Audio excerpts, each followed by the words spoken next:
Yo, what's up, gamers? Welcome to Tricky Jim. Thank you so much for tuning in this morning. We got another stream coming at you from Akron, Ohio. Let's go. Let's freaking go.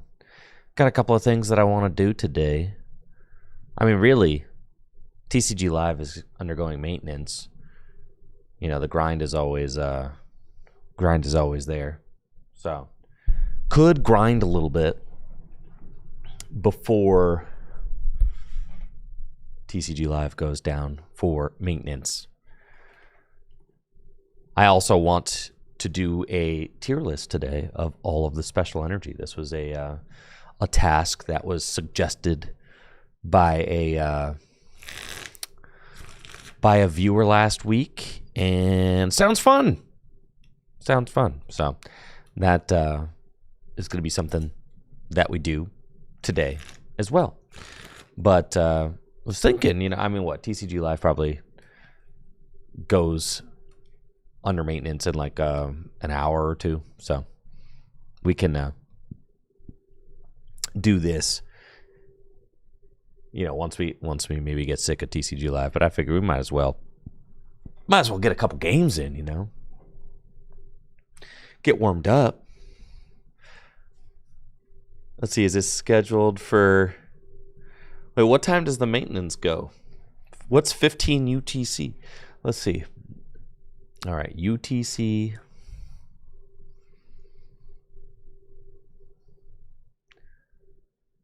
to Eastern. Subtract 5 hours. Oh. Says 50, so that means that it should undergo maintenance like anytime. It's 10 right now. 11. All right, so I got like maybe 50 minutes. That's cool. All right, well, let's game though. Ralvedo, how am I doing today? I'm doing great. I'm doing fantastic. Well, let's go. Recorded tag team podcast yesterday with Riley and JW. Got to chat a little bit, talk a little bit more about Lucario. Talked a little bit about the new Mega Darkrai. The Mega Darkrai is not good, bro. Why do they print such a stinker, Why do they print such a piping hot stinker of a card? I had some theories. Well, this isn't great.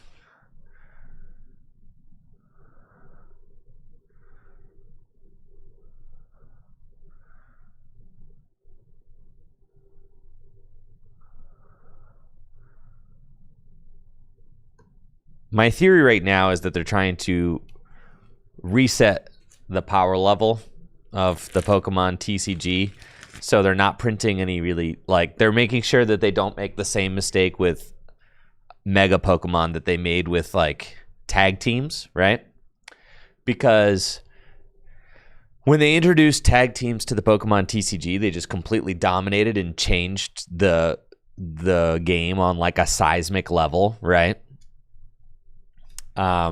And then they just kept that ball going with V Maxes and then V Stars, right? And they were just more broken cards, right? And I feel like all of that kind of ended with the early Scarlet and Violet cards, because the early Scarlet and Violet cards, when they started that new block, they felt like those cards needed to be able to compete with the V Stars, so they printed some extraordinarily powerful decks, Dragapult and Gardevoir, right? And Teal Mask Ogerpon and Raging Bolts and stuff. And my suspicion is that maybe they are chilling things out. Dude, this deck is just man, I'm telling you. I am telling you, man, this deck Boy, this do be a deck that you can play for sure. Yes, so if TPCI is trying to reset the power level, then yes, this is the year.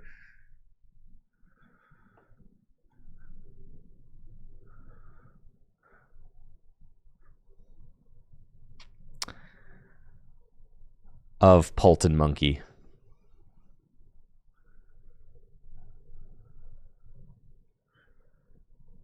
Yes, absolutely.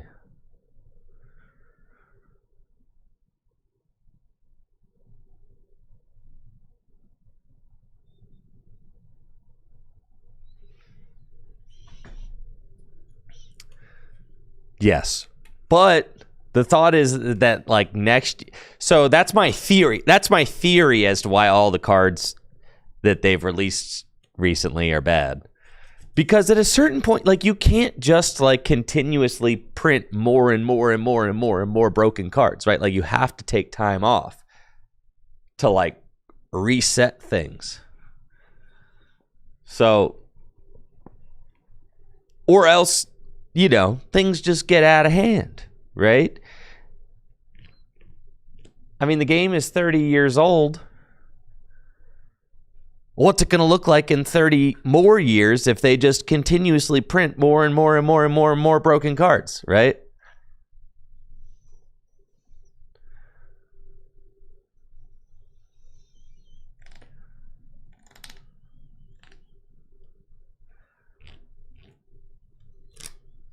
That's a pretty good turn two from them. Okay. Commander Cloak. That ain't it. This is going to get ugly pretty fast.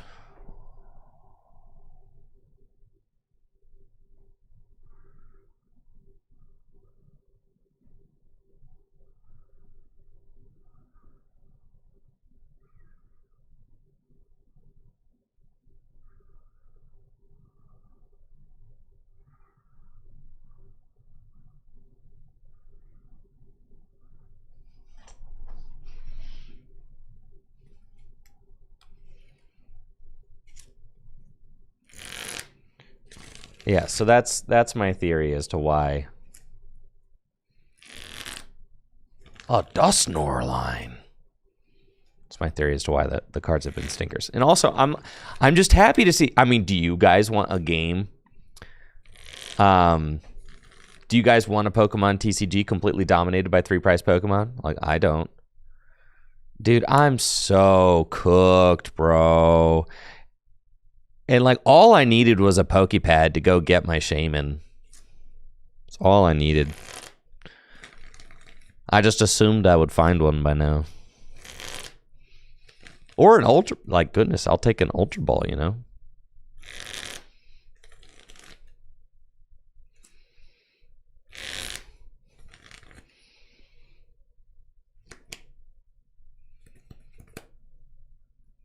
Joe Stexon with the 55 stream streak. Let's freaking go, Stexon.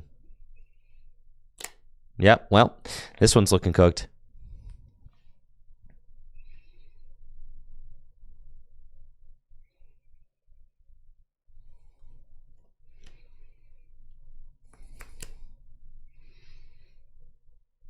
I'm good on that.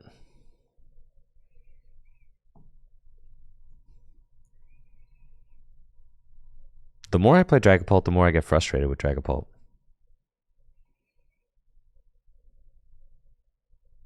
Really. I guess what? I could have like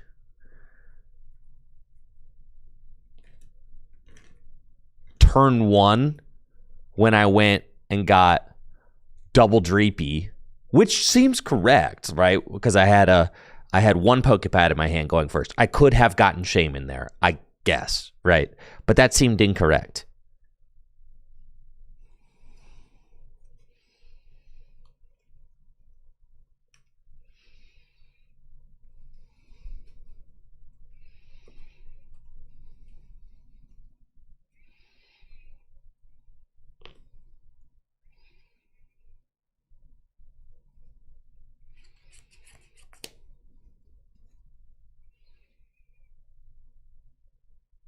insulting. As I said, the more I play this deck, the more I hate this deck.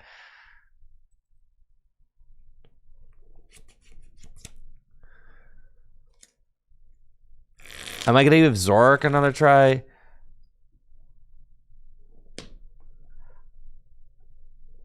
I really don't believe in Zorak. I just don't. Dude, the Genesect to turn 1 drop. That's so sick.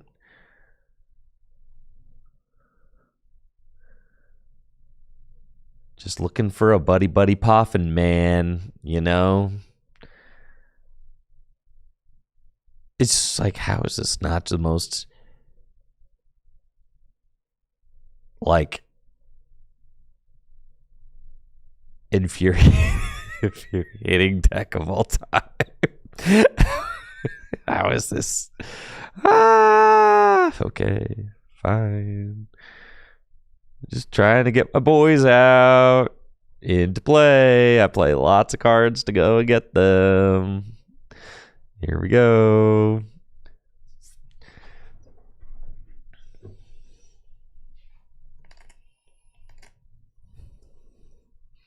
Play lots of cards to get my boys into play, and yet I don't see any of them.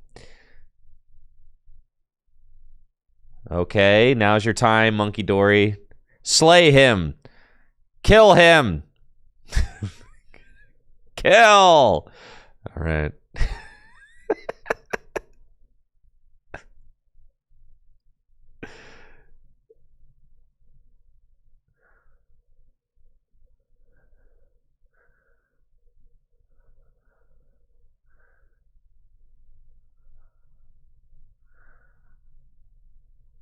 The most average Pult experience. I'm still going to win this game, so it's all right, I guess.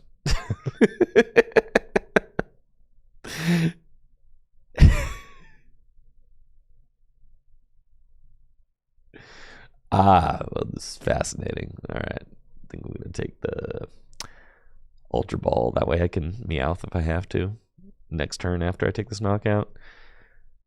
So that's the pro plays right there.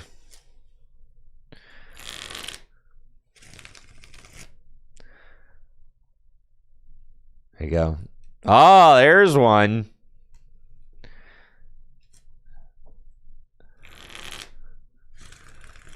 There's one.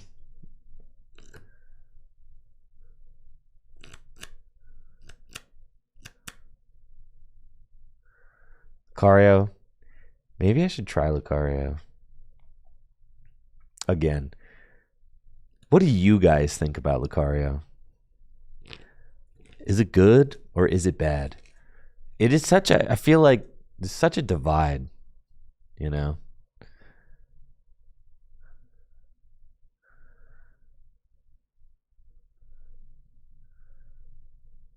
Dawn could be quite good here. I could also just Ultra Ball everything and go get Meowth for boss and kill it again. I feel like I can just kind of like set up my board though, and that would be totally fine. You know, this is like a much more reasonable play, I think.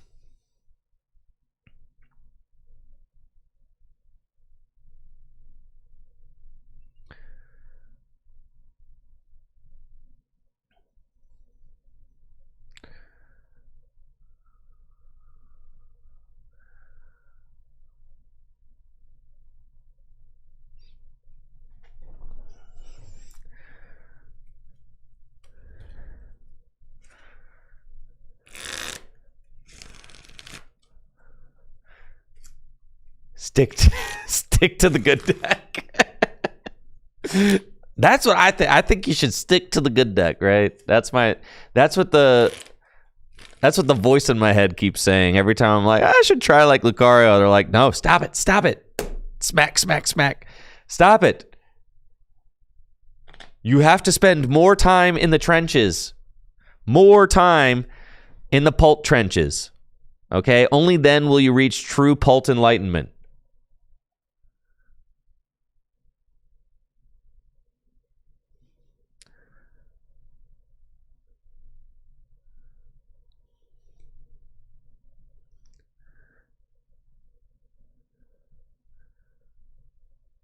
True Pult Enlightenment is what I'm going for, you know?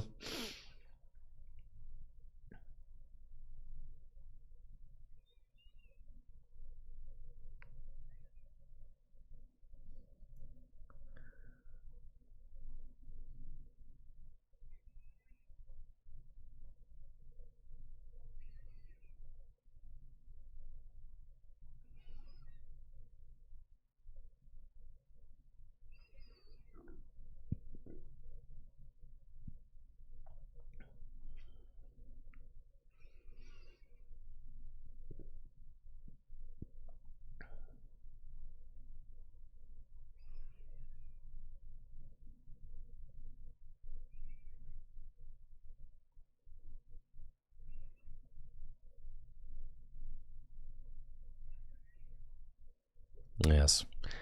I need to get to True Pult Enlightenment. Nito King. Yo, Andrew, good sir, where's this 60? I'm working on it still. I don't have a, you know, I don't have like a certified Tricky Jim Pult 60 that I'm like super confident in yet. But this list is like decent. It's got, but it's kind of all over the place right now. It's just got a lot going on. I could post in the Tricky Jim Discord after TCG Live goes down, I guess. Let's see. I'll post it. I'll post it right now. Just the text, though. I'm not going to export an image yet. But I'll post it in the Tricky Jim Discord so that you can copy paste it if you'd like. What happened to the chicken? I'm off the chicken.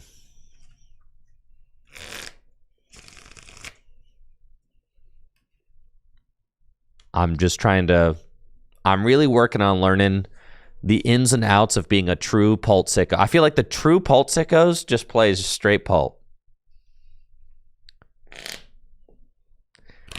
Like if you're a true, like the true, how can you get access to the Discord? It's discord.gg/TrickyJim.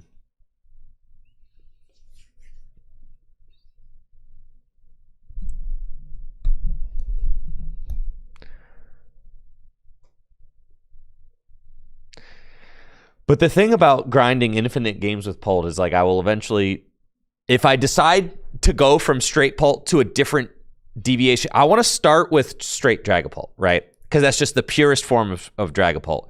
And then I want to start deviating on it depending on exactly what I feel like the deck needs based on my experience playing the game, right? So that's kind of where I'm going with it. Like I'm going to let the list continue to, and if I decide that it needs to be Blaziken based on something that this deck is not offering me, then I will do that, right? You guys want to knock this thing out turn one? You want to knock it out turn one? Can I do it? I can do it. Oh, yeah, dude. Leave it. Oh, yeah. Let's go. The power of Latias. Let's see. Is it in there? Moltres is in there. Is Latias in there? Oh, yeah, dude. Is this play sick? Tell me it's sick. Tell me my play is sick, chat.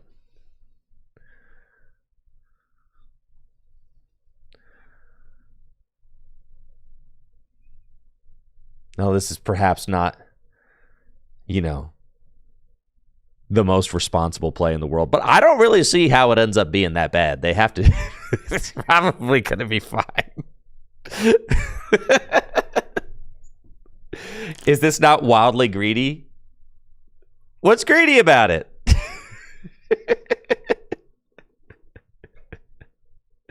Seems fine to me. You think they're going to whip up a knockout to this Moltres with the Bulbasaur in the active? Probably not. I don't think so. They have a Bulbasaur in the active. What are they going to do from here, right?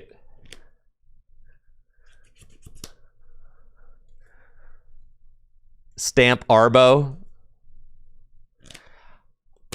If they go, I guess if they go stamp here, then that's the biggest thing is if they go stamp here and I draw nothing, but yeah, well.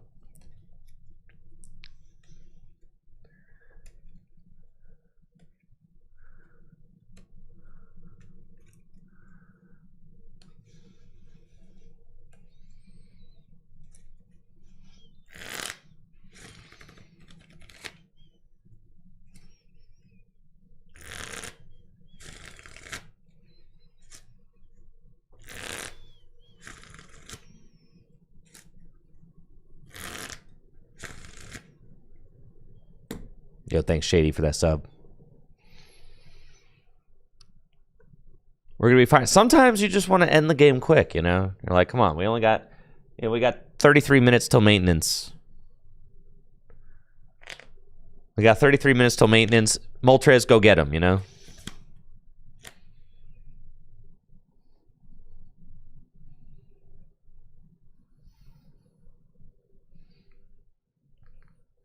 Why not Zoroark? Because Dragapult is better than Zoroark.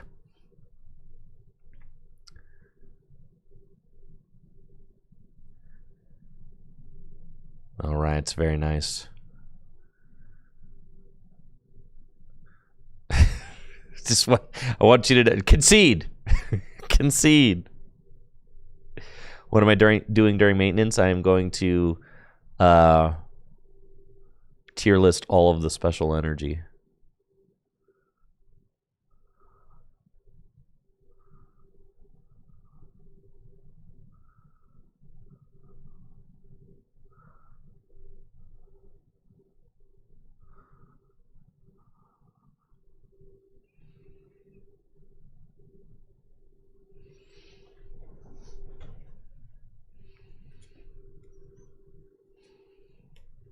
See, bro. Yeah, this game's been sick. All right, I'm going to put the list in the Tricky Gym Discord under Tricky Gym Lists. Tricky Gym Lists. Here we are. Bang. There it is. That's my current iteration of straight Pults. It's like you have all the best stuff about Zoroark, like the draw power, except you don't have to have a Grass Week 2-prize liability in play. But then you've also got better spread game than Zoroark. You could just do everything that Zoroark does, you just do it better. My opponent's going to trap Latias. Latias can attack, so that's fine.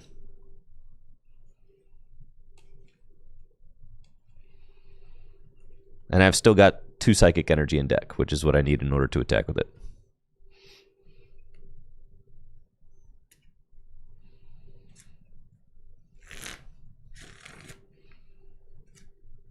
Can I tier list basic energy? Wait, that might be more interesting.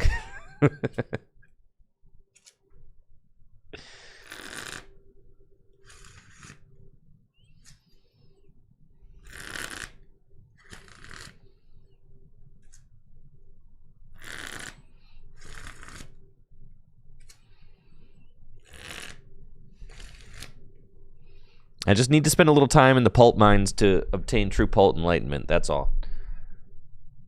And I trust that we'll get there. See, all 6 prizes with Moltres.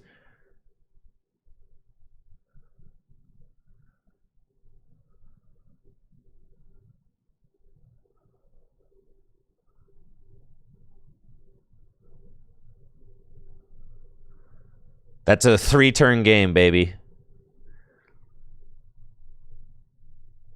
Turn 1 knockout, turn 2 knockout, turn 3 knockout. Yo, what the boss doing there?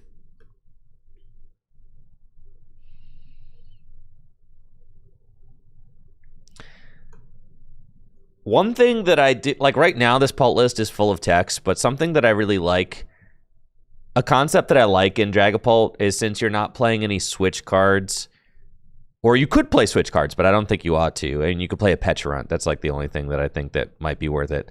But if you're doing that, then you probably want to play the Area Zero.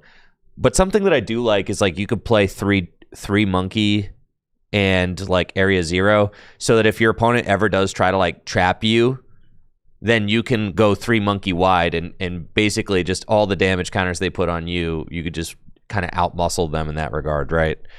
So that's kind of a thought that I've had, is like instead of trying to counteract the trap with like a switch card, you can counteract the trap with like an Area Zero under depths and like 3 to 4 monkeys, and just go like, I'll just have 4 monkeys set up.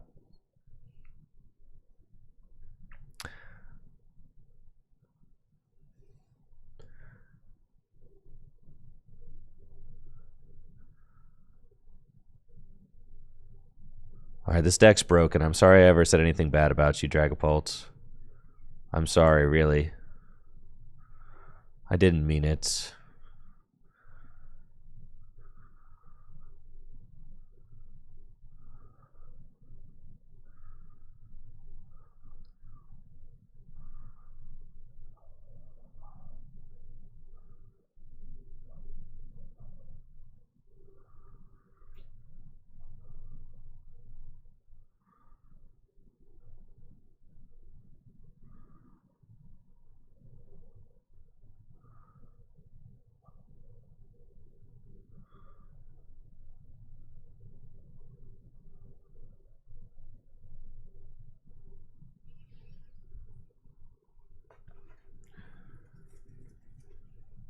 Yeah, 3 monkey. Yeah.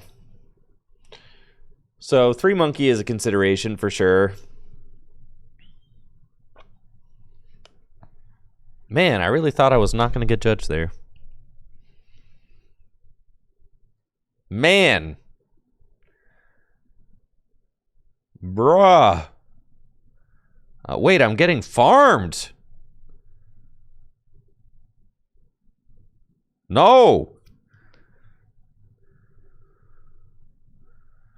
Do we win? 40? No. Frick.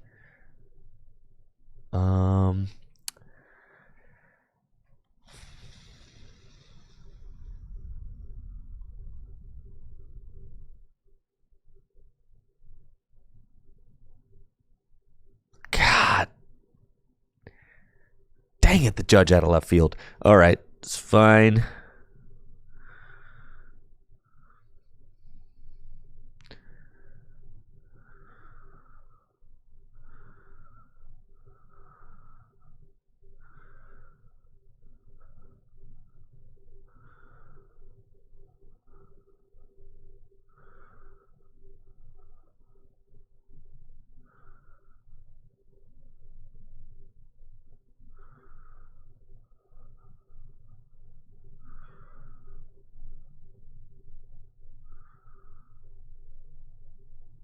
Go ahead.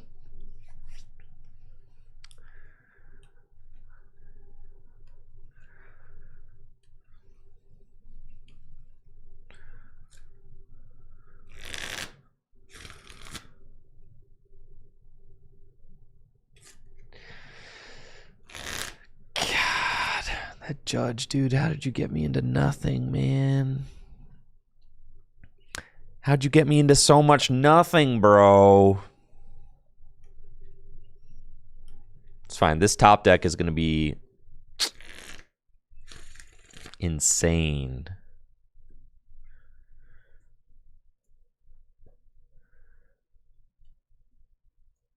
Okay, let's go. Do I play Blood Moon? I don't right now. I feel like it's kind of Clefairy or Blood Moon. I don't like both. Feels like a lot.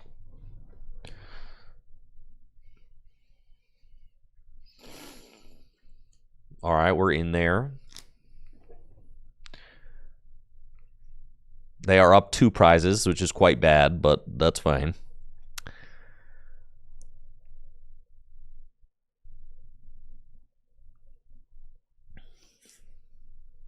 Why not play the Risky Ruins? I wanted to save it for like a time where I could actualize it. Because it's my last one.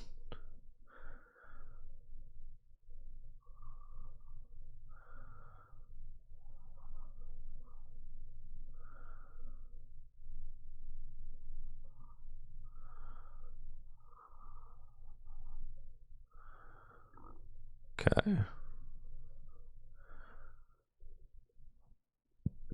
Latias is not in deck.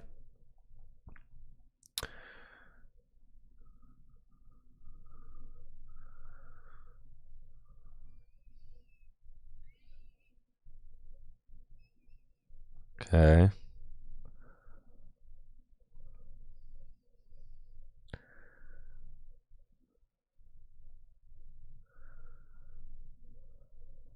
Terrestrial explosion.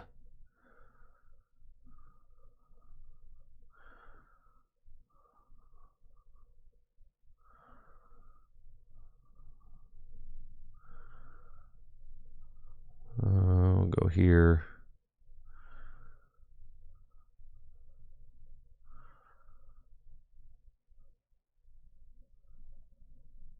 And Itchy. Okay. Why no Fez?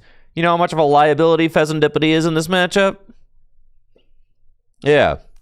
Fez, you might as well just sign the slip if I put the Fez down. Just sign it. You know?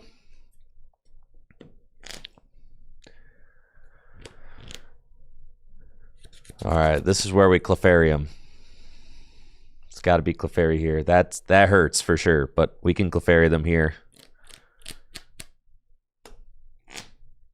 Wait, can't I? No, because it's going to be 2, 4, 6, 8, 10, 12, 14, 16. 16 is going to be short, so I cannot actually. But I can. No, and I can't even confuse. Wow, that is some butt cheeks for sure. All right, it's fine. I am getting absolutely stunted on by this Lucario player, but that's fine. No sweat. I ain't sweating it. We could still do this.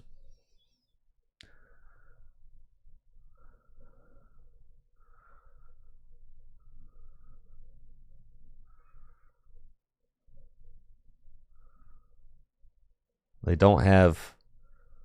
I mean, still 120 is 120, you know, so we'll take it. Okay.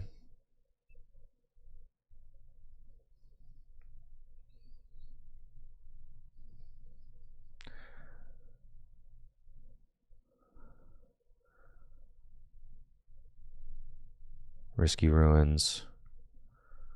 Do this. All right, now we better be getting ready for the unfair stamp this next turn.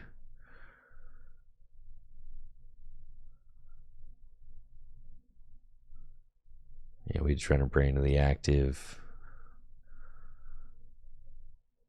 Let's still set up the 2-hit KO. Okay.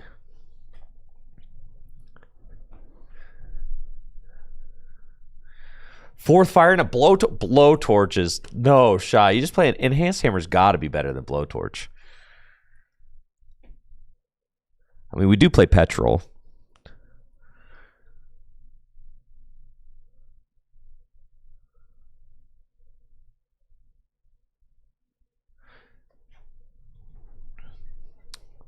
All right, things are getting sus. Nothing that an unfair stamp can't fix, though. They've got 200 hit points left. I've got Rosas, right, in deck. Yeah. I'm gonna freaking do it, man. I'm gonna freaking do it, bro. No, God. It's fine. I ain't even mad, bro. I ain't even mad. Okay.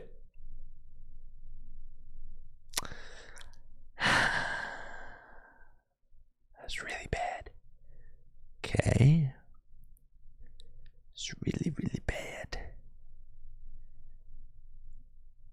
All right. Huh.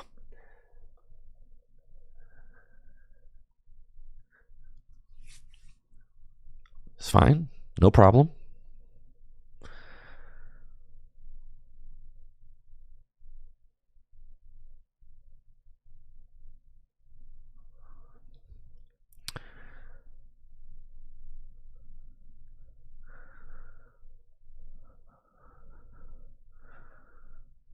Okay. What's the energy? Oh, I got 2 energy in deck.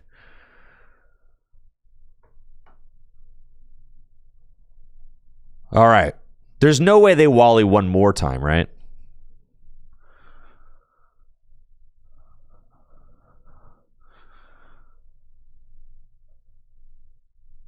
Is my Rosas in here? Yeah, all right. But my unfair stamp is prized. It's cooked.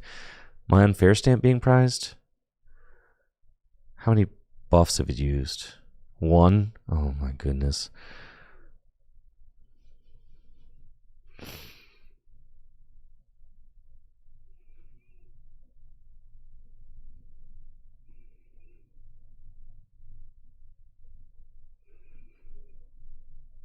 I'm going to try this one more time. I'm definitely getting Wallied again. I am getting Wallied again, by the way. That is 100% confirmation. I am getting Wallied one more time.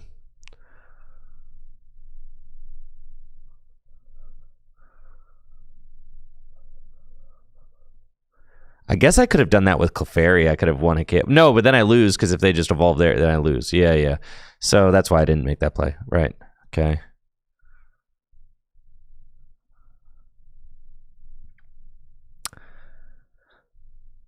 All right, then.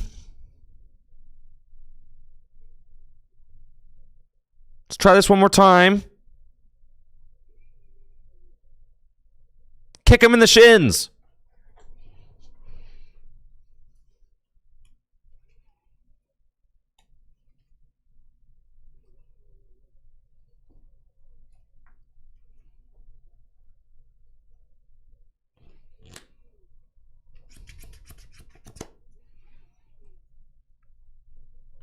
Yeah, maybe I should have just been...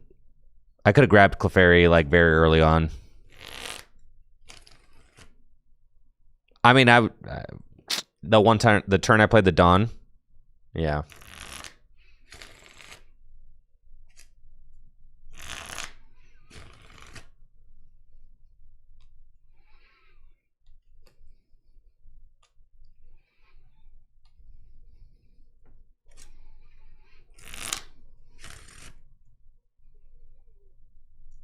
I just don't have Unfair Stamp either. So that's a really bad thing here. It's because then they can just win with Hariyama.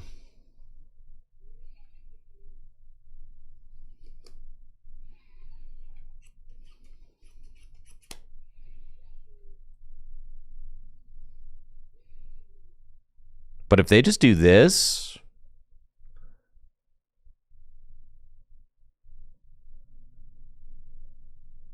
That's pretty good for me. Oh, if they evolve into Hariyama, I mean, that doesn't matter so long as they... Yeah, because actually, like, they would have been better off... Well, they evolve it to save it, right? And then... Wow, okay. Yeah, I'm cooked. Well, if they have boss's orders, I'm cooked. So they probably have.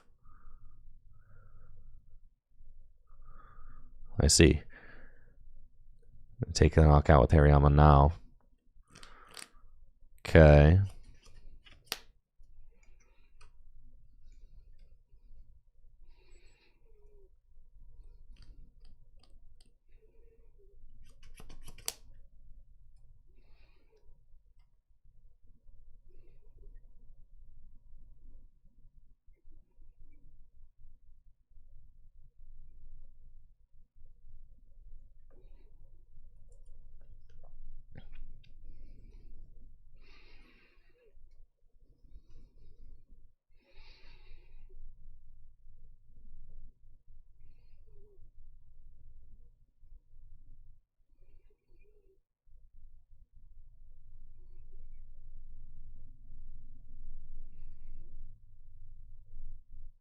I don't think that there's a way I can possibly win.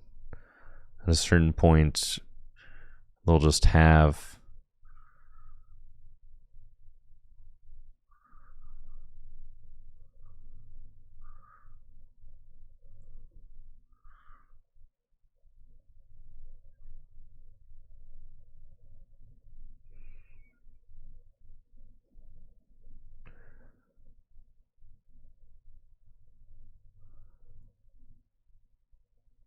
Might as well force them to have it, though.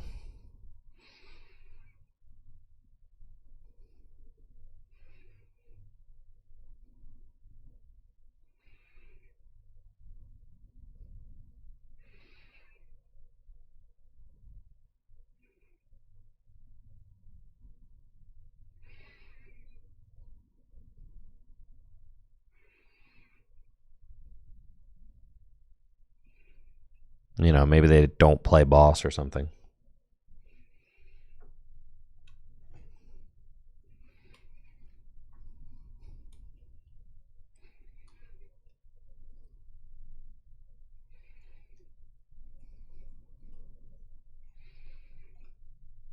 They did just Ultra Ball away a Premium Power Pro.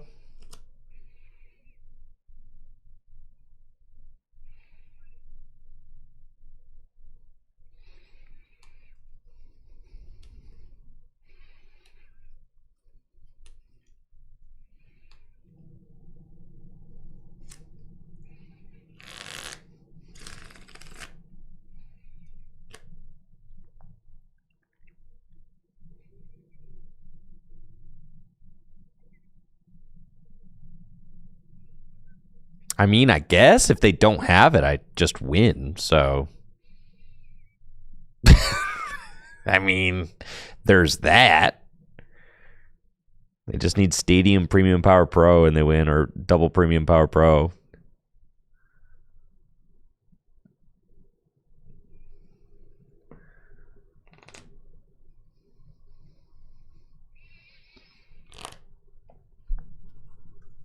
If you're slow rolling me, I'm going to be mad.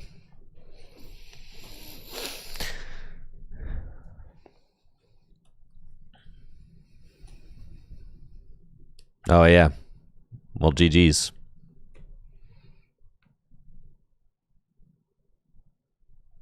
That's crazy. Anyways.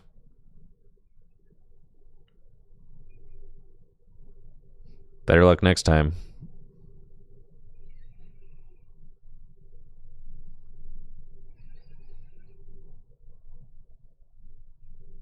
Cool.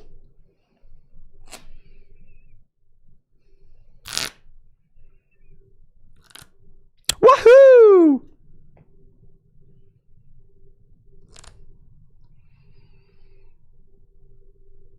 I kind of get the Explorer's Guidance because it gets your, it can like get energy in the discard pile. It can,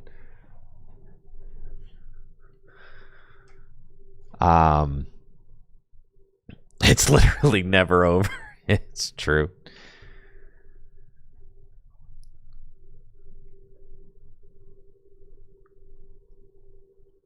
Now you see why we needed to not bench that Fez, because the one turn they had Hariyama, they could have won. The turn with Hariyama, they could have won that turn if we had put a 2-prizer in play.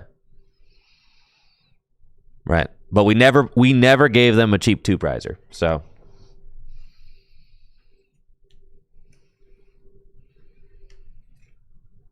yo, Christopher Matt, of course.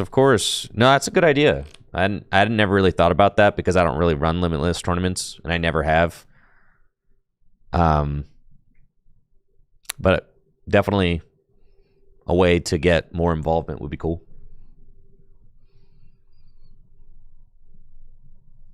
Dang, is my Badoo just gonna get lit up by this Moltres turn 1? I don't think I actually like that, so.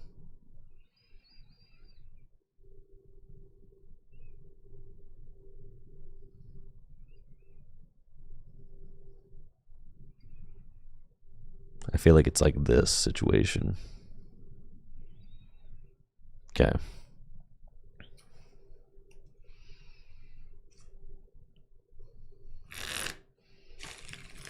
Did I see Azul's Festival Lead propaganda? Didn't he put like Alakazam and Festival Lead in S tier? Yeah, I mean, it's classic content farming right there. Grant Manley doing the same thing by putting Garchomp in S tier. That's classic content farming. Classic.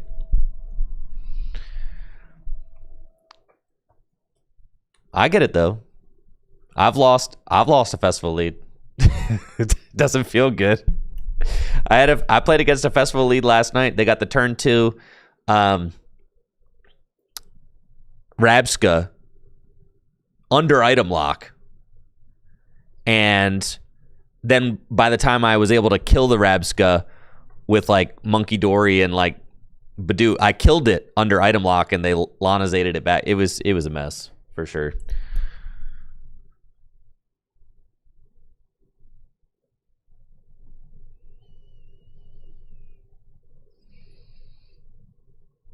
Yeah, I got Latias back in my deck.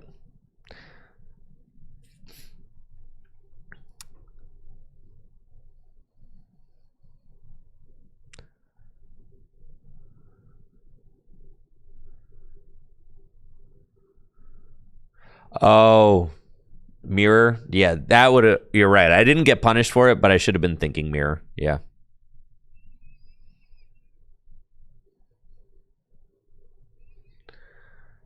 No, I think Festival Lead has got to be fraudulent. Got to be.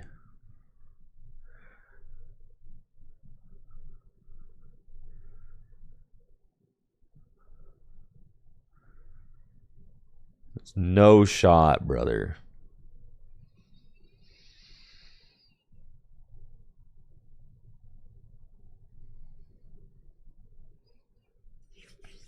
No shot.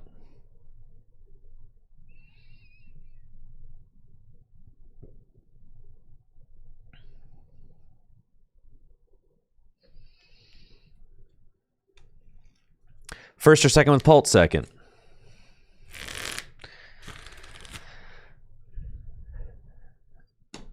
It's gonna win Prague. No, it's not.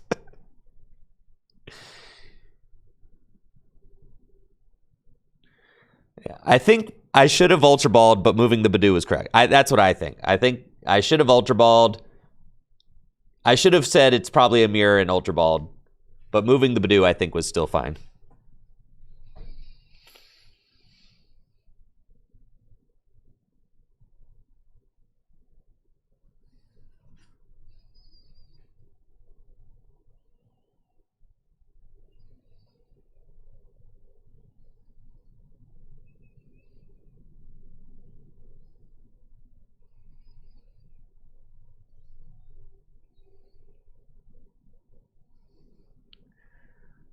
Okay.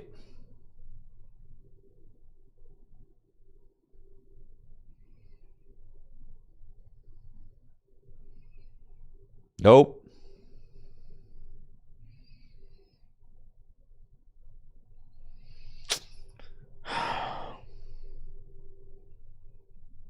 I hit you one more time. I just boss knockout though.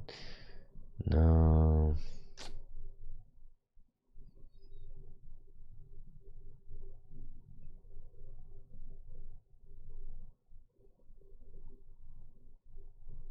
Could probably hit you one more time.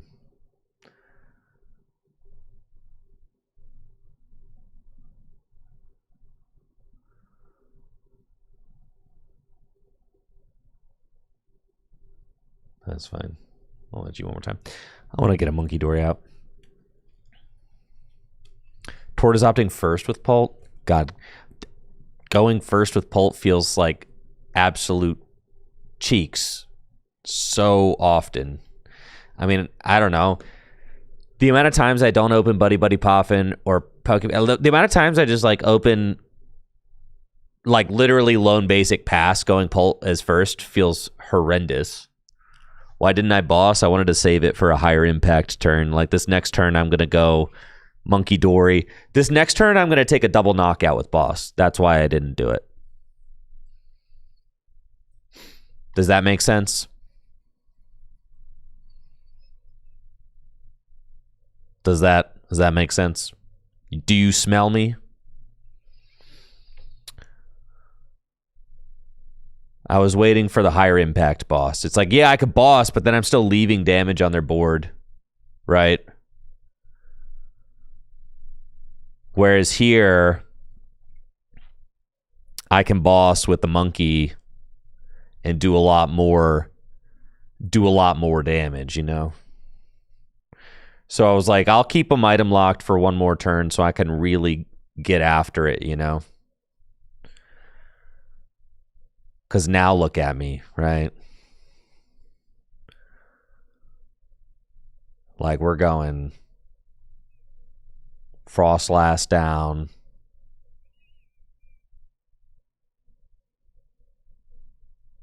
Monkey down? Or Morgrim down? Probably Morgrim. I mean, they could just rare candy. Monkey down is probably better. Take the damage off their board. What do you guys think? Take Monkey or Morgan. I mean, they could very easily rare candy into their guy. I'm thinking here. It's really not a big deal to take out the... but they also play like 4 monkeys. But it takes the damage away is the thing that I'm most excited about, I think.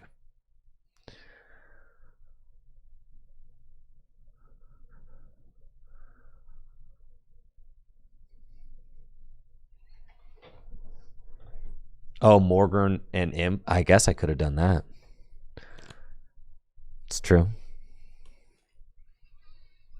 I don't know. I'm just so used to chasing down these guys that I guess... I assume I could just beat these guys, you know? Maybe I'm not frightened enough of Grimmsnarl. I'm like, Grimmsnarl does 180 damage. Like, who cares?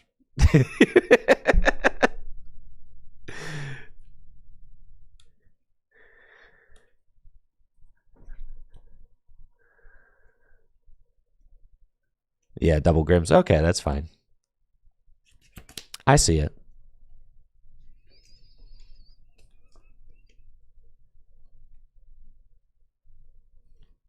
I should mix it up in max rarity in my deck. How about no?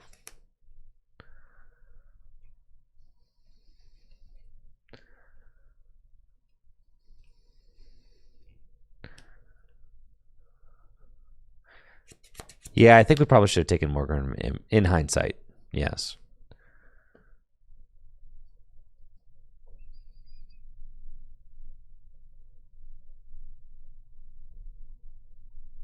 Yes, I should have done that.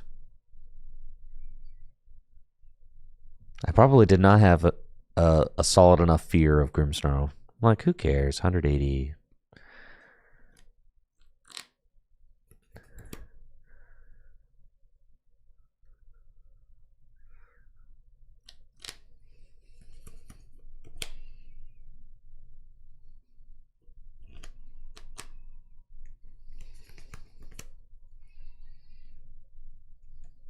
Okay, my Dracloak. We've got Petrol. They didn't take a knockout.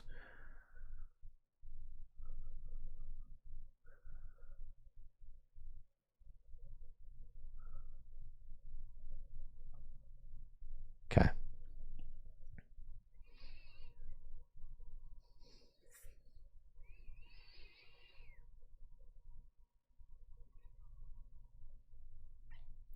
I need to get an energy down onto my guy, so I should have lilied first and then finished my recon because I know I'm looking for an energy.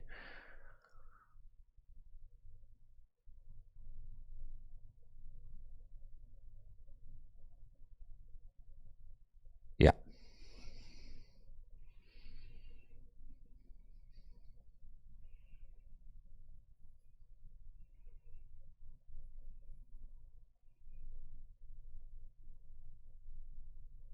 They can't.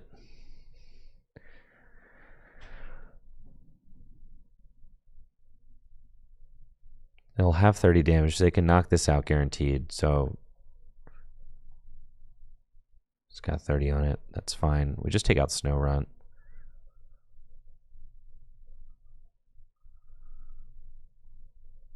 Seems fine. I don't think that there's any points in pre-evolving. They can't like knock out all my guys. So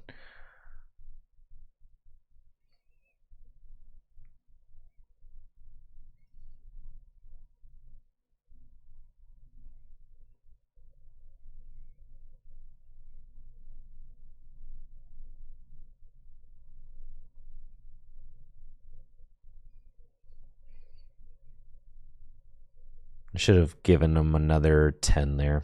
I just clicked that. I was like, well, not even thinking. You think I'm going to get cooked in the Conquest with Winter? Come on. I do have a GLC Conquest tomorrow. Pretty excited about it. With Winter, the winner of the GLC 3K.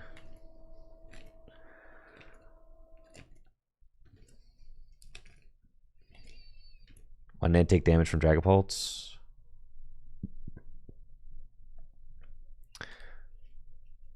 Would it have mattered to go to 160, 160 plus 180? Doesn't matter, right?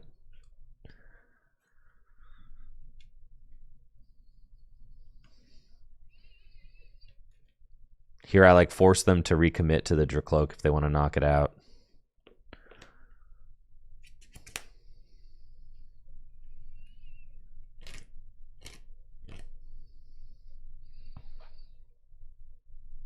Evolve the 60 damage Dracloak. Now that could have been good.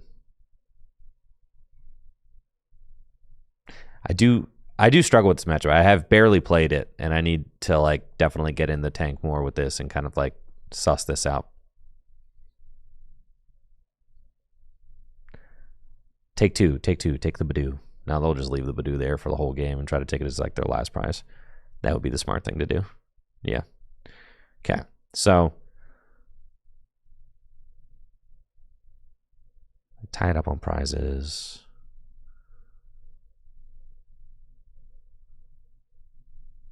But all I need to do is attack and I win. So that's pretty dope. Okay, let's do that then. Do I have enough energy? I should.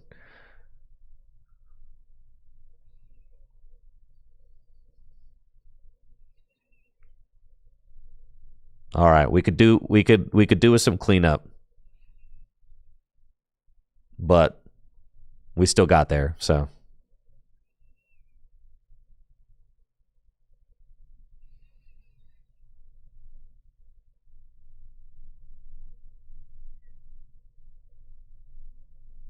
excellent.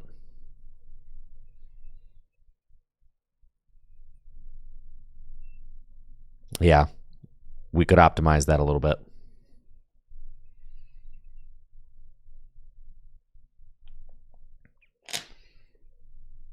Let's go. I was a little worried that they weren't going to leave the imp there, but they did.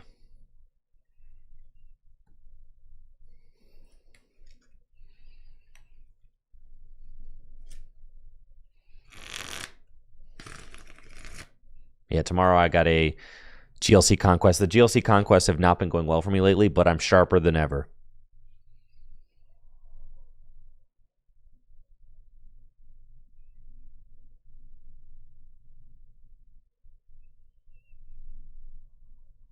I'm very confident.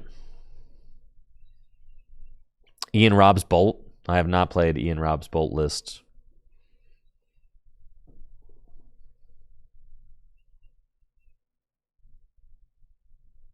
I appreciate that, Hoagie Man. You know what? I'm like in a better place with TCG Live now than I was a year ago. A year ago, I had a lot of other stressors going on in my life, just with like being a new dad and everything, and just, you know, vibes weren't right.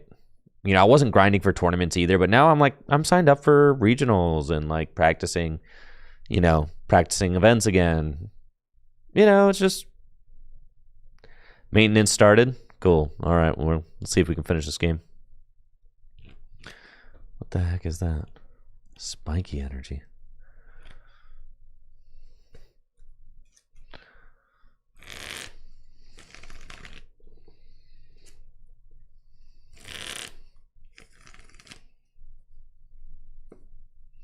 No, I ain't gonna bring no egg mill to the conquest. Ian Robb hyped up Bolt so he can win more with Alakazam. It's all meta manipulation, folks. Don't trust what you hear. It's all meta manipulation.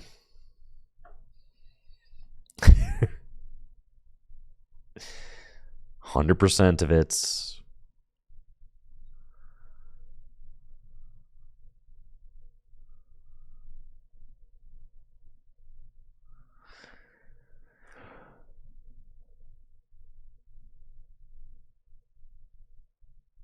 Dude, am I going to die from the spiky energy? Wait, hold up. That's so crazy.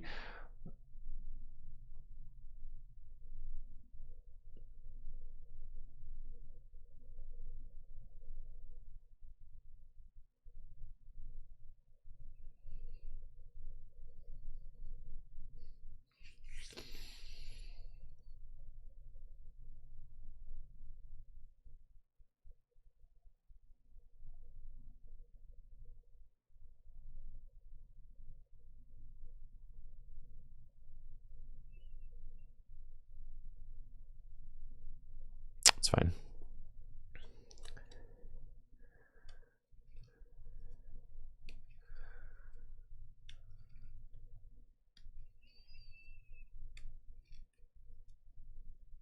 I agree, Jacob. I've been enjoying it. I've been genuinely enjoying it. But I think like I had to give myself a break when I was just like, it was just, I got burnt out, you know? So I just kind of had to like, I think I just had to give it a break until I felt it calling back to me, you know? And I think I'm feeling it calling back to me now. So. And that just felt like the natural thing to do. Right? Because at a certain point, if you're just white knuckling it through, like you're just gonna, it's not gonna be a good time, you know?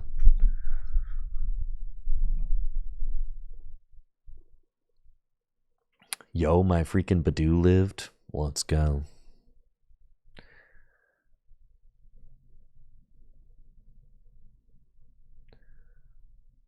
Oh, yeah, you're cooked.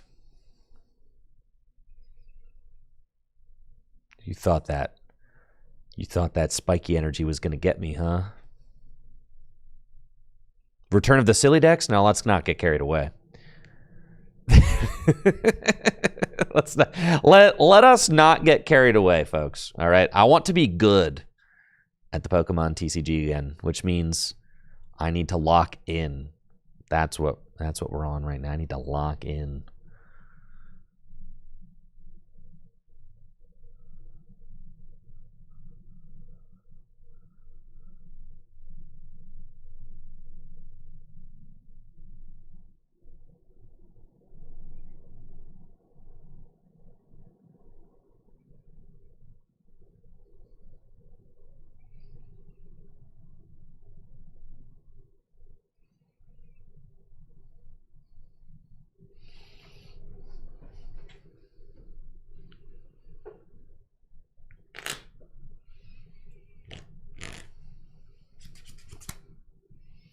Exactly. It's much easier to be motivated when I have something to play towards, that's for sure.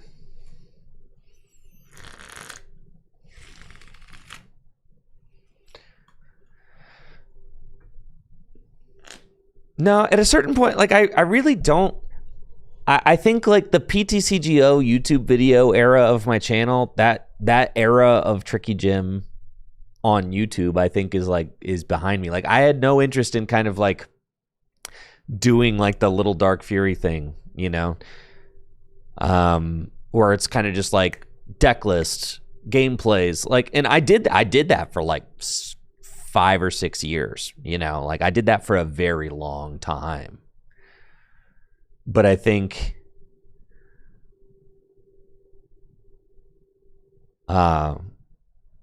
you know, but streaming is a lot of fun. So like streaming is different than making those YouTube videos over and over again, you know. I definitely got burnt out on making those kinds of YouTube videos where it's just like, here's another deck, here's a silly strategy, you know, like that kind of thing.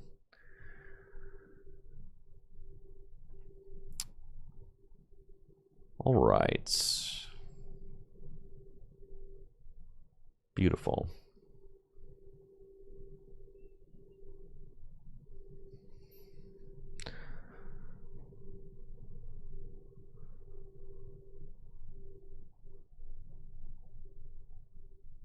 You know, in all respect to the world, to the people who are out there creating that kind of content, like I did it for a long time. I just think it's okay to like kind of pass the torch and let other creators like do that kind of stuff.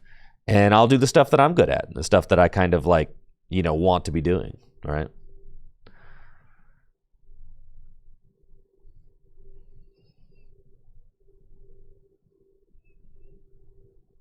Okay, so I need Crispin. I guess it doesn't have to be Crispin.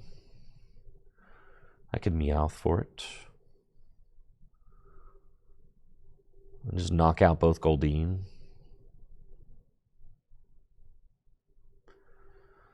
Seems fine.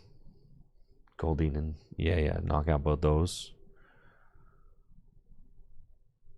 Suppose I could put down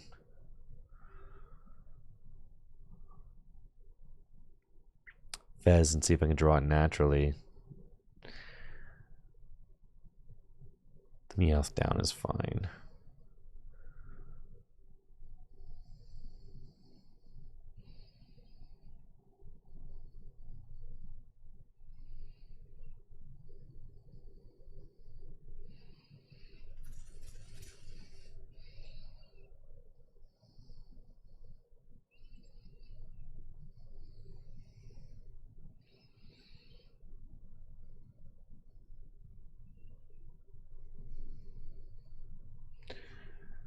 Okay.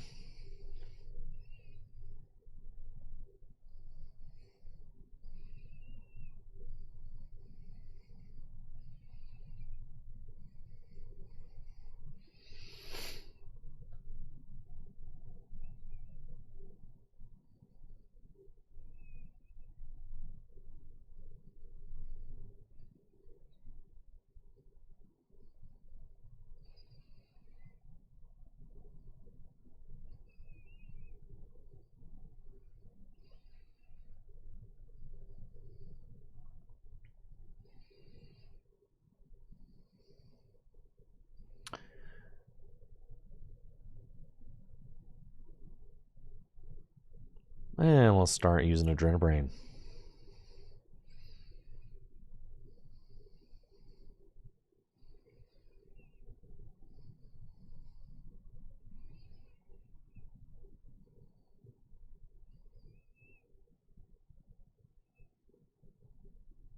You know, but let's also... Oh, is that a freaking miss? Frick me.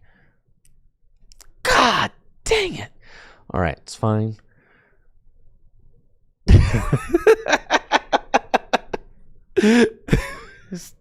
God.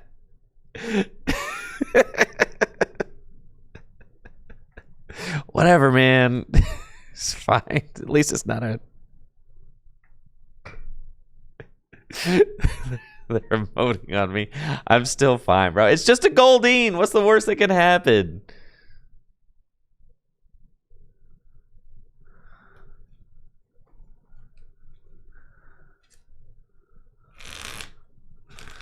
Not again with the mist. I know, dude. I gotta be... I know. I gotta be vigilant. I don't think that there is Applin in this deck. No. Okay. There's no Applin here. I see. That's fine. I'm knocking out both Goldeen this turn. Mist Energy, I can still hit him with the Adrenabrain, right?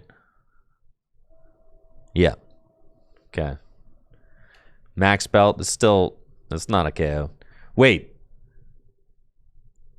Wait, this is a KO, right? Holy crap, dude. Oh my god. No, dude. No. God, no. I just used my freaking... God, I'm so freaking mad. This sucks so bad, bro. So just 150 times 2 plus the 20 from the spiky energy math. Not the spiky energy, dude. Oh my god.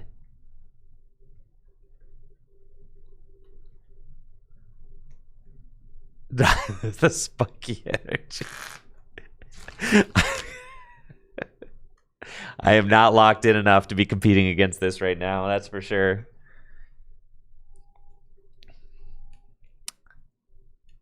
Some major yikes, man. I think I'm just fried.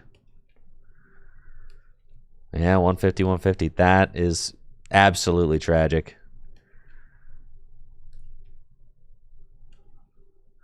Yeah. Wow. Dude, I'm getting stunted on. You losing to CK? Well, listen, Jesse. All right. I'm not proud of it.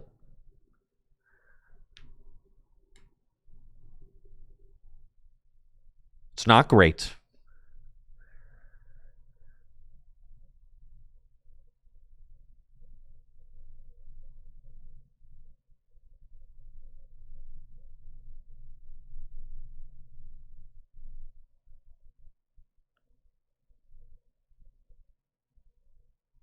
Okay.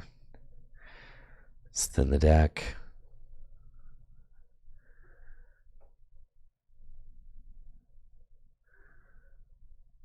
Recon directive.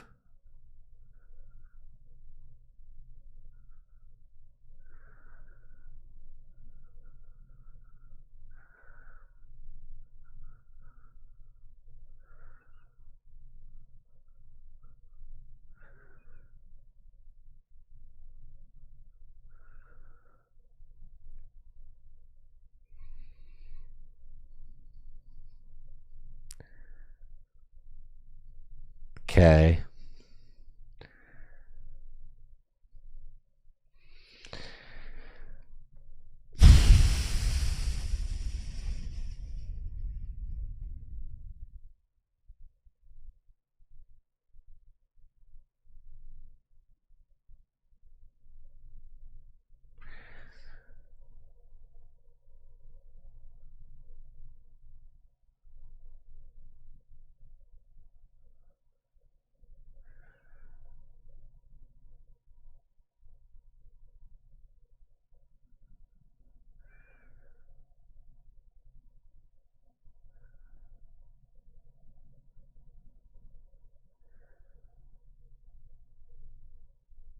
Okay.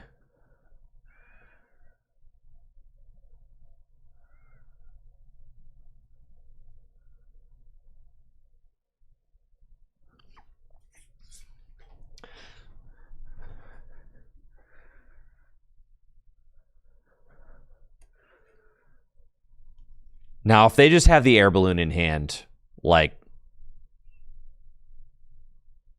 whatever, man, you know?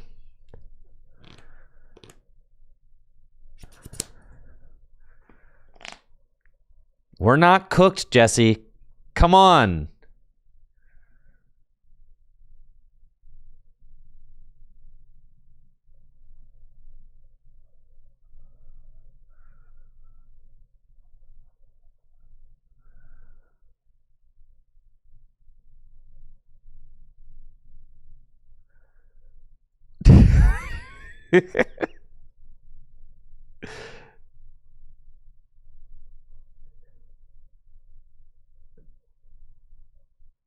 I don't even know if this is optimal, bro. It's just sick.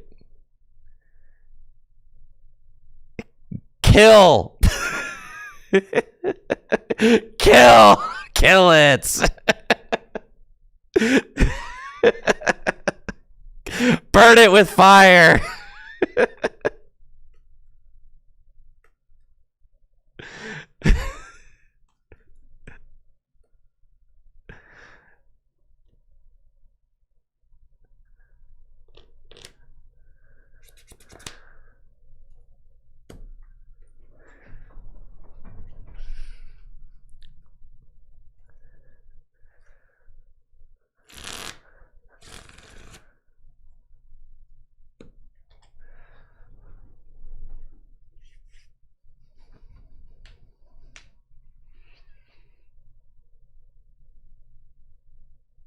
Worst. Yes. That's right.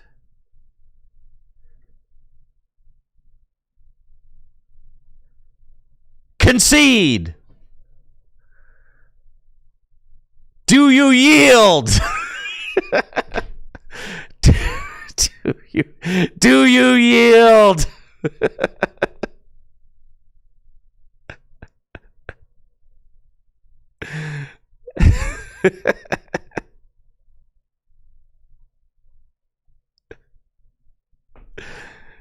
They're about to make it. They got 3 prizes left. I'm fine. I'm fine.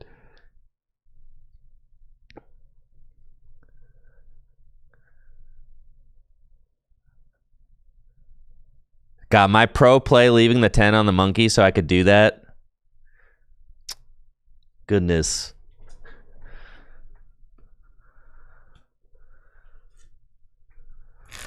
I gotta thin my hand down to 3 or less. You think this is a mega Frostless? Really? You really think that's a mega Frostless?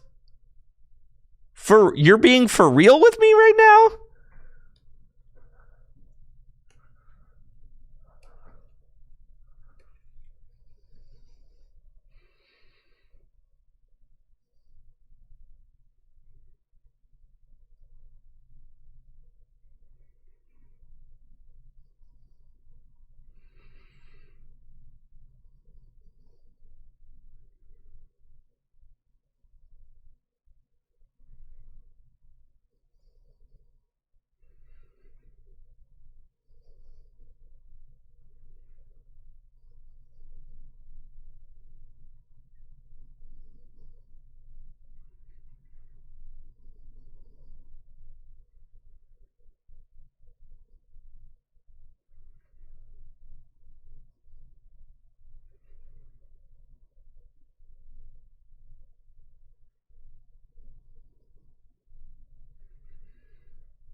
Gonna run out. Yo, chill.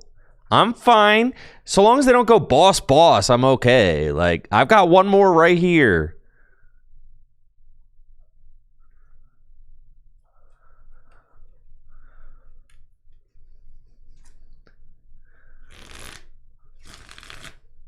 And this is why Festival Lead sucks.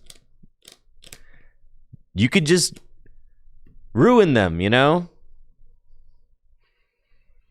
All you have to do is mess with them a little bit. Festival Lead is a perfect deck if nobody ever tries to mess with you. But that's not the reality that we live in. All you have to do is mess with them a little bit.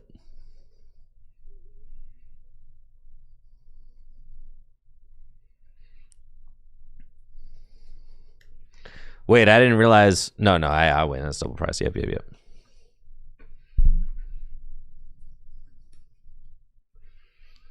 I'm against the worst version of the lead. So true, but we still got freaking rocked though one turn. Yo, thank you, Tajaran. Appreciate it for that $10 dono over on YouTube. Appreciate it. Thank you.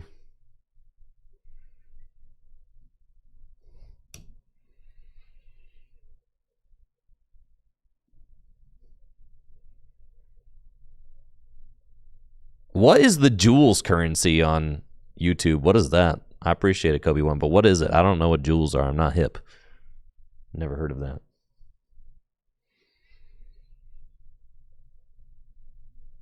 Yo, you think I can get in another game? Yo, we up over 16, bro. You think there's anybody else on this thing?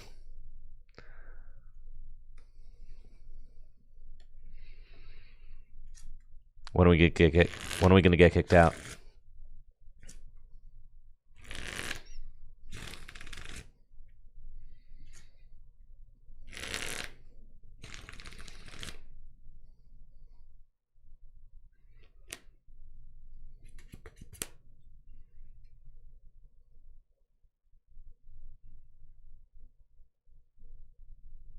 God, it's going to be a whole new world on Pokemon TCG Live.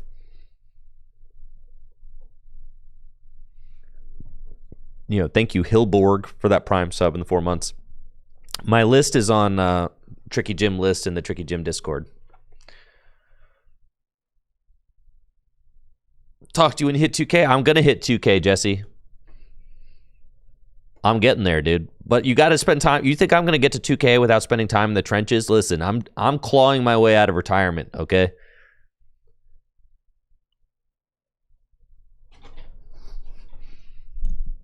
It's like a Rocky montage watching me on TCG Live right now. That's what it's like. Pretty much the same thing.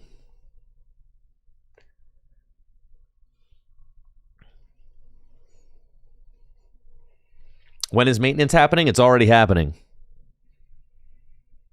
How old am I? 37.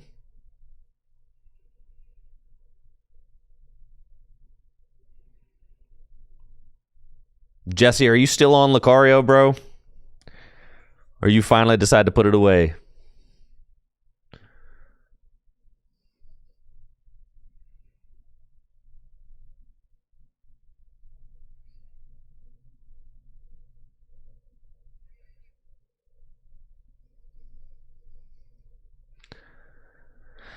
I ain't playing.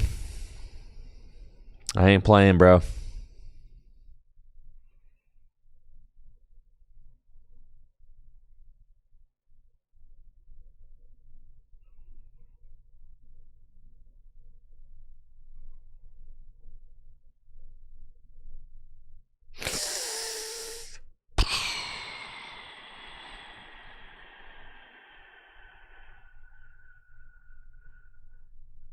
That's okay.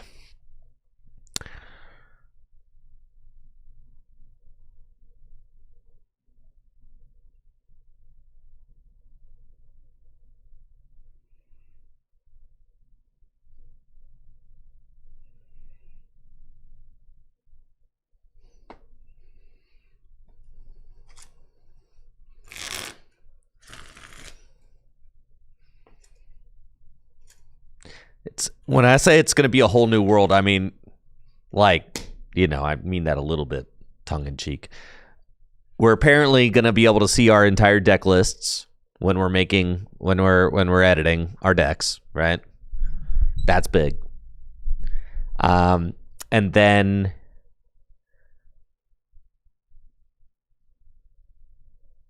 also apparently they're going to fix the bug where you can't select a card off of like Buddy Buddy Poffin and stuff. So that's big.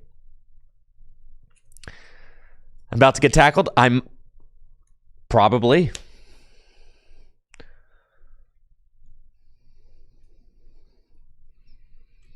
That's okay. We knew that was a possibility.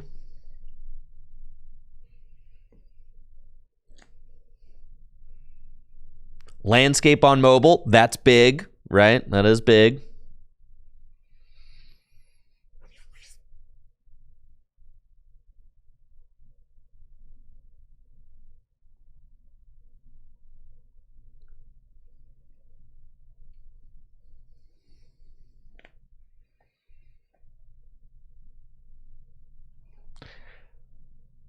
Okay.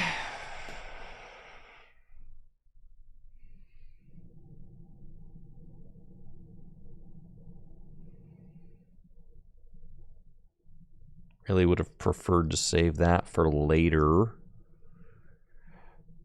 Alrighty then.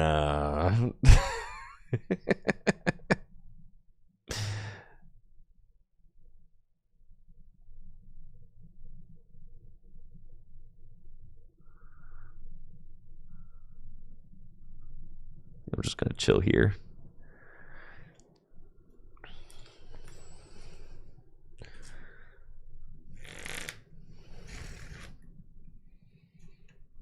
No way they draw cards off of this. Why can't you log into TCG Live? Because of maintenance. Landscape on mobile is big. I mean, honestly, I can't believe that it was developed vertical first on mobile, but, you know, it's fine.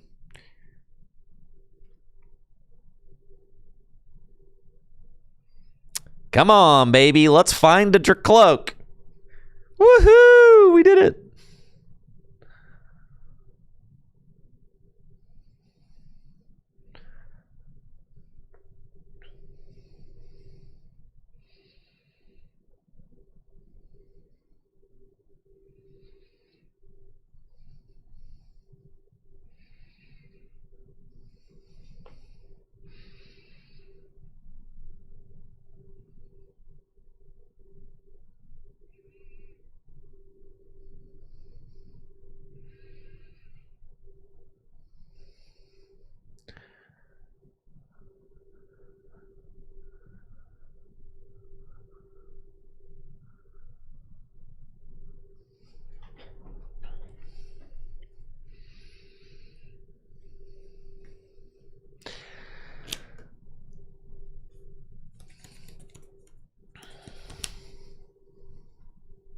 But yeah, I'm kind of feeling streaming, you know? I'm liking it. I'm enjoying it. I'm having fun. So I'm only committed to streaming like Wednesday, Thursday, Friday right now, but like I'll probably just stream Mondays and Tuesdays when I don't have other stuff that I'm like working on. So like I'll have a lot more 5-day weeks that I'm streaming.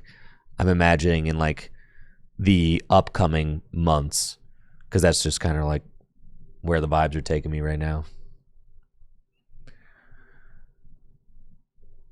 Oh yeah, you're just cooked. Which I'm excited about.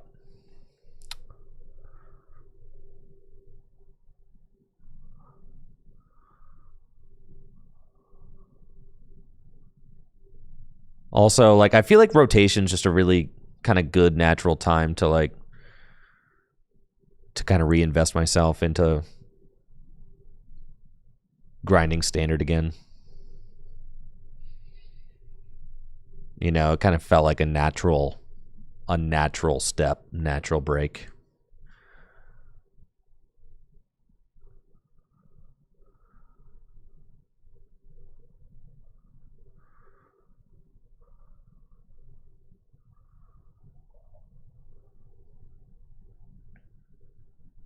And I'm excited to see what the new improvements for the TCG Live. I did not recon. Yeah, that's because I waited till the end to recon because I might hit both energies, right? Because if I plan on using Crispin, you want to use the Crispin before you recon. Because if I hit both energy, I only had like 2 energies left in the deck, right? I could have put 10 on the Latias. Yeah, I should have done that. That's my bad.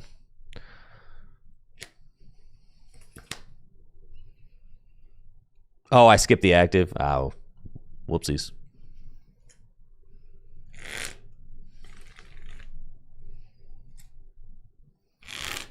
Save 10 on Dreepy. I should have saved 10 on Dreepy, yeah. So I could move it this turn. True. That's the kind of stuff that I'm not gonna like do in real life. But like the annoying, I think I just get fed up with like how annoying it is to like drag and move the damage counters on TCG Live that I just kind of like do it sloppily.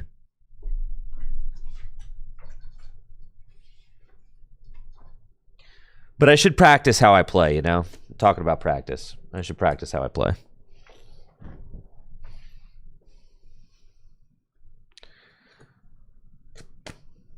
But I too often just like click without thinking.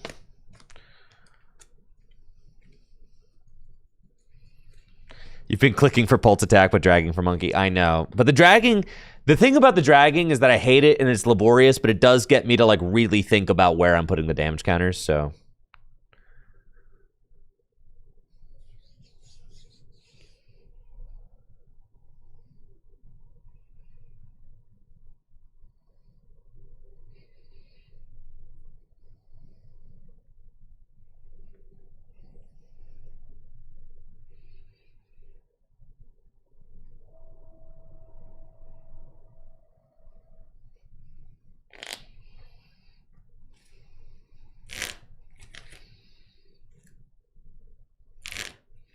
Yeah, I finally got myself out of the freaking 1500 trenches. Dude, I was playing like some really scuffed decks, and then I got caught down in the 1500 trenches, and then just like, I was just learning Dragapult and still not getting out of it, but like, I feel like I'm finally starting to like, things are just clicking now and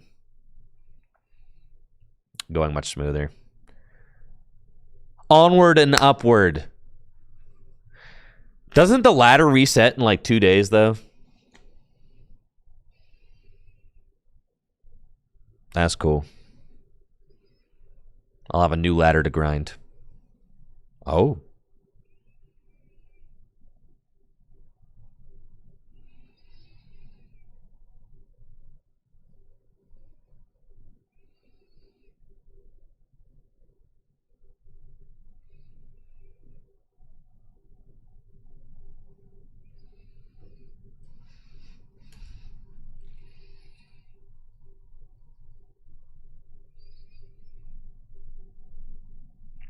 Playing this card just feels so good, right? It's just a one-of card that does so much.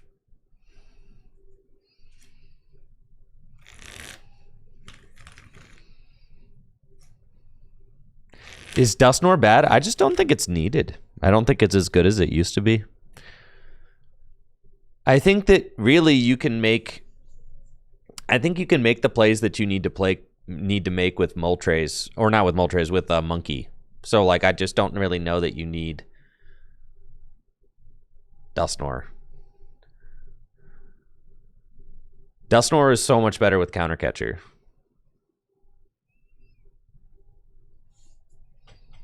Yeah, like next turn, while I'm evolving into Dracloak, I can just knock this thing out, right? And it's like, that puts on so much pressure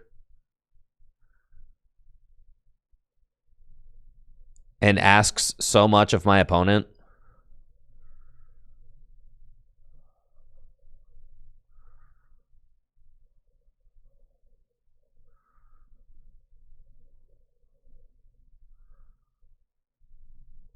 Now, I could have, and what was probably better would have been to, what probably the optimal play there is to Crispin and item lock one more time, then boss KO.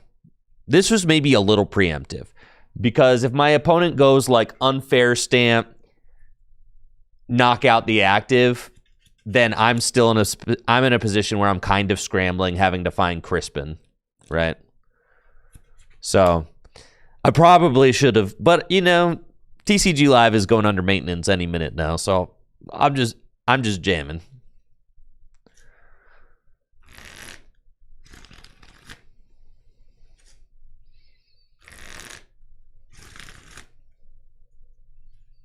Well, there's that part.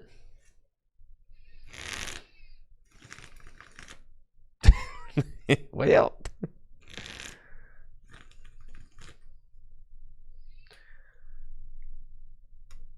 you know, or I could just find Night Stretcher Moltres, take a knockout. The server's supposed to be down. Does this happen often? Yeah. If you're online, like when it goes under maintenance, sometimes it just lets you stay. Not the whole time, but like for a little while.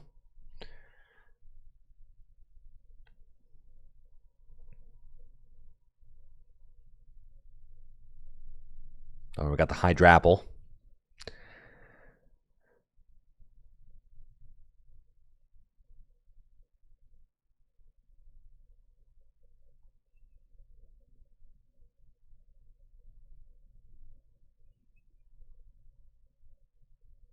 Dang, all right. And Lily's back to 8. Okay. Okay. Dang, pop off much? Okay, dang. Chill out, bro. Chill.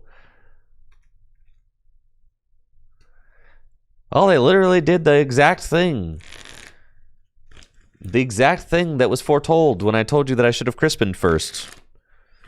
They literally did it. It's fine. Whatever. Go, my Badoo.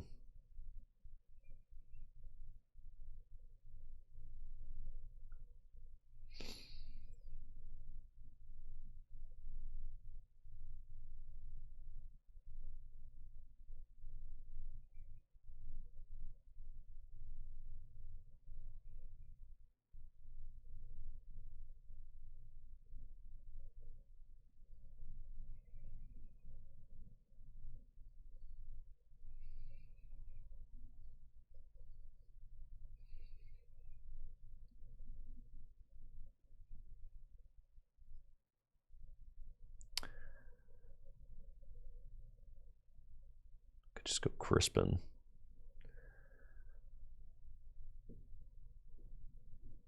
Guarantee it while getting an extra energy in play. I mean, that feels pretty good, right?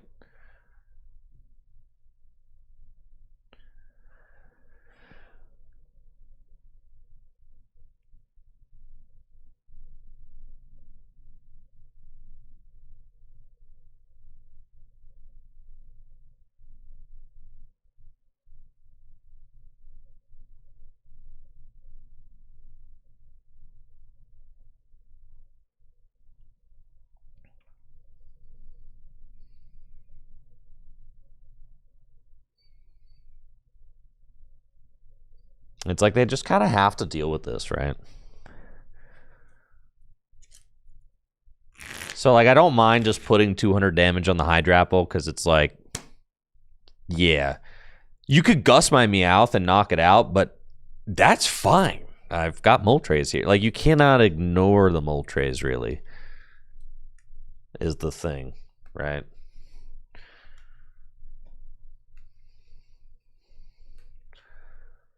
And the Hydrapple is never going to be a one-hit KO for me anyway, so...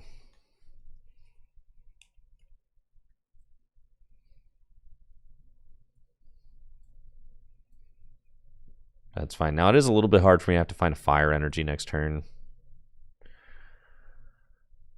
I only got one left in deck. So... I could end up having to buy some time with, like, Badoo.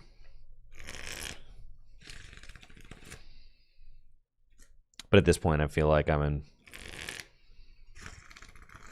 such a good spot that it's probably just fine.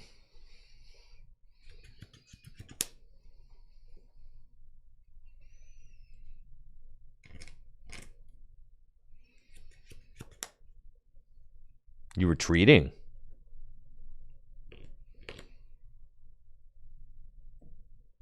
Interesting. Okay.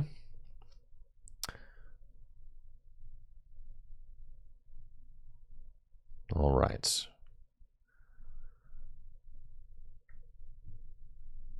Ultra Ball's good.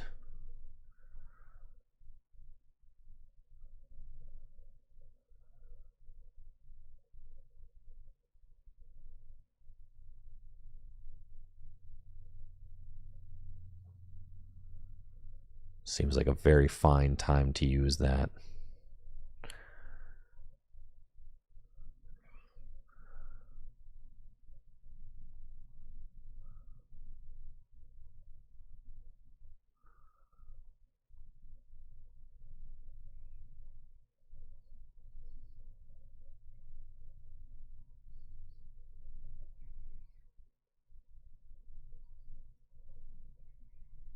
Okay, we got Crispin.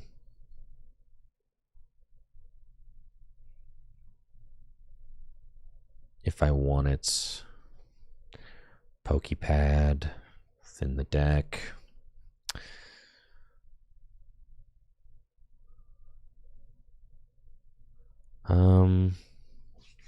Crispin's not a bad card to play here. I think it kind of makes sense. Gets me a couple energy attachments, so I think I just want that.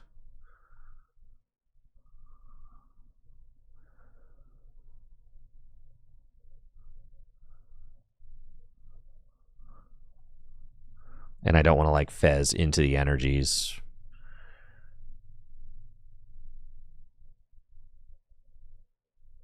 So that just seems good. Issue is they're just one hit KOing me, but if I can win in 2 attacks, then who cares, right? Because they have 4 prizes, I have 4 prizes. So if I like kind of just line up the back-to-back attack with Dragapult, then like, you know, then that is what it is. So I think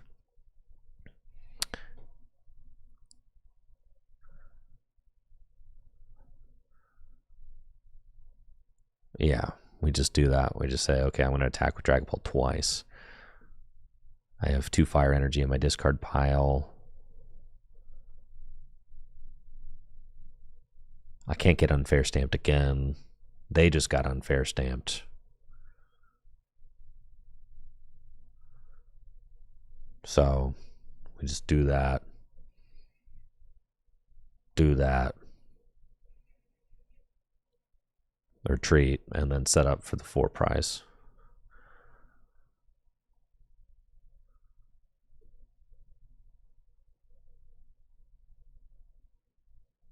Yeah.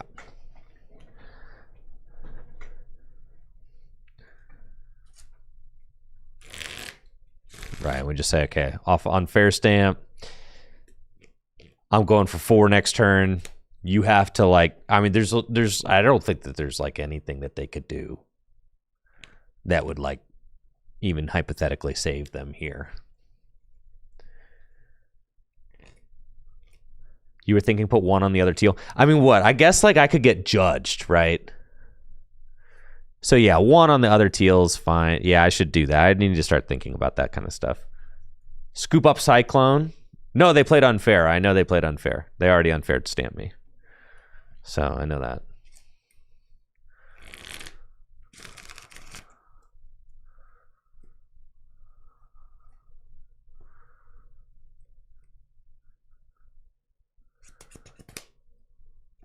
I also could get it with Boss Meganium. True. Yeah. So like really, I'm just trying to set up multiple ways to win, right?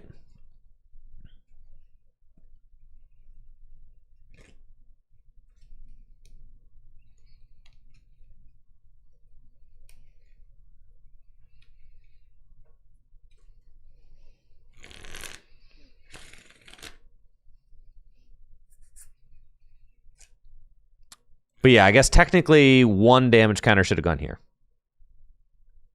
But I got sloppy again.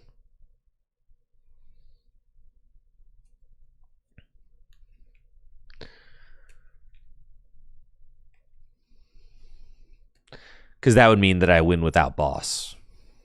like almost no matter what. Well, they could always heal with the Hydrapple. They could always heal that 10 with Ripening Charge, right?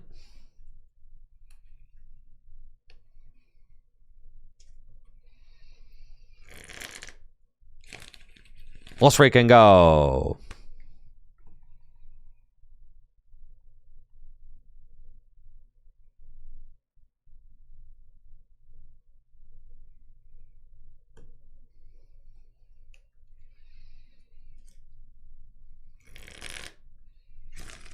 Yeah, you got to put the 1 on the Ogre. Yeah, it's true.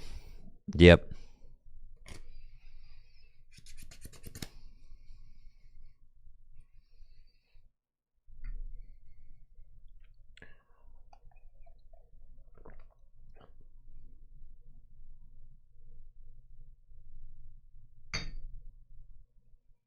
Did I get another free win?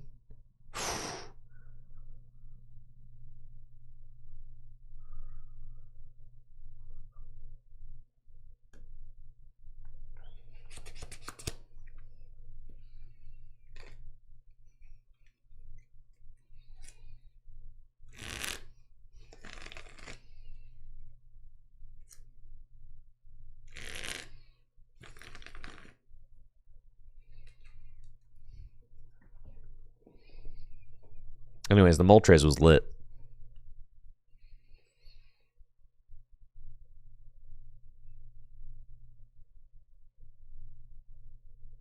That's all I know.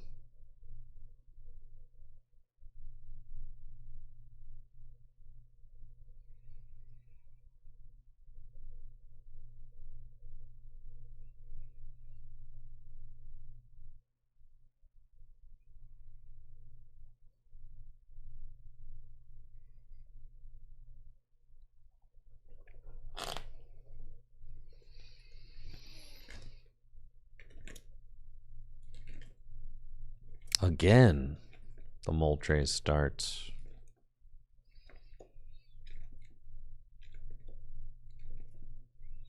A mirror, huh? Okay.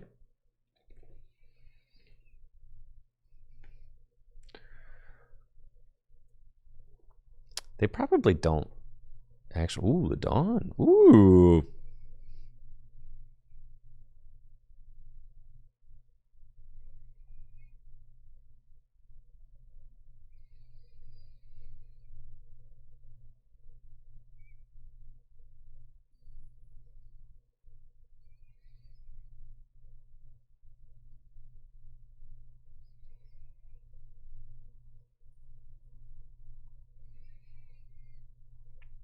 Probably just want another DP. And then I could play Pokepad for 1 more card.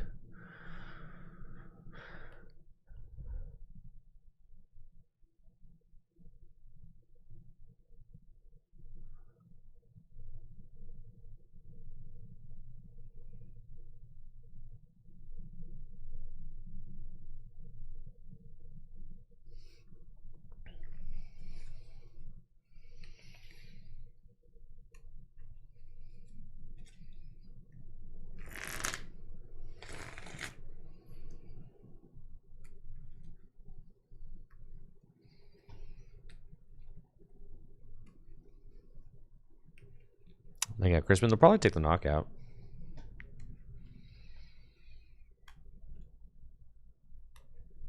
You think so?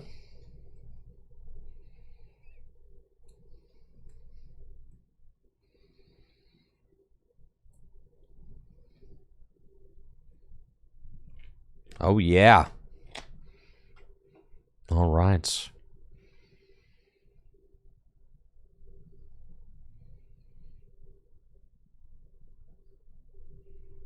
I got 3 Dracloak. Let's do it.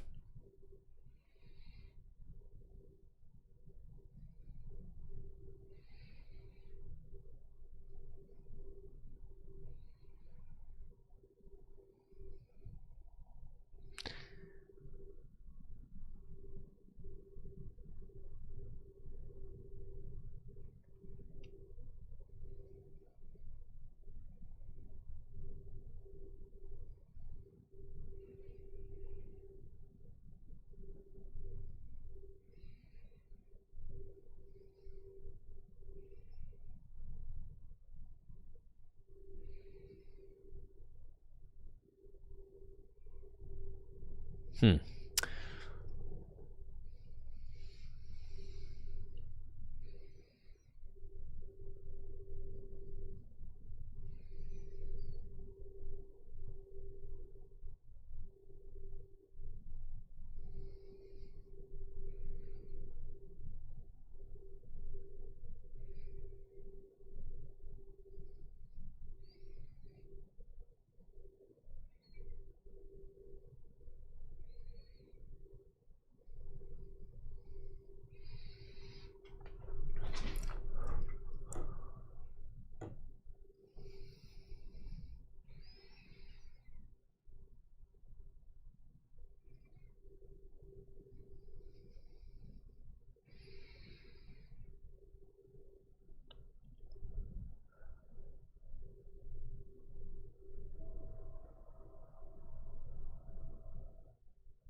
Yeah, that seems fine.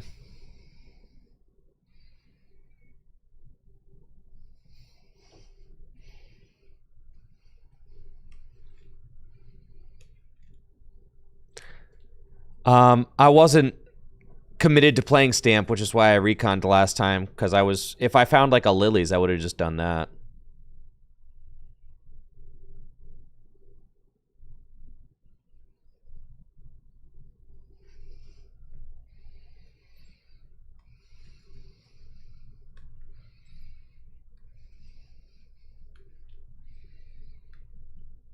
What's the point, man? What's the point, chat? What's the point of Unfair Stamp? Trash card.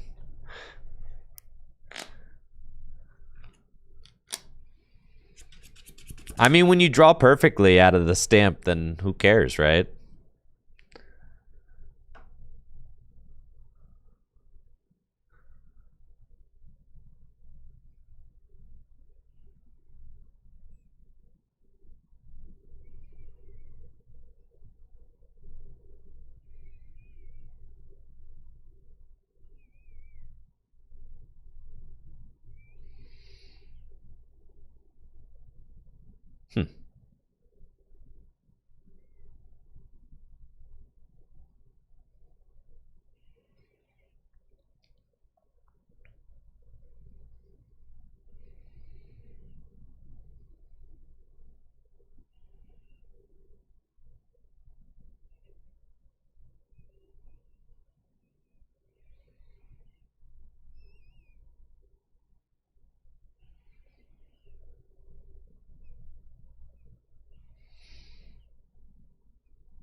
Okay.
Yeah, I think losing those two prizes earlier, like maybe I should have just been passing, you know?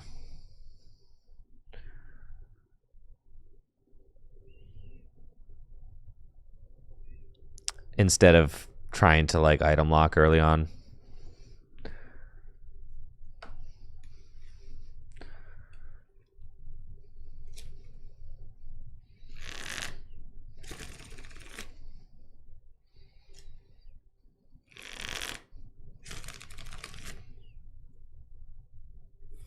Yeah, I don't know.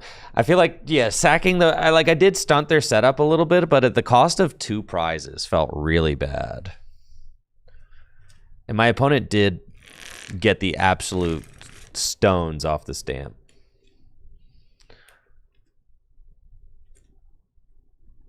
I think me threatening the double monkey with no liabilities on board is pretty good.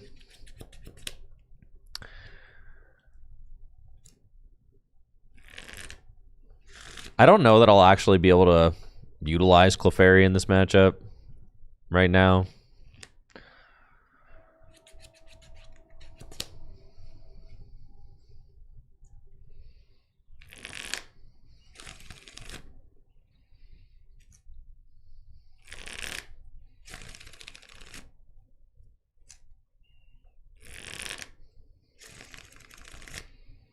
All right, and they're going to boss. Okay.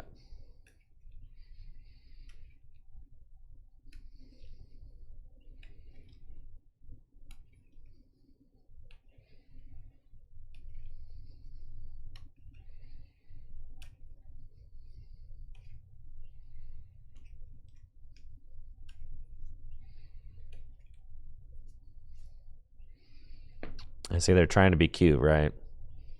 But if I just go double monkey onto the Dracloak, I'm still chilling. So I just got to find that second dark.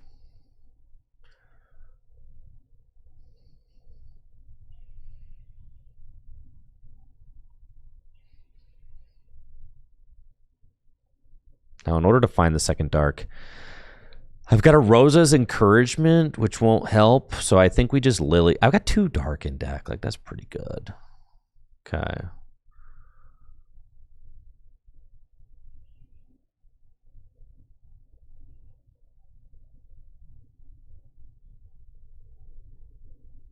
Yeah, let's just Lilies. There we are. Okay, and then we recon, and then knock out.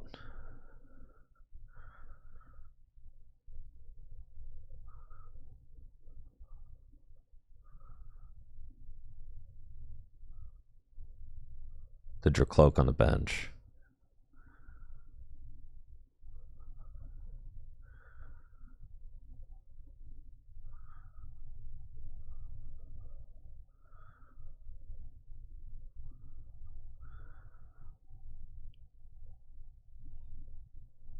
And should I put down Clefairy? No, because I could lose. Don't I need to boss? Why do I need to boss? Oh, so that they don't double my... Oh, because then they could win. Right. Oh, I forgot about that.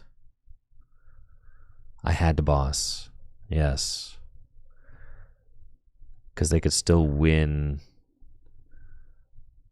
Oh, I'm just cooked then. Dang it. Yeah, I'm fried. I had to boss that turn.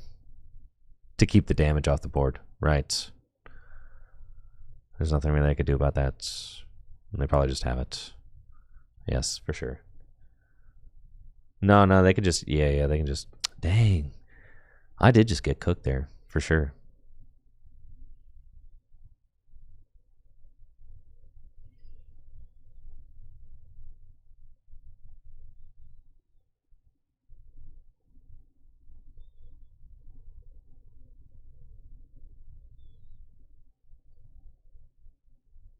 Yeah, I'm fried. They just have it.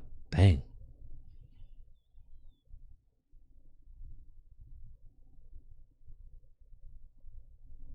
Outplayed, dude. Outplayed.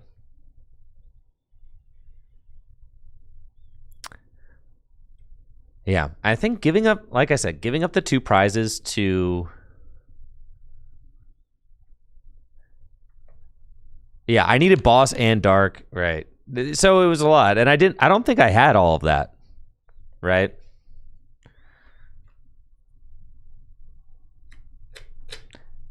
I think with going down 2 prizes, I needed that unfair stamp to do something, and it didn't really do enough. So it didn't do much of anything.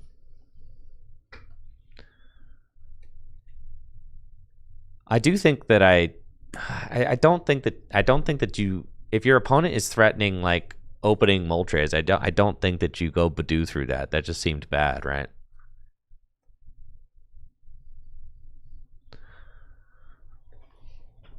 So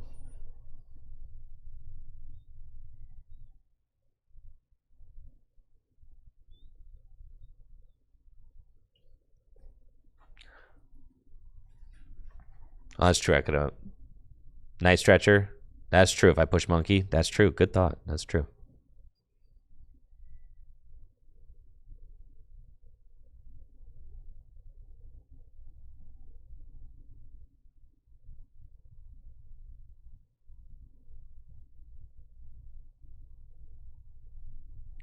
But I still don't know about those opening sequences. I think I probably should have not had. Yeah, I don't think that I should have been having that Badoo active, right?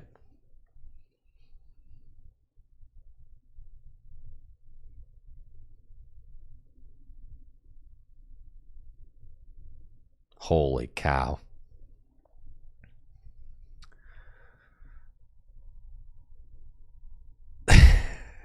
Sure. No, no, I'm kicked. All right, it's been real. Time to do what we came here to do.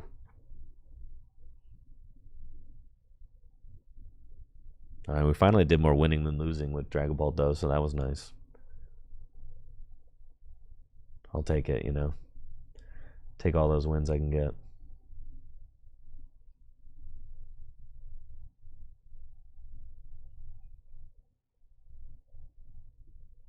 All right, now we're going to tier list all the special energy.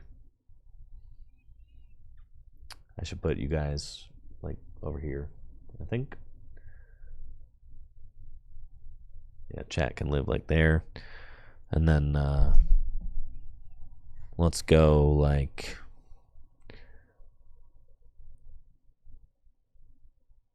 the alert box. Oh yeah, the alert box. I can go like right there. Cool. Sweet.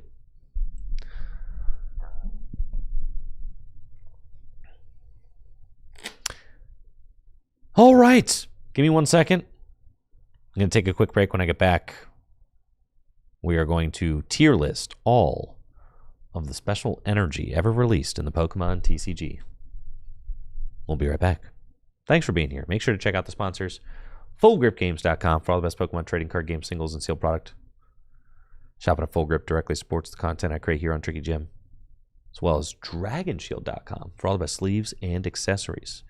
You can use code TrickyGym at checkout for 5% off your order. We'll be right back.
All right. Thank you for the patience.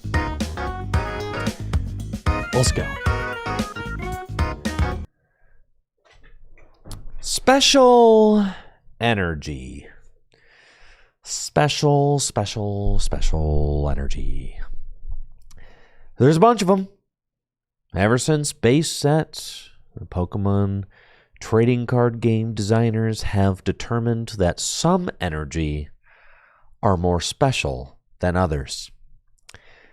But which energy are the most special? That's what we're here to discuss today as we tier list all of the special energy that have ever been released. Now, this isn't all of them right here. I mean, this is like a decent amount of them, but we're going to have to add a few in. I think this list was last updated in 2022. So, yeah. But I did find this kind of pre-made here on the thing. So, that's pretty hype. Here's some special energy here. I still have Be Right Back on my screen, don't I? Yeah. I am back. I am in fact back. So let's go.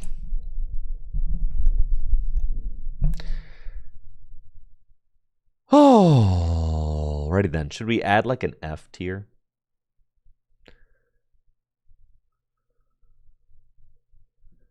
Add a row below. New. F. S, A, B, C.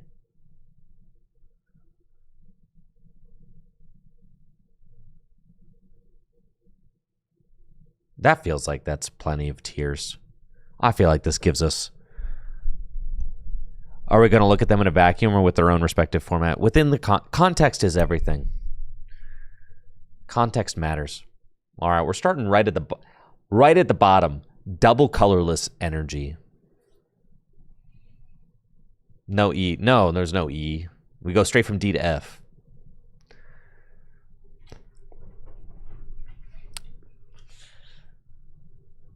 Double colorless energy released in base sets. Double colorless energy released in base sets is the premier special energy, the first special energy, and one of the strongest special energy ever printed. It is an energy card that provides 2 colorless energy. In the beginning, it was used to power up Scyther from Jungle and other things. It allowed you to retreat Pokemon with a retreat cost of 2. Allowed you to power up Wigglytuff as well for its Do the Wave attack. It was a very strong energy right when it was released and had been reprinted multiple times throughout the ages. How many iterations do we got? It's printed in base set, then was not printed all the way up until Heart Gold Soul Silver.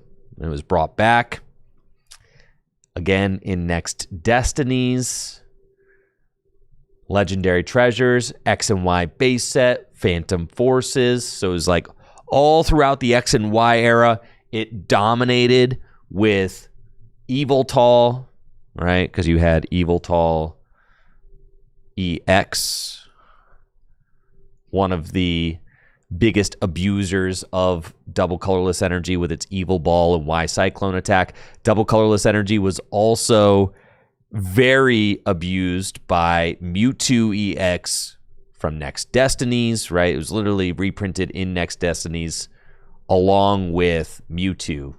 So, like, yeah, those two. A match made in heaven. Nothing like double colorless energy and my Mewtwo EX. You feel me? You smell me? Yeah. So, double colorless energy dominated with these big, basic EX Pokemon that kind of ran the show in the black and white and X and Y eras. And then in Sun and Moon, it was incredible as well with Zoroark GX. I mean, my God, just like they just kept printing Pokemon that were dominant with double colorless energy. You had Zoroark, GX, right? Riotous Beating, taking big knockouts. Absolutely incredible deck. You had Night March. Double colorless energy with Dimension Valley in play. Or just double colorless energy on your Joltik. To Night March for big one-hit KOs during the X and Y era. You had Mega Rayquaza. The list just goes on.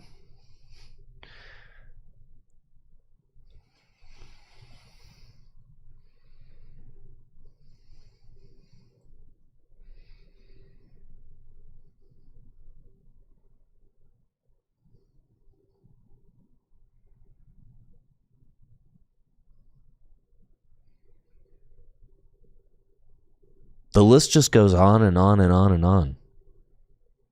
Double colorless energy, just an incredible card.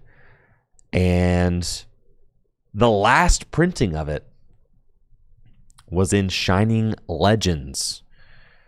Eventually, the game designers over at Creatures decided that it was too powerful and phased it out in favor of Twin Energy, which was printed in Rebel Clash, so early Sword and Shield block. Double colorless energy is like the defining special energy in the Pokemon TCG. It was the first special energy. It was printed all the way up through... It was left out for the first EX era, and then it was also left out during the Diamond and Pearl Platinum eras. But it dominated base set through Neo. It was relevant. So those early Wizards of the Coast sets, it was relevant throughout. And then as soon as it got back on the scene in Heart Gold, Soul Silver, it was relevant up until it was phased out again. I mean, it was just reprinted. It was a staple of the Pokemon TCG from Heart Gold, Soul Silver all the way up until Tag Team GXs, right? It is a fixture still of the expanded format, kind of just a forever good card in the Pokemon TCG. For sure. So, yeah, double colorless energy. It's about as good as it gets. So powerful that they probably won't ever print it again. I do think they would have to do a massive kind of rehaul of the power levels, I think, of the Pokemon TCG in order to justify printing it again. But my suspicion is that they will not ever print it again. That is my bet. But you can let me know what you think in the chat. Do you think that they will ever reprint double colorless energy again? I don't think so, personally.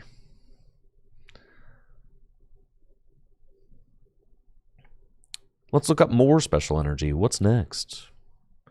I want to do it in chronological order. So I'm going to use this.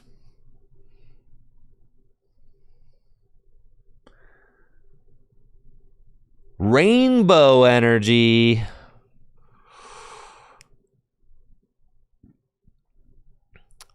Rainbow energy, pretty iconic.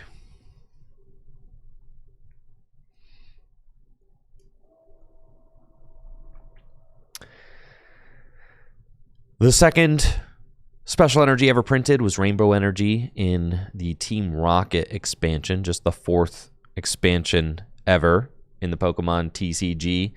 It is a multicolored energy that provides any type of energy when attached at the cost of having to place a damage counter on the Pokemon that you attached it to. So, a pretty balanced card, honestly.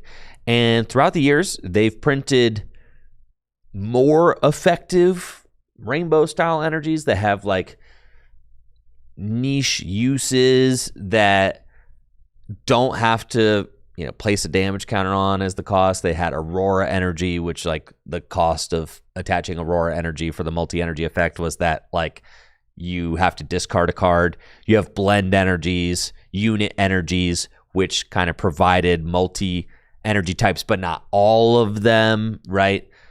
So Rainbow Energy is an interesting card. It does provide all types of energy at the cost of placing a damage counter, but it is a special energy, so it comes with the downsides of special energies as well, and that they can be removed or hated against or turned off for things like that. When it was originally released in the Team Rocket expansion, it didn't see success right off the bat. However, it did become a massive fixture in Sneasel decks during the Wizards of the Coast era, because back when Sneasel, and not just Sneasel decks, but also your Steelix decks, right? Because when Sneasel and Steelix were released, there was no such thing as basic metal or basic darkness energies. So in order to power up Steelix or Sneasel, you had to have a special metal. So like more so Sneasel than Steelix. In order to power up that beat up attack, if you only had 4 special darkness in your deck, you also played 4 rainbow in your deck, so that you had 8 darkness compatible energy for the beat up attack. And that was very good. It was very good during that time. Rainbow Energy was also reprinted in Ruby and Sapphire, and then eventually turned into Double Rainbow Energy, which is like an incredible card. I mean, that card is probably way better than Rainbow Energy, to be honest. Rainbow Energy reprinted in Platinum, Heart Gold, Soul Silver, XY, Breakthrough. Rainbow Energy is certainly a classic, but I don't really think it's that great. I think it's just okay.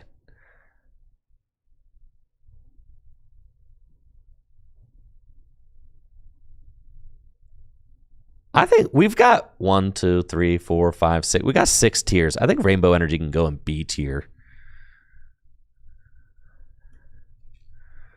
What do you guys think? So low? Rainbow Energy ain't even that great. Like, listen, as we get through this list, you're going to see how many better energy there are than Rainbow Energy.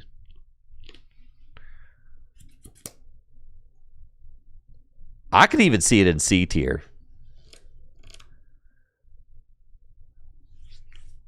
No, it's not A tier. There are so many better energies. There are so many better energies. B tier is like cool. It's a good energy, but it's, yeah, B is good. It's on the upper half, guys. I'm telling you, as we get through this list, you're going to be like, whoa, that's crazy.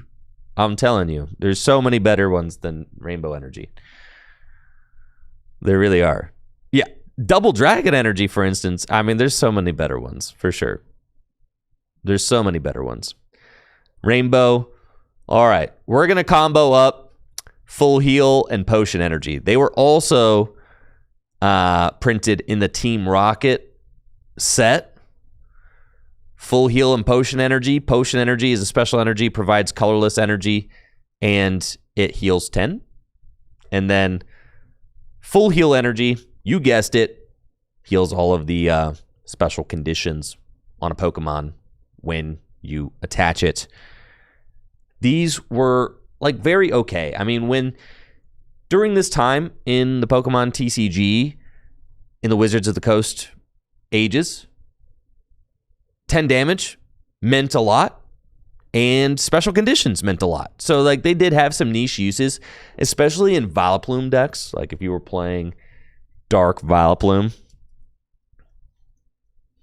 and were using its Hay Fever Pokemon power, right, which makes it so no trainer cards can be played, these special energy, Potion Energy, and Full Heal Energy were a way to get around that trainer lock. So they were kind of like situationally useful in that regard, but ultimately not like great. They're certainly like D tier or C tier. They are very okay. but not the kind of special energy that are like game breaking, game deciding, or really too much anything like that. They were kind of like had some very specific niche uses. I would put full heal energy like probably a spot above potion energy, because full heal energy just did more. So I think like full heal energy would either be low C or high D. Potion energy kind of like firmly D tier. They're okay. They're just very okay.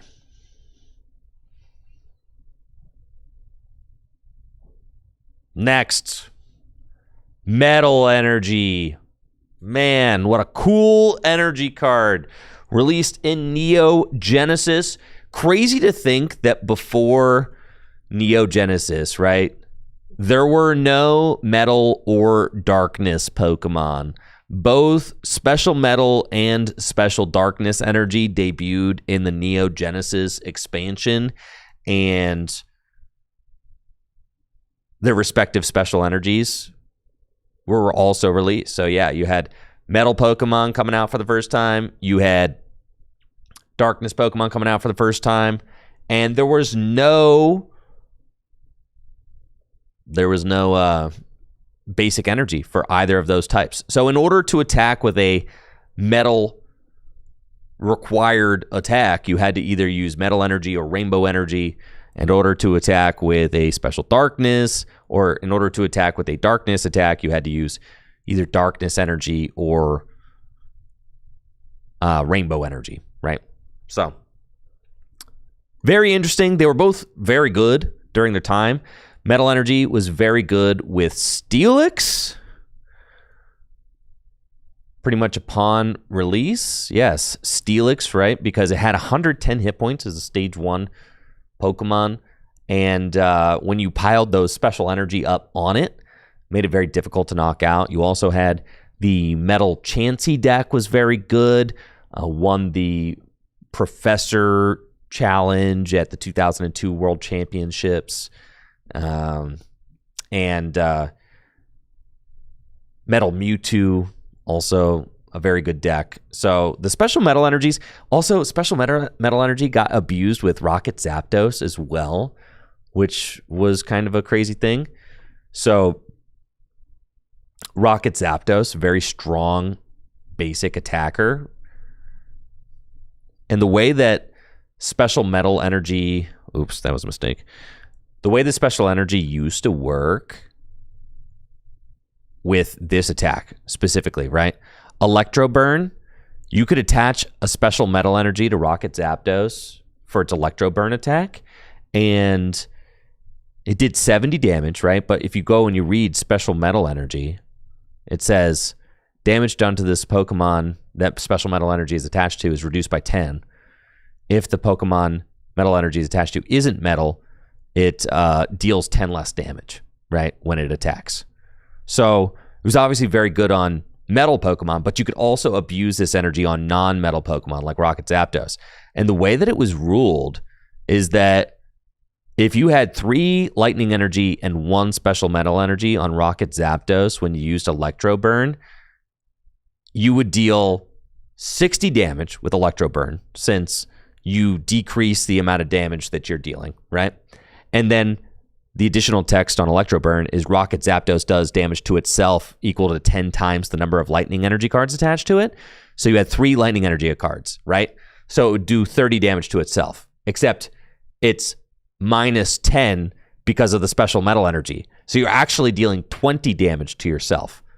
But wait, you're dealing 20 damage to yourself, which also gets reduced by 10 coming back in because you're wearing a special metal energy.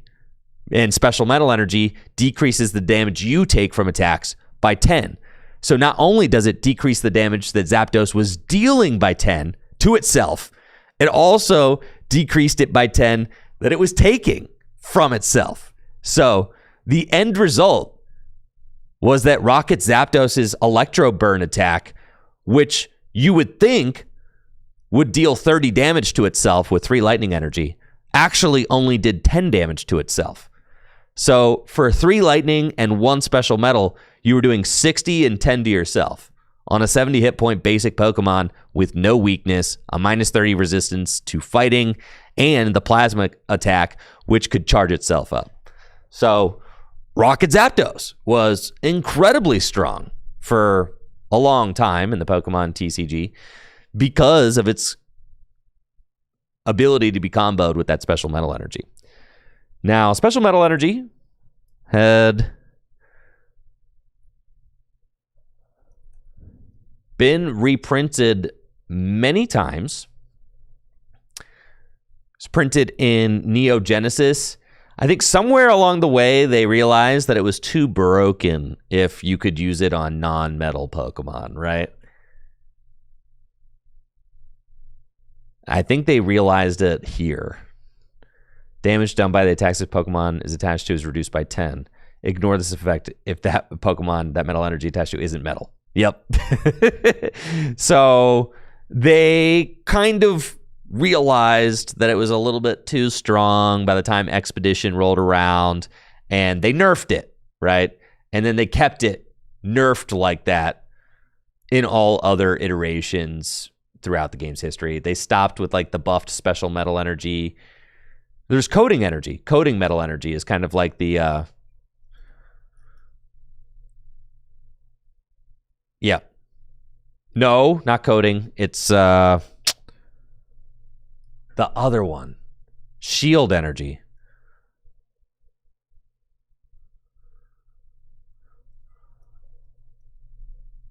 It was kind of brought back with shield energy and Primal Clash, right? But shield energy could only be attached to metal Pokemon. They don't really do that with special energy anymore, but that's kind of like a interesting little tidbit there. So special metal energy was very good. I think it certainly is like an A or a B tier card. A tier, probably. I mean, it was played in like Steelix decks as well. I was just using a bunch of different stuff. You know, the tanky metal energy is kind of like a classic thing. And that's why I'm saying like Rainbow Energy and B tier. I mean, it could even go C tier, dude. Because like there's so many good energies that we're going to be wanting to like put up here. I think A feels like very fine. What do you guys think about special metal energy? And it was used far more. I'm just kind of talking about its debut.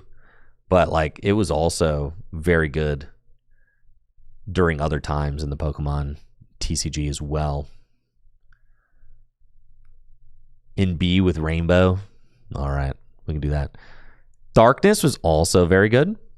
Darkness, special darkness energy was used to... I think special darkness energy is probably even better than special metal energy. I mean, it was used in like the most broken deck in the format. Sneasel decks during the Wizards of the Coast era.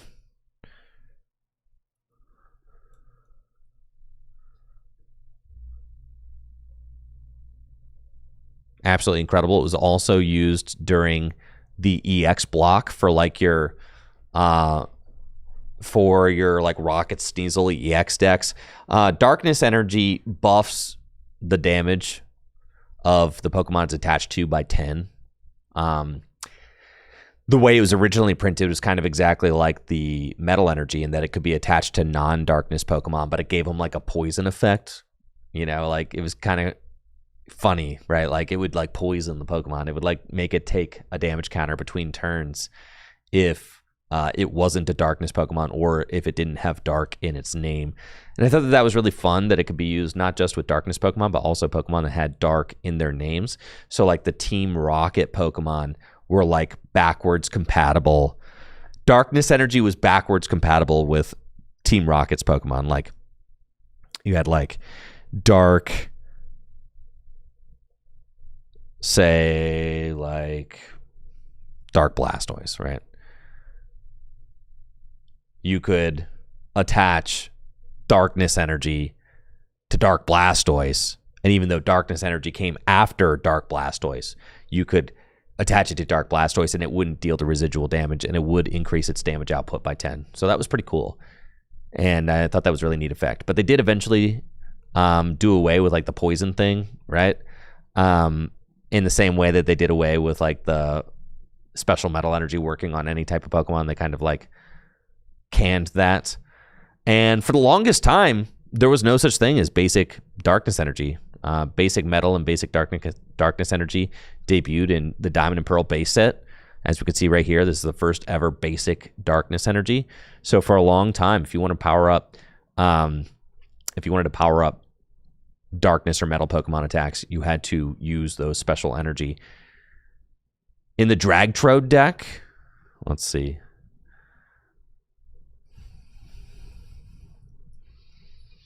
This is going to be fun. PTCG Archive, we can go and like look at decks, right? So like your 2006 decks, your Dragtrode, right? Like your Dragtrode deck featured all these different special energy because you had to power up Sneasel's Dark Ring and Dragonite, right?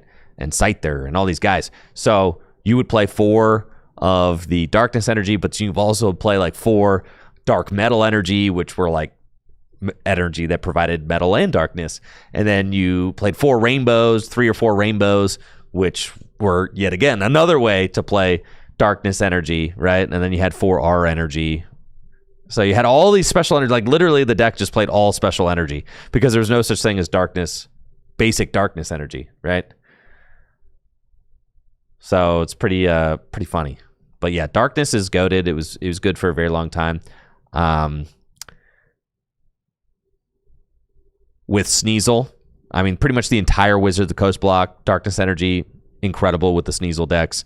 Darkness energy also then was picked up during the early EX era, was incredible in your darkness-based decks. You've got not only Dragtrode, but you also had your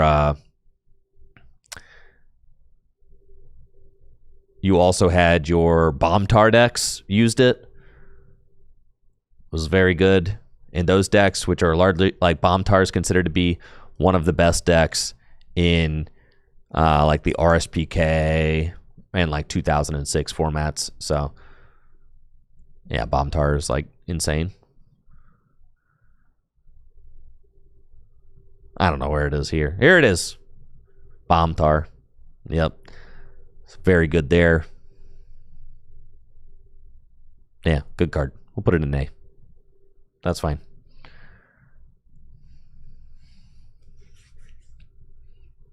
Next. Recycle energy. Some of these are not going to take as long as others to talk about. Like recycle energy. Recycle energy, it comes back from the discard pile when it gets discarded. So it goes to your hand. I feel like it's very okay. That's like a... Even putting it even in a tier close to B tier just feels wrong. Let's see. Are there any uses on Limitless for recycle energy?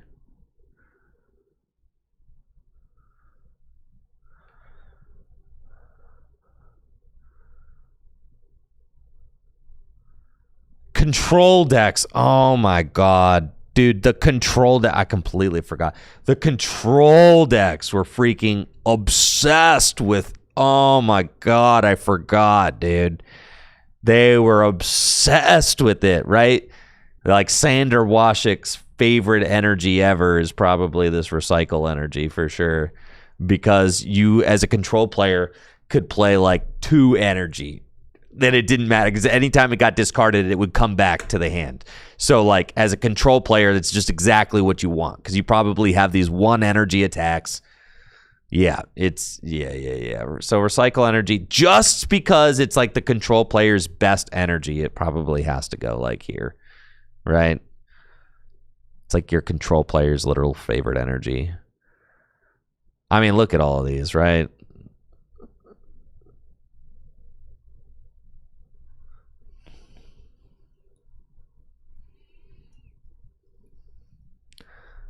I don't think Rainbow Energy is going to have nearly as many. Spiritomb. I mean, that deck is like deeply unserious. Yo, 1. Ultimate Mewtwo. Perth Regional winner. Henry Brand. Because it played 4 Aurora, 4 Rainbow. That's pretty cool. I remember that deck. The expanded Mewtwo deck.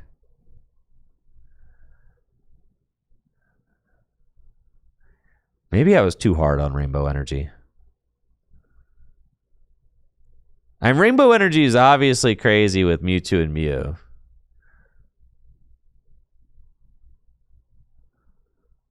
Was that too hard on Rainbow? Yeah, all right. There's way too many first place events with Rainbow Energy. You probably have to bump Rainbow Energy up here.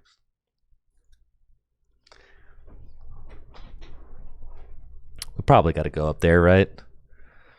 Something like that. Anyways, recycle, crazy in the control decks. Fine. Miracle Energy. Finally, our first F tier energy. This energy is like basically unplayable. I can't think of a worse energy, really. You can't have more than one Miracle Energy in your deck. Attach Miracle Energy to one of your Shining Light Pokemon. At the end of your turn, discard Miracle Energy. When in play, Miracle Energy counts as every energy type, but only provides 2 at a time. So it is a like single turn use special energy that could only go on light or shining Pokemon, and neither of those were particularly very good. Like Light Dragonite was probably... Yeah, like Light Dragonite and Light Golduck were probably the most playable of the light Pokemon. None of the shining Pokemon were playable. None of them. But yeah, Dragonite and Golduck decks don't even play that energy because it was so butt. So Miracle Energy, butt tier, that's for sure.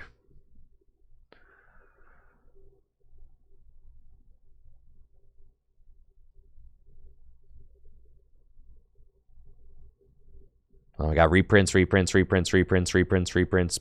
Energy. Boost Energy is kind of like the first ever incarnation of the triple acceleration energy, what we know now as ignition energy.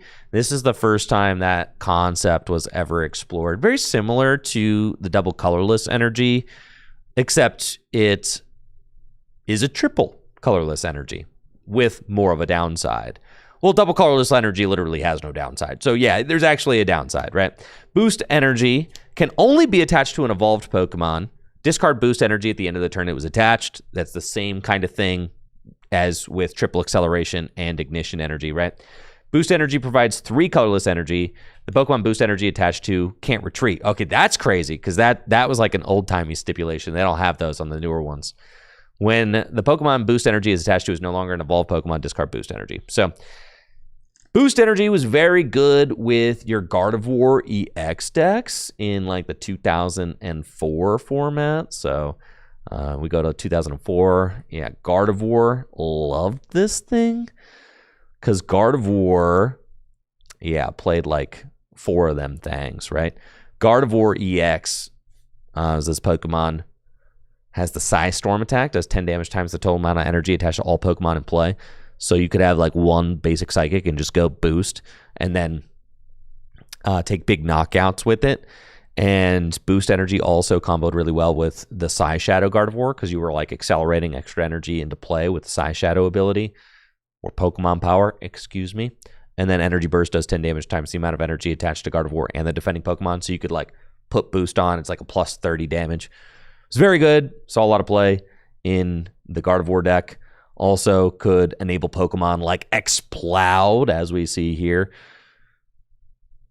And as you know from like Ignition Energy today, it's just like a pretty good effect, right? I actually, I played a deck with 4 triple acceleration in it. 4 triple acceleration energy in it to top 8 regionals. Snorlax VMAX. Right? Take a look at my Snorlax VMAX deck right here. Top 8 of the Collinsville Regional, last ever expanded regional ever held. Yeah, this deck just played 4 triple acceleration energy. To power up Snorlax VMAX's G-Max Fall Attack, which could one-hit KO things. So, yeah, this kind of energy has a long storied history in the Pokemon TCG and is just good, right? Boost Energy was very good.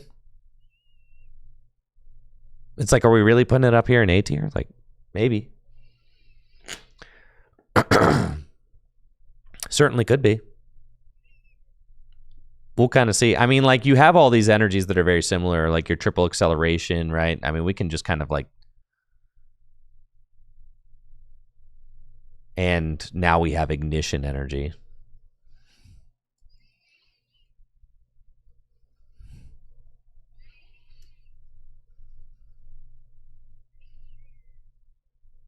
Which is like the same thing.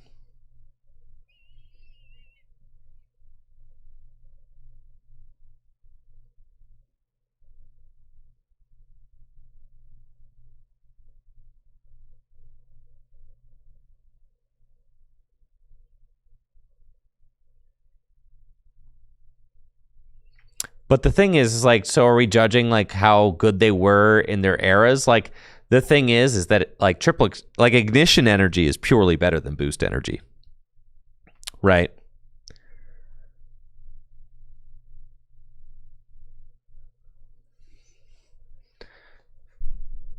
But is ignition energy played in as many like tournament winning decks? Boost energy was played in some very good decks. Let's see, what else was triple acceleration energy used for? So that's something I think makes this kind of like difficult.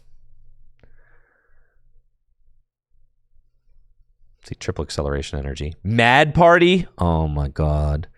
Behem? Snorlax VMAX?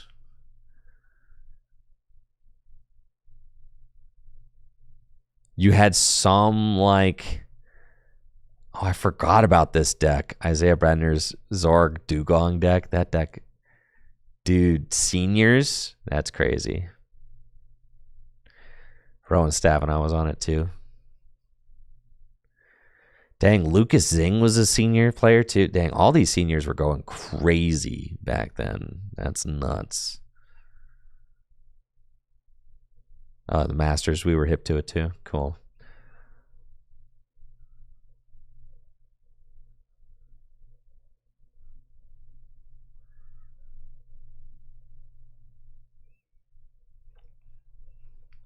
I almost want to like combine them all, right? Because it's like one... Yeah, it's like, am I really going to split hairs between like the three different kinds of special energy? So like, I'm kind of just saying it's like...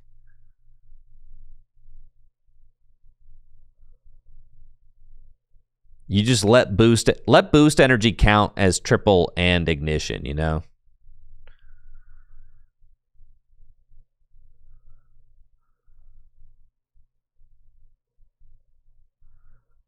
Now, I could edit them all to be together.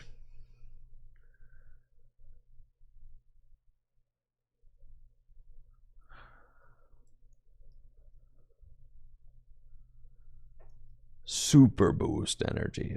That feels like a lot of work, though. I'm just going to let boost energy count as the other ones for now. You get it. They're all like the same thing. You know, I'm not going to split hairs and be like, well, this one's better than this one. I mean, like, they're all the same thing, right?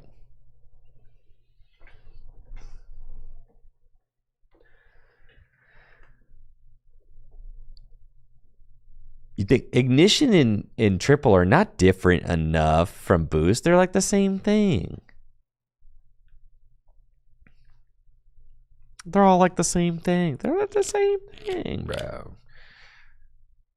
Crystal energy. What a stinker. Provides one energy of all types of basic energy cards attached to the Pokemon Crystal Energy is attached to. If there are no basic energy cards attached to the Pokemon Crystal Energy is attached to, Crystal Energy provides colorless energy.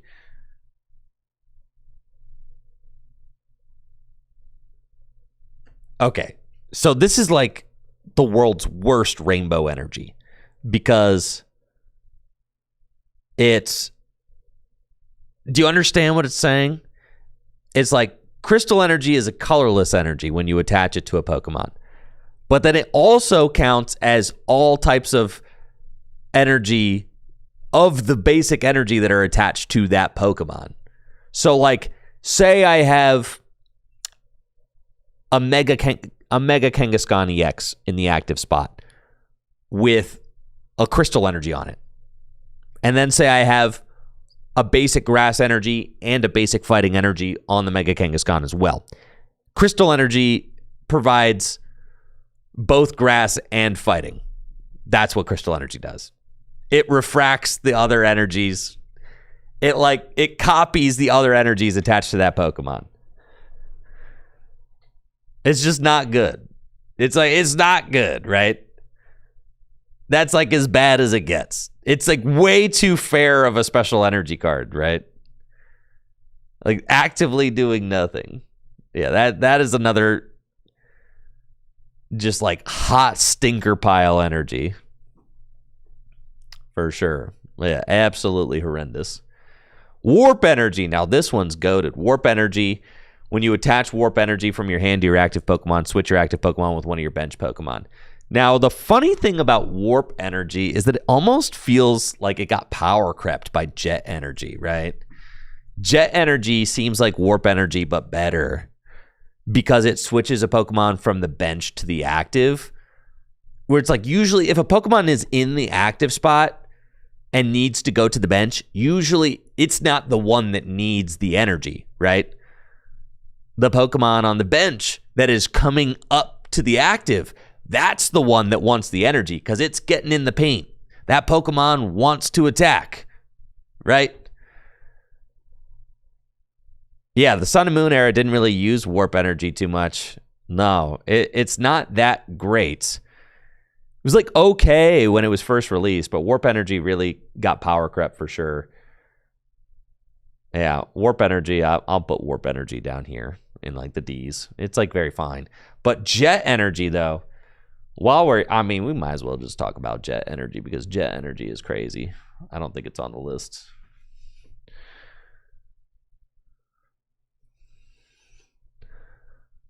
Jet Energy. Jet Energy. That's a freaking energy card right there. Jet Energy is like the perfect energy switch card. Perfect energy and a switch in the same card. I mean, Warp Energy was kind of like the prototype. Jet Energy was done well. Could be used for a whole bunch of things. Obviously, it was very good in Lost March decks. It was like incredible in Lost March decks. Also just very good as like a switch out if you're playing against like a control style deck. Jet Energy.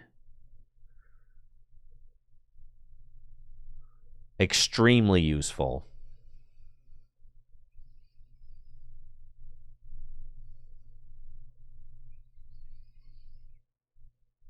You see how I mean? It's going to get way too crowded up in here.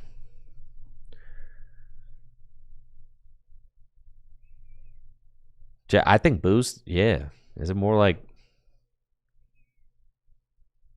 Dang. It's hard to say, you know? Does boost energy belong in B? The triples.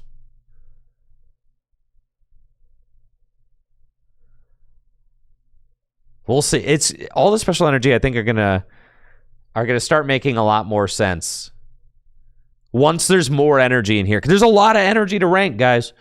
All right. Everything is almost relative to itself, right? So relative to others. So I feel like it's going to get easier to rank energies when you got them all up there, right? Bounce Energy.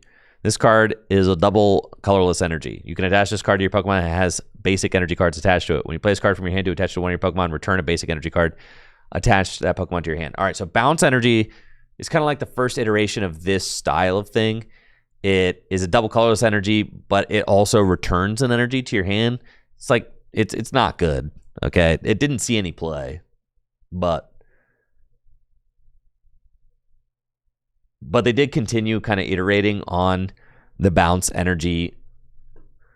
Oh, we already got Bounce Energy here. They did kind of continue iterating on the Bounce Energy formula with the Holland's energies, right? So, but the Holland's energies were actually good because they were rainbow energies, whereas the Bounce Energy is just what's the point, right? So like Holland's cast form, this is kind of like the first iteration of like that Holland's cast form, Holland's Magneton type thing. But being colorless energies, it just wasn't really worth it. So those are F tier for sure. Cyclone energy. When you play this card from your hand to attach it to your active Pokemon, your opponent switches their active Pokemon with one of their bench Pokemon. Also, just not very good, right? It's like a gust energy, but it's not. It doesn't really gust. It just kind of does. I don't know. Was Cyclone energy used in anything? I don't think so. It was reprinted a couple of times. It's not like...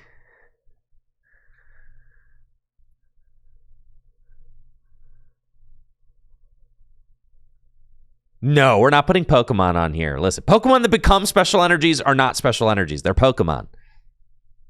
But I would get the argument. I don't think Cyclone energy is anything. I don't think so. Let me check PTCG Legends. That's where I'm going to check. Cards. Cyclone energy.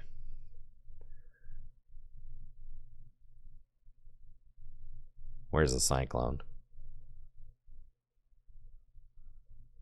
There it is. Cyclone energy, was used in World Championship Seniors decks. See, so this is important, right? 2010 Worlds was used in Guardy. A one of as a push. All right, it can't be F tier. Cyclone energy got to be up in like probably C tier. These cards were not in like world caliber decks, so like, yeah, it's got to be in like C tier for that. It did something once, right? Like, you can't ignore it being in a world championship winning deck. Can't ignore that. Top 4 worlds as a 4 of? Yeah. All right, we'll put Cyclone in C tier. It won worlds twice. I mean, that's pretty crazy. It just used to be different times then. Because, see, that's my perspective, is that, like, I know a lot about the Wizards of the Coast era, so I know that the original Cyclone energy was totally butt. Like, this one, Skyridge, that card did not see play. Like, I absolutely know that. Like, this card, 0 play. But I'm a little bit less knowledgeable of like this era, right? 2007, that's where I really start to like be less aware of how the game went. Between like 2007 and 2010, that's like my weakest spot as far as Pokemon TCG knowledge goes. And sure enough, that is exactly where like these results happen. It's like, this is the time I know the least about in the Pokemon TCG, and that's where all of Cyclone energy action is happening. Okay, I mean, so it was played in Gyarados. It was played in Gardevoir Gallade. It was played in this Scizor deck. It was played in Alex Brosseau's Banette EX deck. But it was like, it was good because there's no gust, right? So like, there's no like Pokemon catcher or boss's orders. So like a push was just like all you had back then, right? So it makes sense. There was no way to like in a format with boss's orders, like it's never seeing play, right? In a format with Pokemon catcher, it's never seeing play. You had Pokemon reversal, that's true, but people weren't super.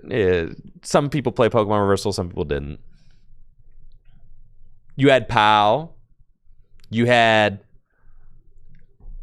only had POW for a while. You had Luxray, right? All right, I think Cyclone and C feels good. Retro energy, holy cow. Looking at some of these and just forgetting that they exist.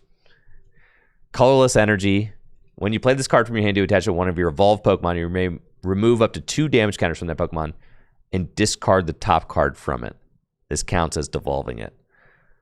I mean, just like really cool looking card. Really not a good energy.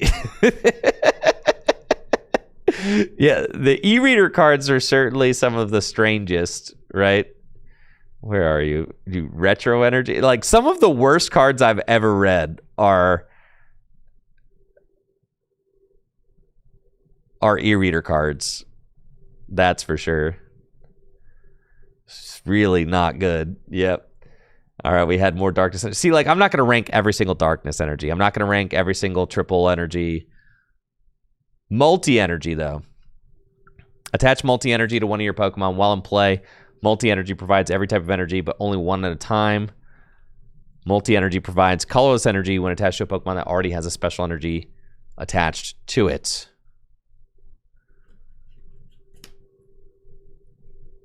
Yeah, multi-energy is okay.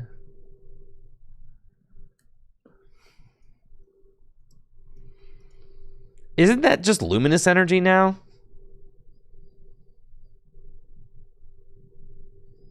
That's just, it's like literally luminous. It's yeah, that's what it is now, right? So multi-energy, you can imagine, is about as good as luminous energy is. It's just luminous. Yeah, they just renamed it.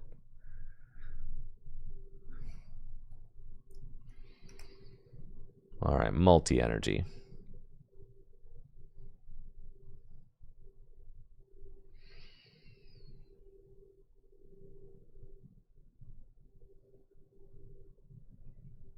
What do we got? That's right. Card is played in Jump Bluff. Freaking love Jump Bluff. The best 2010 deck there is. Donphan Kingdra. Yup. Does some energy fixing there like that. Mutrick. It was played in Mutrick. Yes. You had 4 of them in Mutrick. And Mutrick won Worlds. 2009 U.S. Nationals. Kingdra. Wow. It's crazy.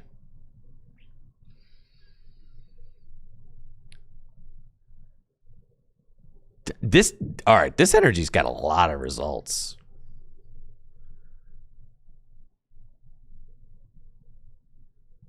Yeah, this energy was looking kind of cracked back in the day. People just played this. It's because it allows you to do things like just splash stuff, right? You just put like 4 multi-energy there. You could splash a Rayquaza EX, right? I mean, it's good in the same way that Rainbow is good. So, I mean, honestly, it feels like it kind of... But it's not quite as good as Rainbow Energy. So I feel like it goes in B tier.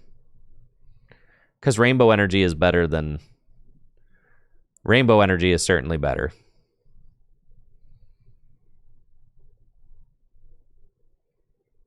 Than Multi-Energy.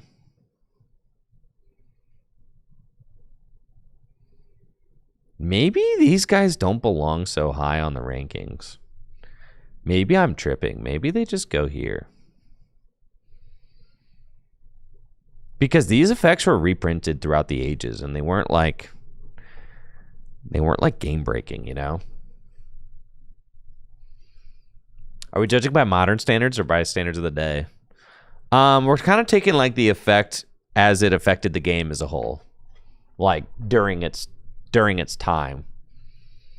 Like its impact, the special energy's impact on the game, right?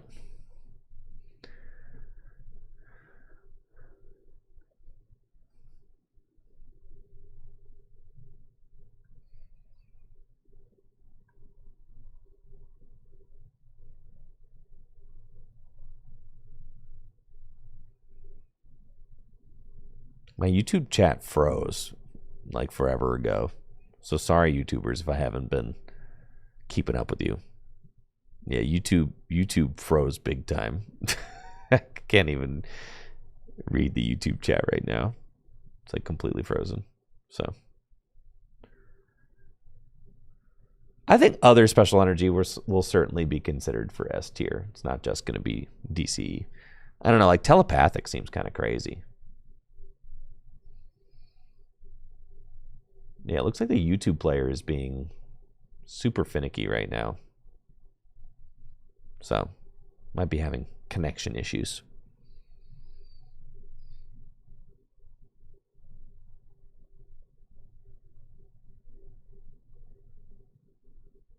Are we back? Okay, there we go. I'm back. YouTube chat is back. I was going to say, YouTube chat, I hadn't seen a single YouTube chatter chat in like 10 minutes. I was like, dang, bro, dead stream, bro. That's crazy. But then I realized it was probably a technical issue. I'm like, that's actually unlikely.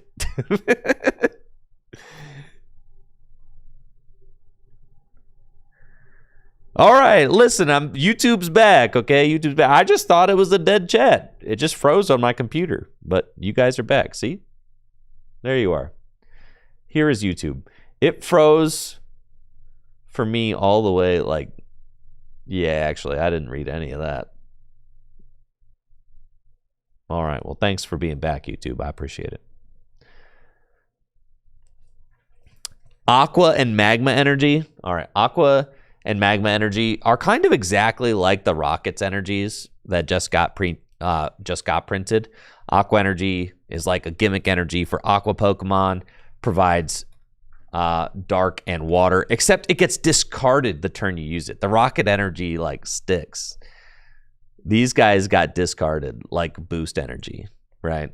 But this is a World Championship. The Magma Energy is a World Championship winning deck. So like, you can't hate it too much. And everything is like context, right? Because you had the Magma Energy and the Aqua Energy were reprinted in Double Crisis, but every single card in Double Crisis was like incredibly unplayable.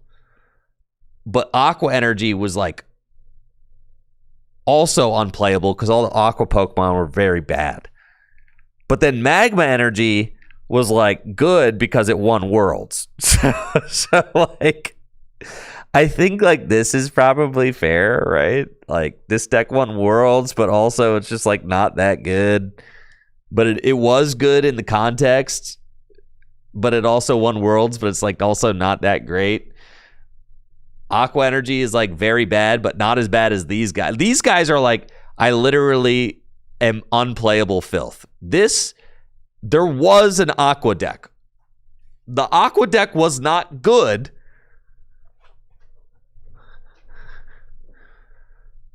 The Aqua deck was not good. I think it top 32'd Worlds, but like, you know, not like a good finish. It was not good. In fact, we could go to probably TCG Legends, right? And if we look up world placements,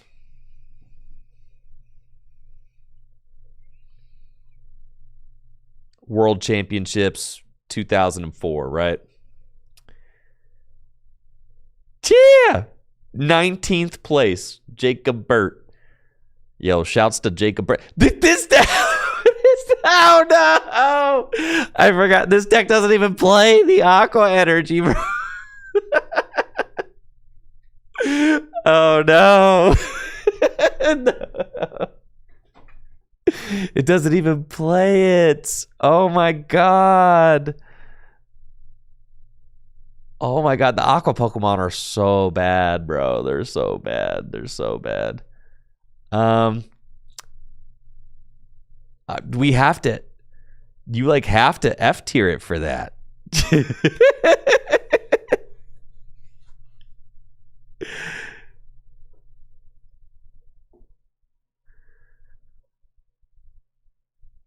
You can't, I don't think you could in good conscience leave it like in D tier if it wasn't even played in the Aqua deck. Like, oh my goodness. All right, yeah, I think you have to F tier it for that. But yeah, the Magma deck was like the deck that famously swept the 2004 World Championships, winning junior, seniors, and masters. That was a big deal. Double Rainbow Energy. I mean, honestly, Double Rainbow Energy is like one that is such a big deal in the RSPK format that like it could be up there in S tier too, because it is just that good. Double Rainbow Energy, it could be S tier, it could be like very high A tier, but it's like certainly one of those two. Double Rainbow Energy is like very insane. Double Rainbow Energy can only be attached to an evolved Pokemon. While in play, it provides literally 2 Rainbow Energies, and the downside is that it reduces your damage by 10. It's literally like Neo Upper Energy, guys. It's Neo Upper Energy. It's Neo Upper Energy. It's freaking Neo Upper Energy, and you can play 4, dude. Like, you could just play 4 of them. Isn't that crazy? It's Neo Upper Energy minus 10 damage. That's crazy. Like, Dragapult would play the heck out of it. Dragapult would eat that up, dude. Yeah. So, yeah, this seems like an easy S tier card to me. It says including Pokemon EX. Oh, it does include it. But it is, well, like the single prize Pokemon were better back then.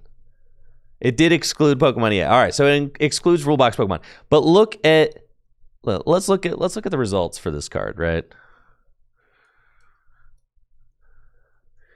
It wouldn't be very good now. The card wouldn't be good now because they don't print good single prize Pokemon anymore. I mean, just like, sorry for the truth nuke, but single prize Pokemon suck now. It doesn't matter. But look at all these results, dude. 2004.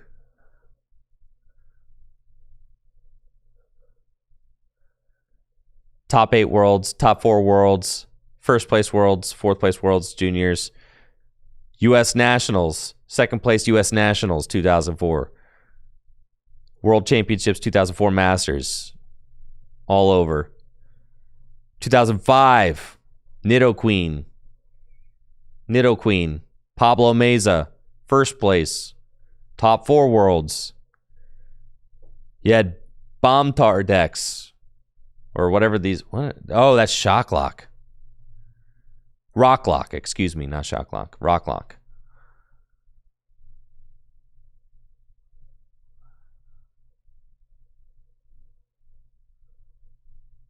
You had Guardy Gallade decks using it. Right? Jason Klaczynski, first place World Championships.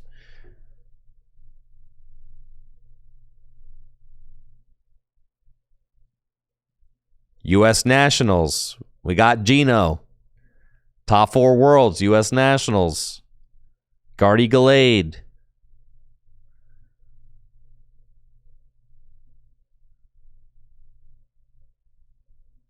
Jeremy Marin again. 1 Worlds 2005, top 4 Worlds 2004 with Nidoqueen. Yeah. I don't know. I guess if there was any critique of Double Rainbow Energy, it's that I guess it only dominated the RSPK format. Like, but that's 2 eras. Like, that's like 2 full eras, right?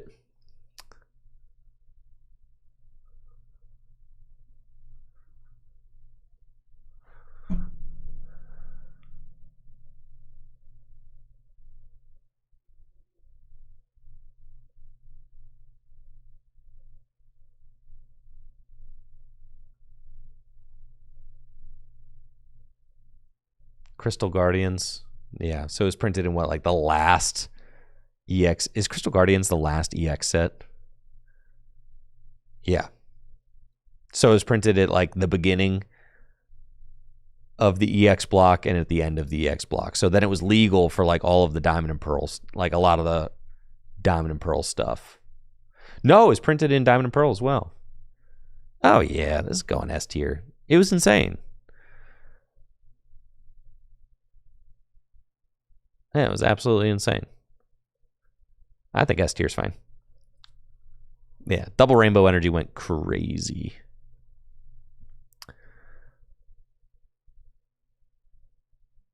For sure. Now, it wouldn't be good now. Double rainbow wouldn't be good now because, like, you couldn't attach it to rule box Pokemon, basically. So, and rule box Pokemon are the only Pokemon that are, like, worth playing. I mean, they got your single prize Pokemon, but, like, they print them differently now. Like, the way that they're doing single prize Pokemon now is that the rule box Pokemon are so big and dominant that they print them as, like, these funny stage 1s or stage 2s that, like, you have to jump through all these hoops to try and, like, score big knockouts. And the thing about the single prize decks is that jumping through all those hoops is inconsistent. So that's what balances them, right? Is that if the single prize decks hit what they need to hit every single turn in the game, they're the best decks in the format.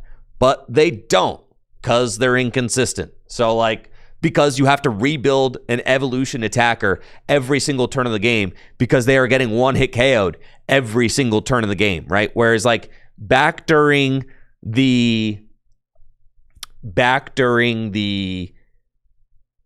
EX block and Diamond and Pearl, Pokemon weren't getting one hit KO'd. Like, single prize Pokemon were not getting one hit KO'd every single turn, right?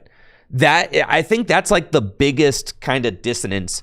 That's the biggest kind of thing that is difficult, I think, to understand for, like, a newer player about the way that the older formats played. Is that single prize Pokemon, like stage 2 single prize Pokemon, were getting 2-hit KO'd, right? So in a format where stage 2 single prize Pokemon are exchanging 2-hit KOs, you could see how double rainbow energy is extremely good. But in a format where your Pokemon are getting 1-hit KO'd every turn, it's like, it is what it is, right? It would be very good for Slowking, I guess. Yeah, and that's the thing, is it's only as good as the Pokemon that are being printed with it in mind, but it is a very powerful effect. So, yeah. Good effect. Double Rainbow Energy, Metal Energy, Multi-Energy again. Darkness, Metal Boost, Cyclone, Warp. Did it. The Holland Energies. The Holland Energies are like... This is when the game was at its most complicated. Like, look at all this reading we have to do. If the Pokemon the Holland Energy is attached to also has a basic Fire Energy attached to it, that Pokemon has no weakness. If that has a basic Fighting Energy attached to it, isn't affected by resistance. Ignore all these effects if Holland Energy isn't attached to a Pokemon EX. They have all these, like, really niche uses, right? Like Holland Energy GL. If the Pokemon the Holland Energy is attached to also has a basic Grass attached to it, that Pokemon can't be affected by special conditions. If the Pokemon Holland Energy GL is attached to also has a basic Lightning Energy attached to it, damage done by your opponent's Pokemon EX is reduced by 10. All right, somebody just tell me where to put these. If the Pokemon that Holland Energy WP is attached to also has a basic Water Energy attached to it, prevent all effects, including damage done on that Pokemon by your opponent's Pokemon. If the Pokemon that Holland Energy WP is attached to has a basic Psychic Energy card attached to it, that Pokemon's retreat cost is 0.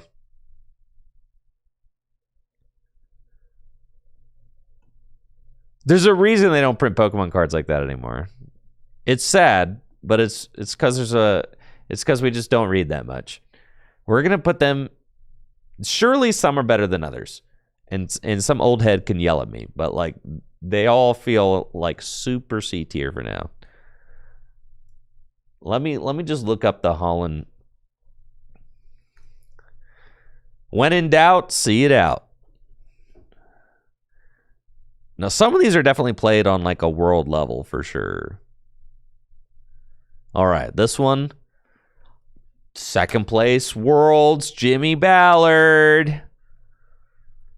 Second place, Worlds again. Frick, dude, this is Holland Energy FF. Right, so that one's got to be at least C tier.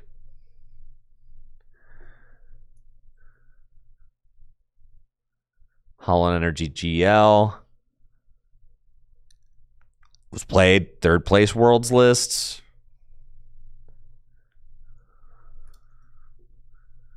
Holland Energy WP. Again, worlds. Second place worlds. They're all looking mighty C tier to me. Yeah, they can all live right there. Very niche uses, but some of those niche uses are good. So, yep, C tier it is.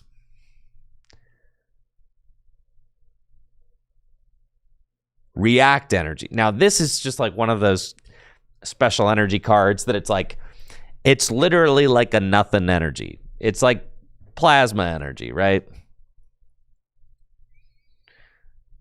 It's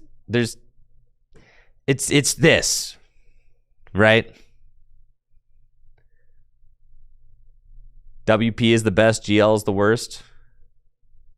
Really? All right. Sure.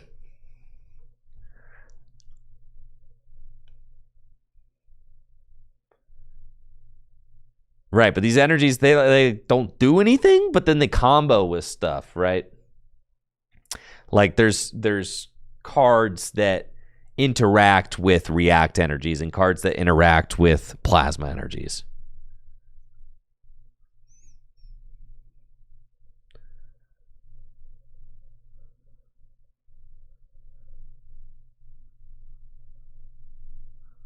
Yes, I know that plasma energy was good.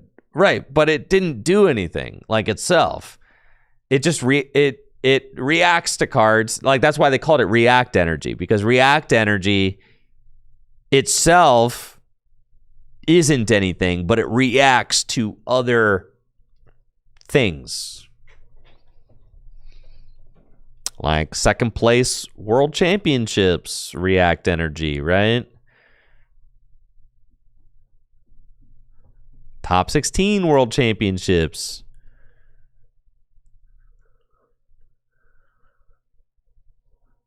Because you got like this Flygon, right? You may discard any number of react energy cards attached to Flygon EX. It can like do more damage for the amount of react energies you discard, right?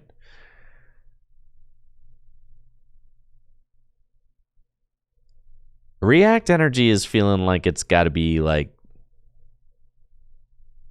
yeah, we're just going to put it in D tier. Like, it doesn't seem that great. Even if you got second place at Worlds, bro, like, nah, man.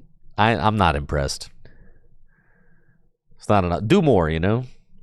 All right, Delta Rainbow. Dark Metal Energy. Dark Metal Energy, I mean, it was really good in Rocket Sneasel, but that's about it.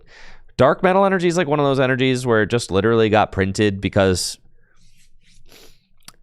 basic darkness energy and basic metal energy didn't exist yet, and they were like, we need to give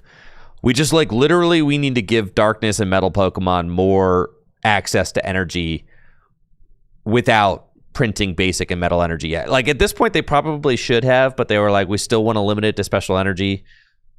So did we miss R energy? Where's R energy?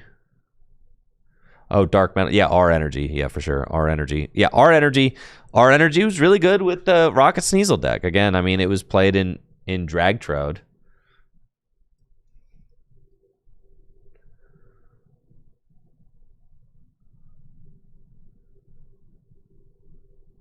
And Dragtrode is like my favorite. Let's freaking go! Andrew Mahone, Indianapolis Regional 2006 Retro Side Event winner. Dragtrode. But yes, Dragtrode, World Championships, top 8. Alex Berceau, 2005.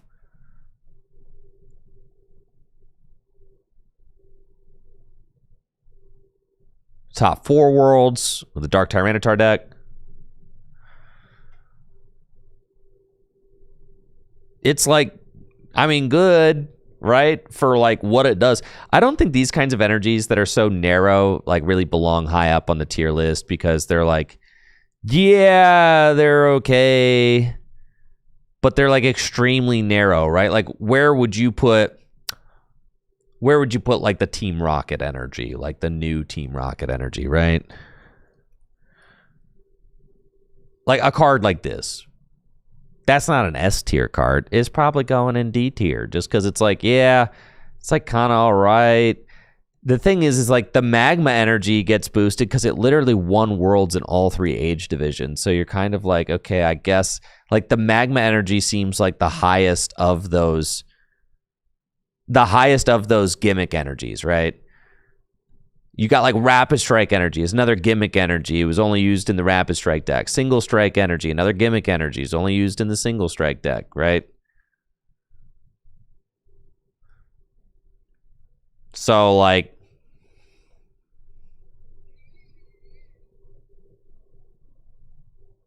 those gimmick energies to me are just, even though our energy was very good in the Dragtrode deck, that's like about the extent of it, right? So, like, Rocket energy to me is like right down there and like the same thing, right? Like it's down here, same deal.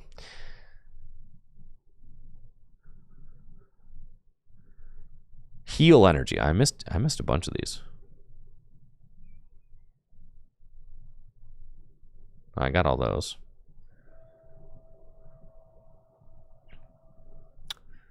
Boost energy did that. Heal energy.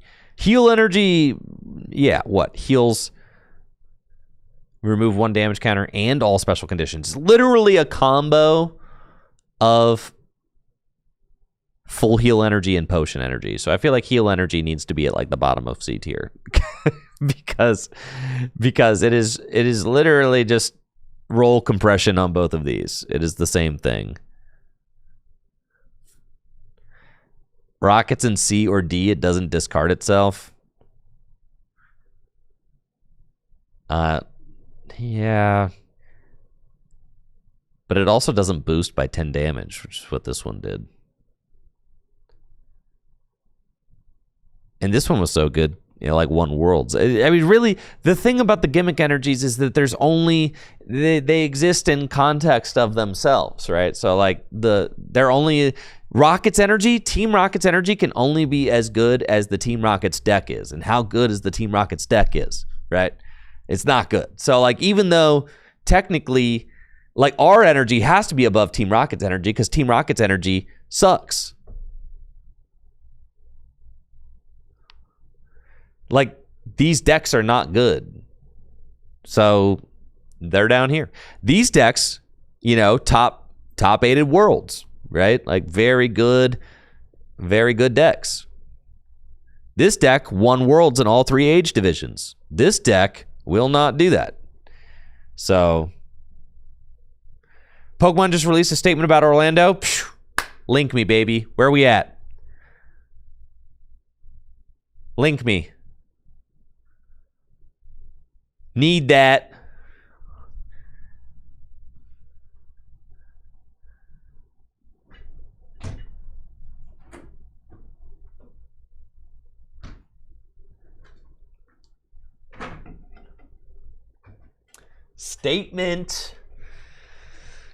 Statement time.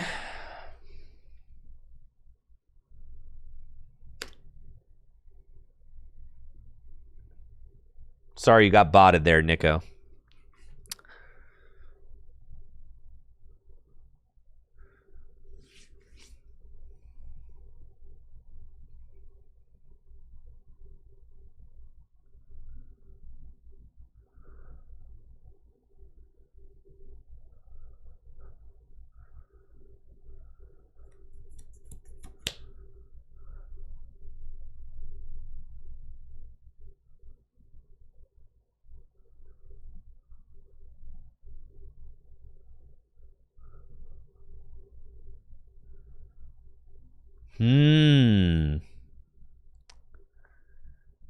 Interesting. All right. At the recent Pokemon Orlando Regionals, 2 instances of penalties being issued during stream matches have created questions within the community about celebrations. Play Pokemon has reviewed each instance, and we would like to provide more information. In the first instance, first of all, this is great. Pokemon never releases statements. This is great. So let's take a moment to appreciate that. I haven't read it yet, but let's take a moment to appreciate the fact that there's a statement. Wow, how nice. Right, just the fact that there's something to read. This is huge character development. I'm just saying, huge, absolutely huge. Finally, we understand what's going on, okay? Even if you don't agree with it, at least there's an explanation. So, baby steps. Right, correct. Okay. At the recent Pokemon Orlando Regionals, 2 instances of penalties being issued during stream matches have created questions within the community about celebrations. Yes, we all have questions. Can you throw the headset? Play Pokemon has reviewed each instance, and we would like to provide more information. In the first instance, during the Pokemon TCG Swiss Round 13 match, the tournament headphones were removed and were thrown onto the table on top of the cards and damage counters, putting the TCG game state in disarray before additional game actions could be taken to complete the game. A match loss was issued for the disruption to the game state and not playing out the final sequence to finish the game.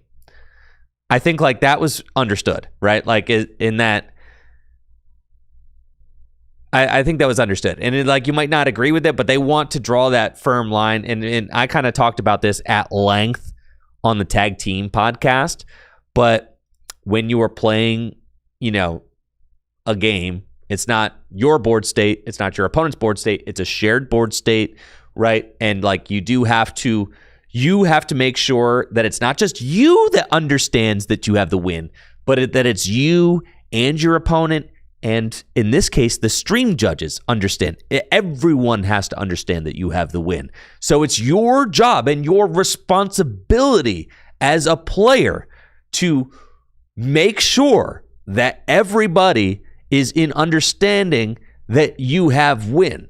You can't just jump up and slam the headphones down when you think that you have win, right? Or when you presume that everybody knows that you have win, right? So that is what that is. And it's like you may disagree or agree with the ruling or whatever, but like I get that, right? You always have to make sure that your opponent is on board with the fact that you have win. You can't just like kind of, and taking the headphones off, like the headphones are on so that casters, right? You don't hear casters and things like that, disrupting the table. Like, so taking the headphones off, like, are you allowed to take the headphones off before you win? No, right? So, like, the reason the headphones are on is because, like, both players have to play, so it's like, it was just sloppy. It was sloppy, and hopefully everybody takes a moment to realize that, like, you're not playing a video game, right? You don't get to just start celebrating as, like, you spike the character off into oblivion in Super Smash, okay? Because like the game is not automated. It's your responsibility to upkeep the game state. So you have to finish the game first. You have to make sure that everybody understands that you've won first. That's the thing. In the second instance, during the Pokemon Go Grand Finals, now this is the one that I don't think anybody understood, right? Because like the one with Makani, okay, yeah, I get it. He didn't finish the game. But with this one, in the second instance, during the Pokemon Go Grand Finals, we would like to share some information which may not be known to the broader community. Prior to the final game incident during Game 1 of the Bracket Reset series, a player was issued a warning for the action of hitting and shaking the table during gameplay. Actions such as these can have negative impact on the experience for participants and disturb the match in progress. Then, during Game 5, the same player's behavior continued to be disruptive, including shaking the table to the point where there's a disruption to the broadcast experience.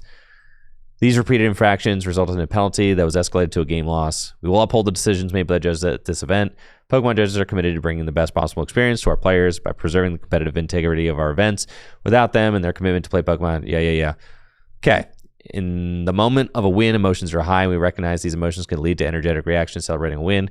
We want to support this authentic, positive reaction and not discourage this excitement. Celebrations are not an issue, but actions that disrupt or can negatively impact competitive integrity can be. Yeah. It's still...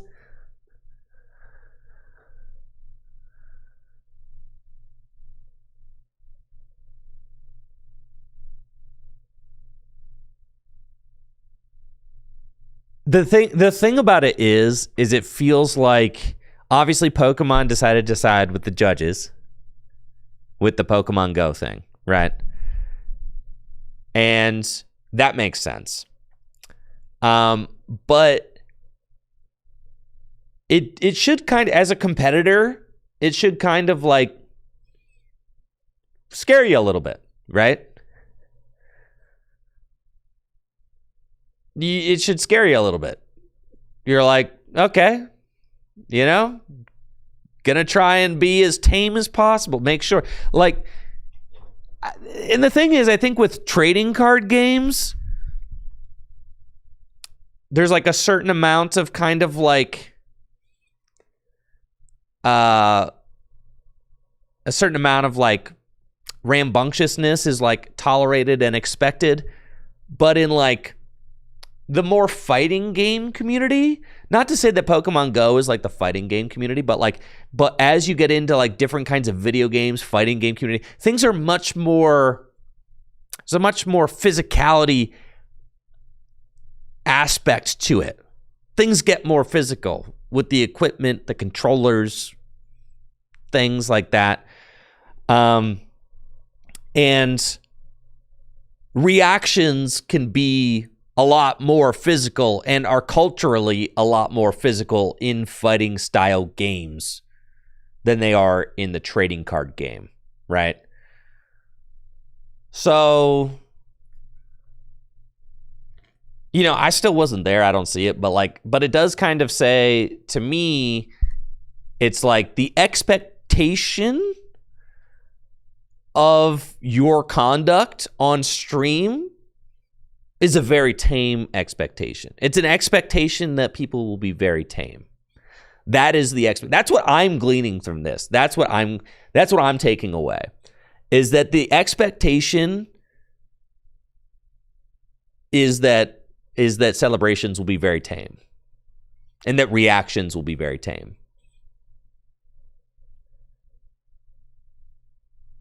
Everything needs to be tame. That's what their expectation is. That to me is like the statements like, we heard you, but keep it calm out there. Don't shake the table. Don't shake the table. Don't slam things. Yeah.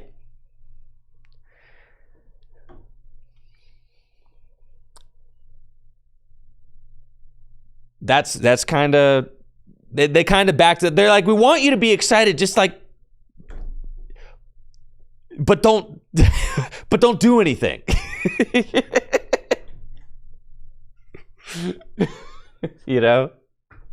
Don't do it. Don't do anything. We're not willing to deal with you doing anything, being excited. So like, be excited, but don't do anything. Don't shake things. It's not even break things. They don't want you to shake things. Like, that's the level of tameness. Don't shake things, Don't smack things. Don't do anything. No fast movements, Because if you do that, that is probably warranted for a warning, right? Just what I just did there, just smacking the table. So if you got excited, smacked the table, that's probably a warning right there.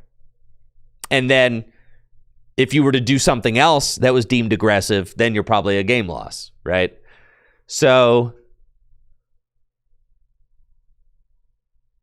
yeah. So to me, it's like they have made a pretty clear line that they don't want to embrace any sort of physicality with anything when it comes to celebrating. They want you to do that. Yeah! Yeah! Like that. That's what you have to do. Woohoo! Don't touch anything. Don't slam anything. Whippy!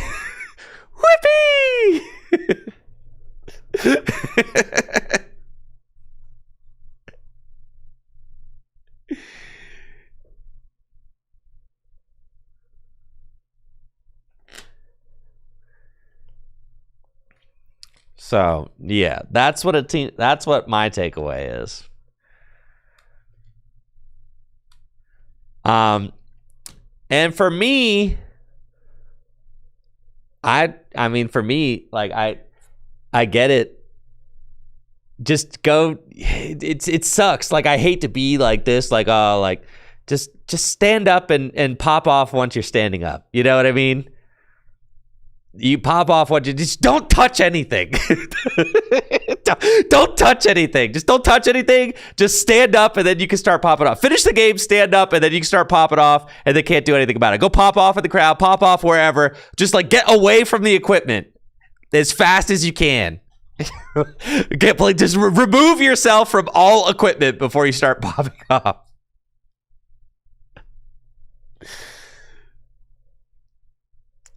Yes. Move away from all equipment.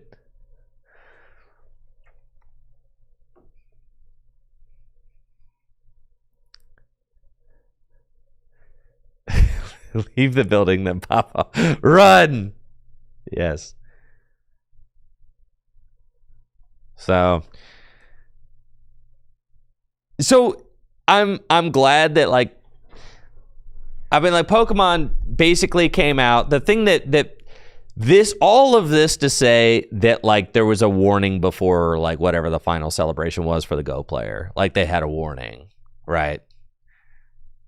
So, like, that's not nothing, because it means that, like, the pop-off that everybody's seen the video clip of wasn't the sole... It was not the sole cause of the game loss.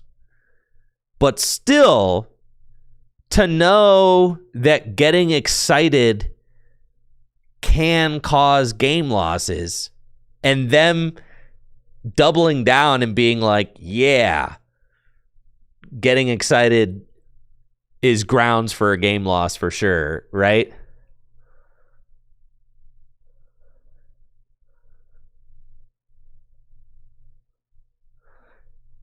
Yeah. And Natalie in the chat saying, yeah, am I wrong in thinking there's been plenty of pop-offs involving the equipment in the past, but nothing was ever done about it? Yeah, dude. What about Connor Fenton?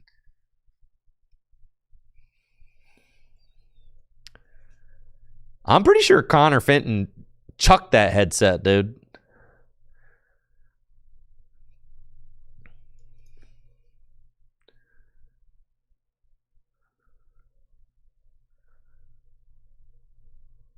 Go ahead and line things up here. Quick ball looking through the deck now.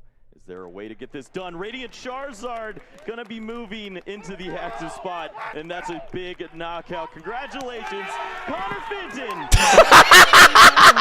champion.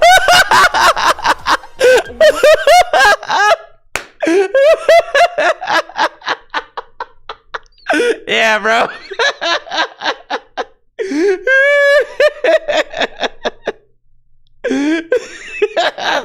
Is easily the hardest headset chuck I've ever seen, dude. Well, that's the thing. He waited. He did wait, bro. He did wait until it was understood that he won. He did wait till it was understood. That's a huge difference between, you know, if he had done that before he won, then he might have gotten... Looks like he's going to go ahead and line things up here. Quick ball looking through the deck now. Is there a way to get this done? Radiant Charizard gonna be moving into the active spot, and that's a big knockout. Congratulations, Connor Fenton, your Arlington Regional Champion.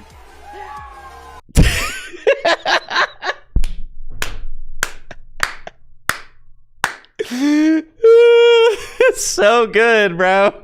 It's so good. The fist bump allowed it to happen. Right, because the fist bump is the concession. Yes, that's the concession. What a victory. You can hear everyone cheering him on. This is the matchup that he was fearing, the one he was avoiding.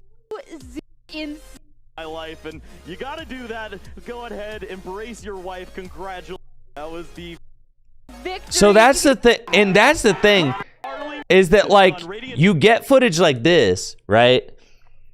You get footage like this, and you're like, oh, Pokemon thinks that's dope. Charizard gonna be moving right into the active spot, and that's a big knockout. Congratulations, Connor. All right, imagine if Pokemon made Connor sit back down and was like, game 3, bro.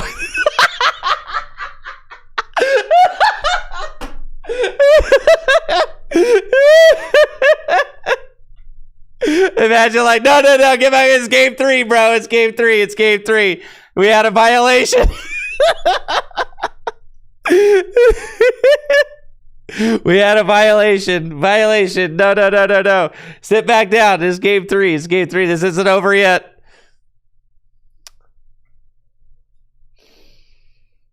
So, well, I think it's that kind of thing. It's that kind of thing that has, and I would say Pokemon still has not addressed necessarily, like the line yet, because I don't think they themselves quite know exactly where the line is, right? But I would say that Makani got the game lost because his game wasn't finished yet. Connor's is okay because it was over and he had no priors. But if Connor had a prior, he probably would have got... Okay. So, like, if Connor had a prior before that, would they have given him the loss and made him go to game 3? You know? Would they? You got to have a clean rap sheet to throw headphones and hug your wife.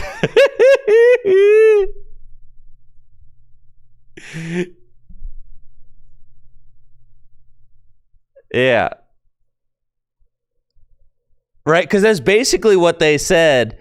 Was because that celebration and the Pokemon Go player celebration are very, very similar, right? And they basically came out and said the Pokemon Go player got disqualified for shaking the table before, right?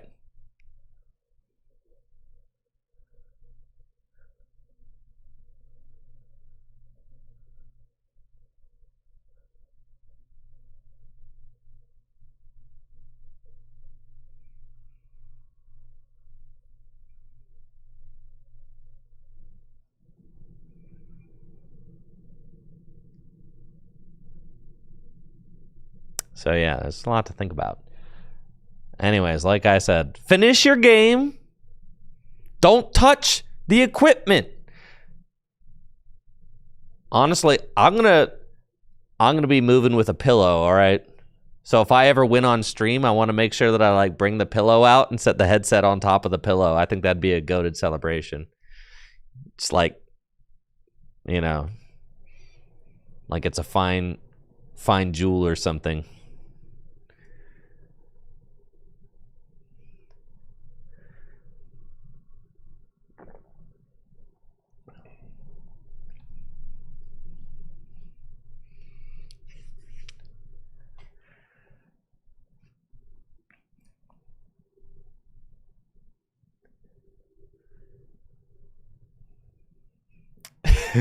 Make sure the pillow is official. It's gotta be official merch. Yeah. Dang. Okay. Well, there you have it. Okay. There you have it. A statement was made.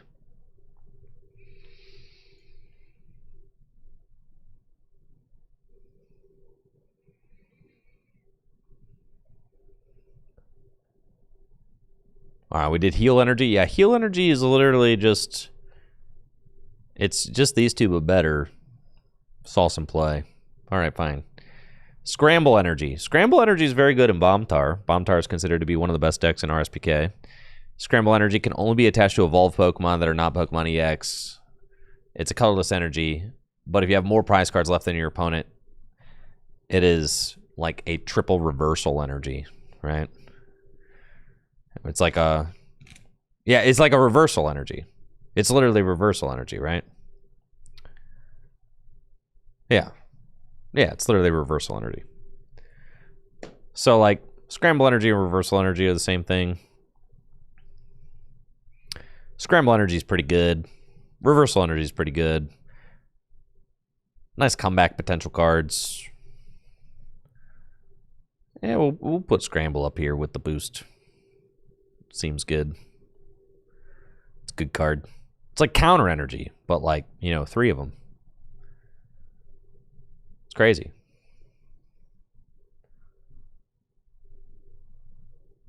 Delta Rainbow. All right, Delta Rainbow.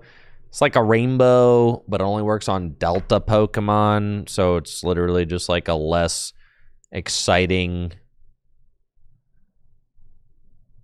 It's like a less exciting rainbow energy. It's like fine. It's all like a good amount of play.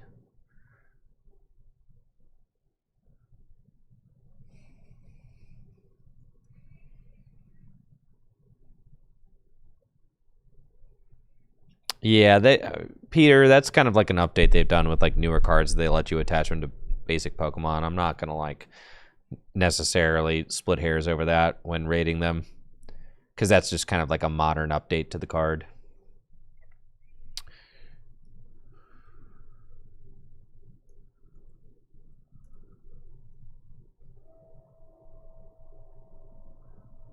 Delta Rainbow Energy. Where are you? Where? Yeah. Like very narrow uses. Yeah, we're gonna go ahead and put you over here. That seems like a fine place for you. Like very okay. Probably below these. You can go right over here, buddy. Useful, but not like the worst.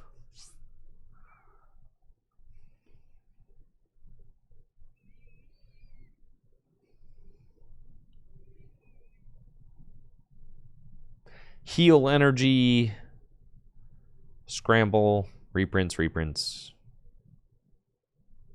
cyclone warp,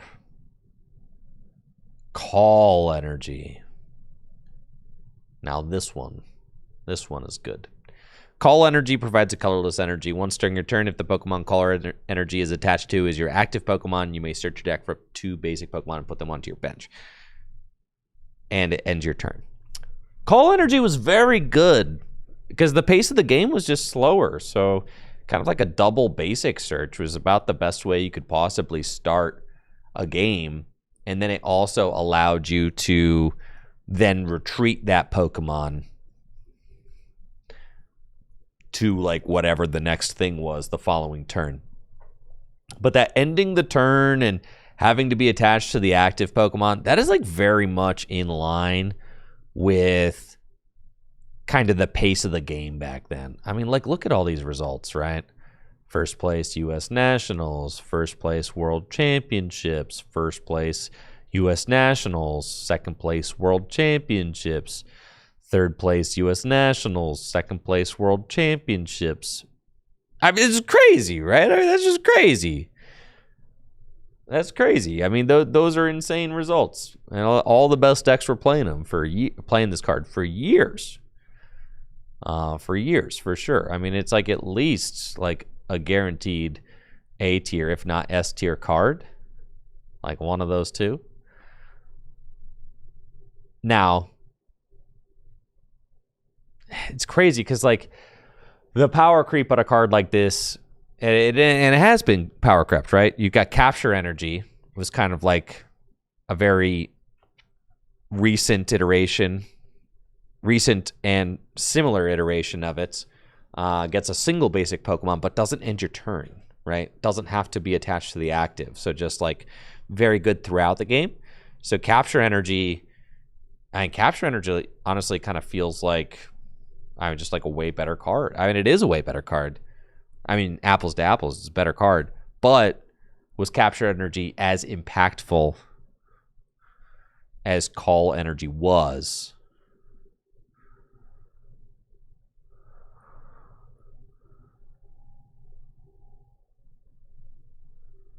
I mean, capture energy was certainly played in every Lugia deck.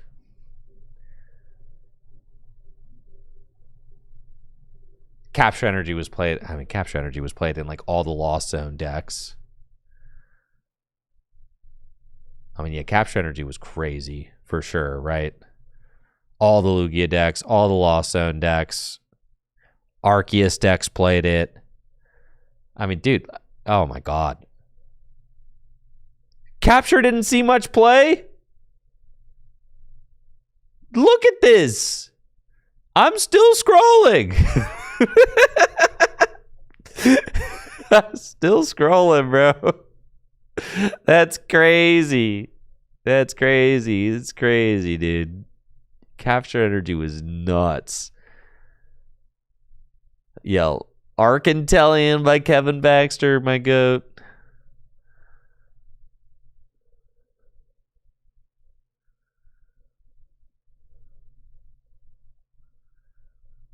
Yeah, it was played in Arcantellian. Arc B drills. All the Arceus decks, all the Eternatus decks played it.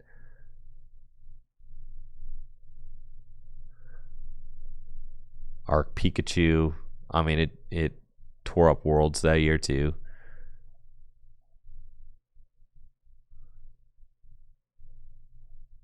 Won NAIC. Yeah, dude. So at a certain point, you're like, okay, Capture Energy was just better than Call Energy, right? I think Capture Energy is like an S tier. This card is like an S tier card. It's nuts, isn't it? It's just crazy. I mean, I think Call A tier, Capture S tier. Because if all those decks that played Call Energy, they would have played Capture Energy. They would have put Capture. They would have played Capture Energy instead. Probably, like 1 for 1, they would have picked Capture Energy, and Capture Energy also dominated while it was legal. So, like Call Energy was very good, but it had limitations. Capture Energy just stripped those limitations away. Yeah. So Capture Energy, I think Capture Energy is one of the best special energy of all time. For sure. It's just one of those cards where you're just like, yep, that one's forever good. Like literally forever good, right? And then, so then what does that say about telepathic energy? Good God, right? Like,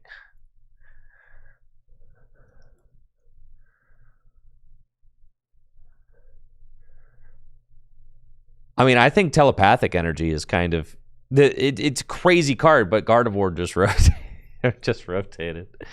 It's hard to rank Capture or telepathic energy.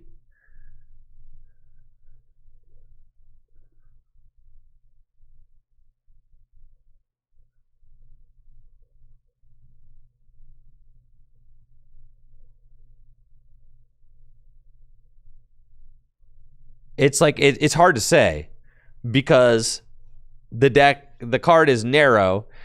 The potential is there. Telepathic energy has the potential to be the best energy ever printed if it gets the Pokemon to back it up. It's like, what if you have a potentially, you know, what if you have like a potential all-star quarterback, but he's stuck on like a poverty NFL team, right? Like Joe Burrow or something, right? It's like Joe Burrow, I mean, like maybe he's good, but he's just on the Bengals, you know? So like you'll never really know. Like, you know what I'm saying? It's kind of like that. It's like, it's hard to say. Like, he's really good, reads good, looks good. But, like, you know, if psychic Pokemon just suck for the next 2 years, then the energy sucks. So, I mean, telepathic psychic energy is only as good as the psychic Pokemon to back it up.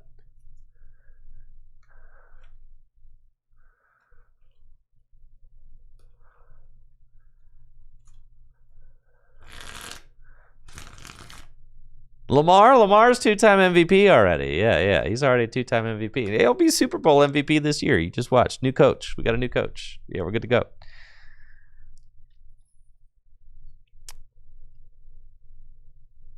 I'm like definitely willing to put telepathic up here in A tier already just because it seems crazy. Yeah, like I'm definitely willing to put it A tier just because, like, imagine if this card, imagine if this card existed when, and it is incredible in Gym Leader Challenge already. I mean, it is, for sure. Imagine if telepathic psychic energy existed at the same time that Lost March, or not Lost March, Lost Box. Imagine telepathic and Lost Box, dude. That'd be crazy.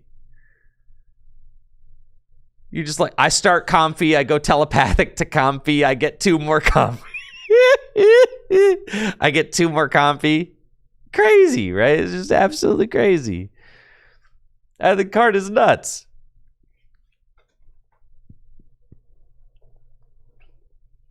Slow King. I mean, it's already good.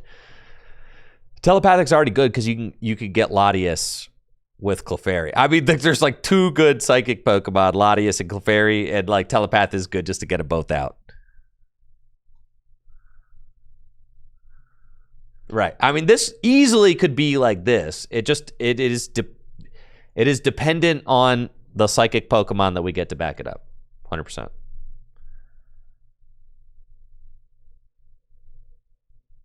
Health energy? Why did they go and they printed heal energy if they were just going to go back and print health energy and make it bad again?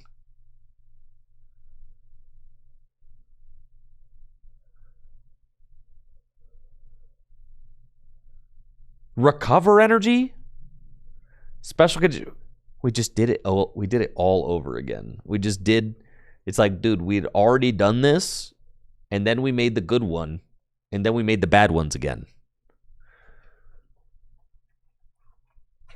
Why did they do that?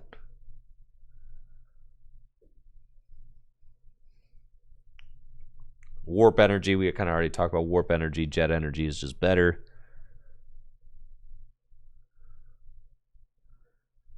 SP energy. Okay, so SP energy is a rainbow for SPs. Did the card even see play?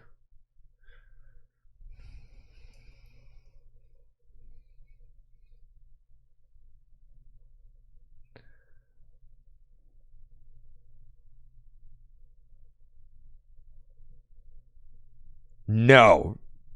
Okay, it won. Well, it won Worlds in juniors and seniors in 2009, but nowhere in Masters. And it was the same list in juniors and seniors that played 1 copy. All right, bro. I'm good on SP energy. Okay. Yeah, quit messing around, dude.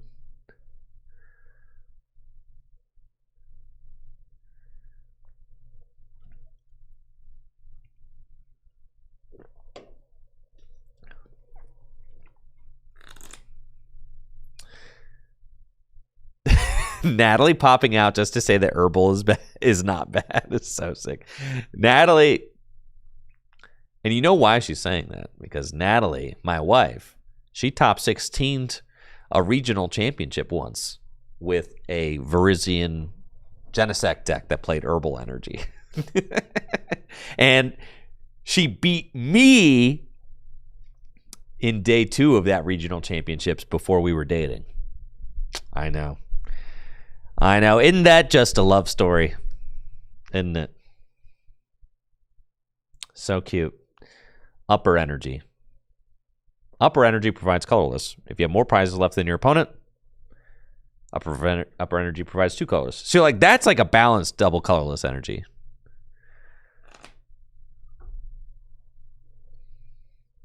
It's like counter energy. I mean, it's like worse than counter energy.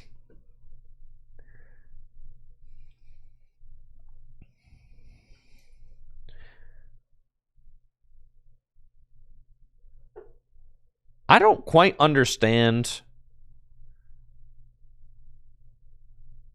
the card search system on PTCG Legends, but I do kind of eventually get there. I always get where I'm going, but like, why are there so many? All right, here we go. I typed in upper energy. Okay. It was used exclusively in this Flygon deck that did pretty good in exclusively like 2009. Okay. That's fine.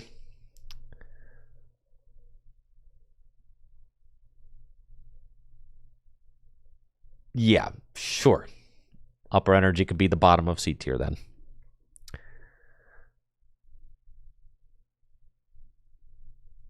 Double colorless goaded, rainbow goaded, darkness energies, metal, rescue energy. Okay, rescue energy is interesting. It's like a rescue scarf on an energy. It when the Pokemon is attached to you, gets knocked out, comes back to your hand. It's literally wash energy,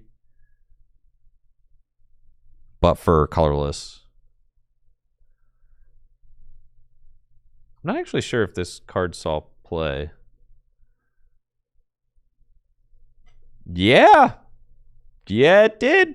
World Championship winning deck right there. Holy cow.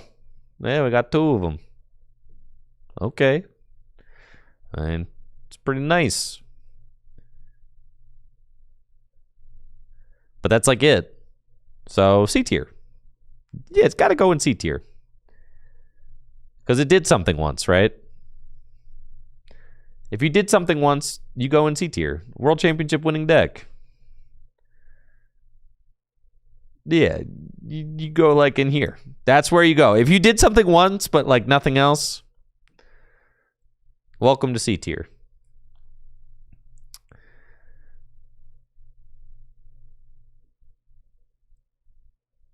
Double colorless again in next Destiny's. Prism Energy. We got Prism Energy back now. This card is just very good. It's like a uninhibited rainbow for basics. Only for basics.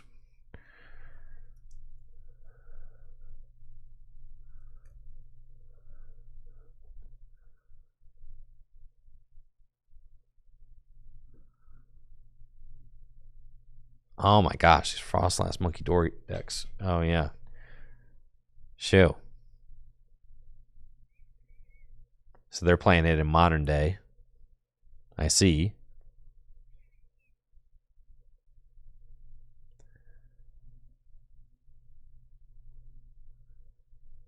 What are these Pidgeot decks playing it? Oh my gosh, your Ho-Oh box decks. Ogie Dogie decks. And what's this Pidgeot deck? Does it give colorless to Evo still? Yes. Pidgeot. The LGM control thing? Yeah. Okay.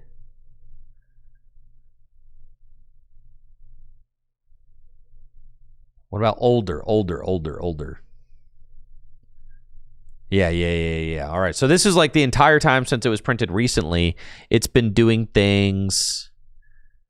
It's been like doing some modest stuff since it was printed recently. Let's see. So like in its recent second place junior regionals, top 8 Merida regionals,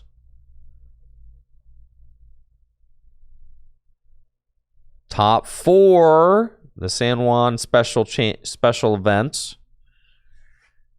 top 8 Curitiba, top 4 Houston,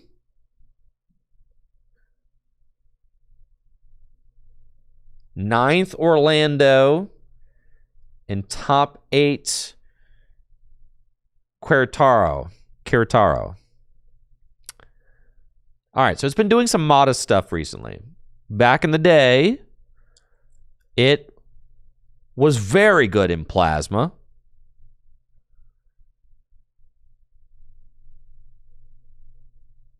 Your Grant Manley got top 4 Worlds and Seniors? I did not know that. Beast. He's also top 4 US Nets and Masters. I did not know. He was on a roll then, because that was 2014. He top 4 Worlds and Seniors, and then went on to top 4 U.S. Nationals in Masters the next year. That's pretty crazy.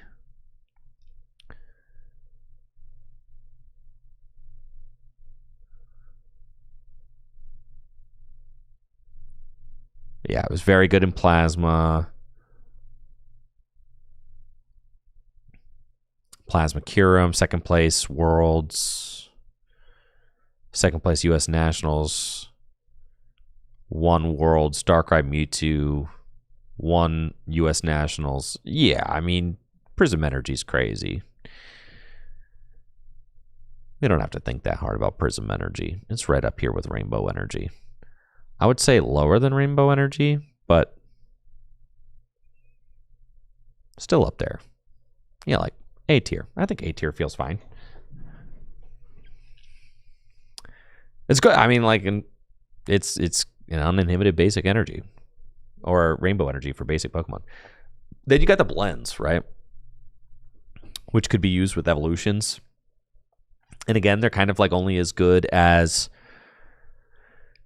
the blends. So like these, did I say only could be used? No, they could be used. They could be used by evolutions. They could be used by anything, right? But they only provided the 4 energy that are on them. And then later that was iterated upon further with the unit energies, which are like worse because there are only 3. But there was like 3 of them as opposed to 2. So they had 2 blends, and then they did 3 units. The 2 blends, this one was always like historically the good one, and this one was the bad one. They're actually starting to get like a little more expensive now.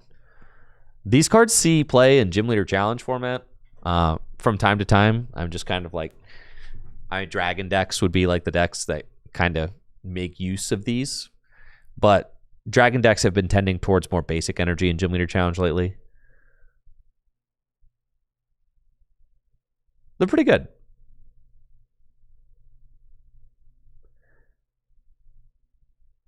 Pretty sure this one saw play in like some Landorus decks. Let me see.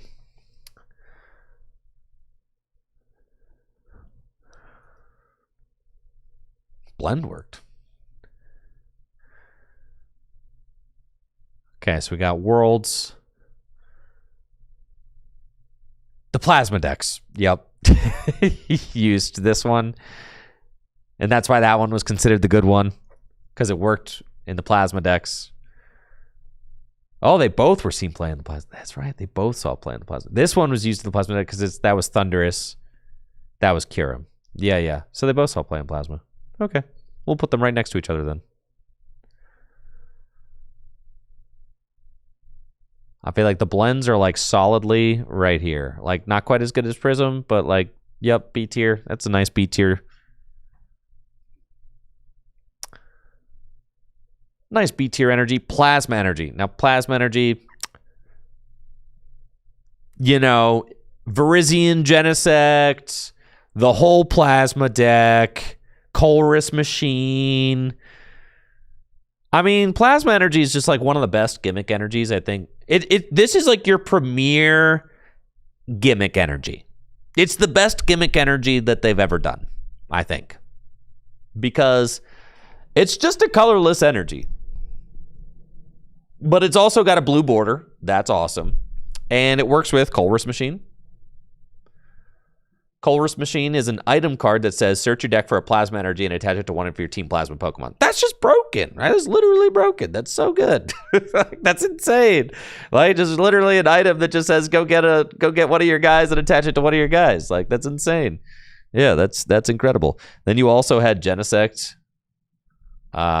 EX with the red signal ability. That says when you attach a Plasma energy from your hand to this Pokemon, you may switch one of your opponent's bench Pokemon with the active Pokemon. So you get to like catcher it up into the active. That was obviously very strong as well. You had Lugia EX with the overflow ability. If your opponent's Pokemon is knocked out by damage from an attack from this Pokemon, take 1 more prize card. Plasma Gale, 120 damage. You have to discard Plasma energy in order to use it. Right, so it was very good in that. Yeah, I mean, Plasma energy is just like a good gimmick energy. We'll put it in A tier. I mean, Lugia, Virizion Genesect. Virizion Genesect's a world championship winning deck. Lugia and the Plasma deck, as we just saw from like all the previous, kind of like searches we were doing. I mean, those decks were all very good. So, multiple nationals placements and things like that.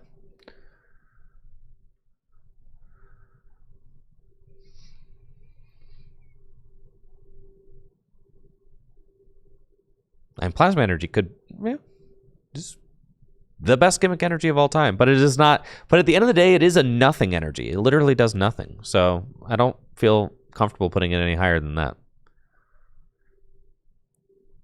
The energy, it does not do anything. At the end of the day, you know?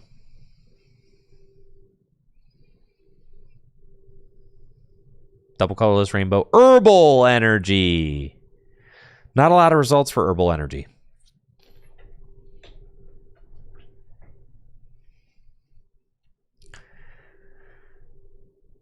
Can only be attached to a grass Pokemon. When you attach this card from your hand to one of your grass Pokemon, heal 30 damage. Yeah, I know. Natalie did. My wife did beat me with herbal energy once. Okay? And for that, it cannot be F tier.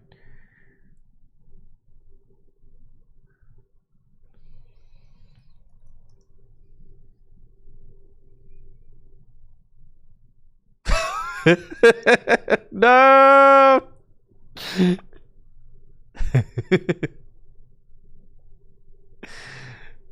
All right, herbal energy is going right over here in D tier. It's not unplayable filth like these, but it is in D tier for sure. No, it's not F tier. It's not F tier. It's got a very nice home in D tier.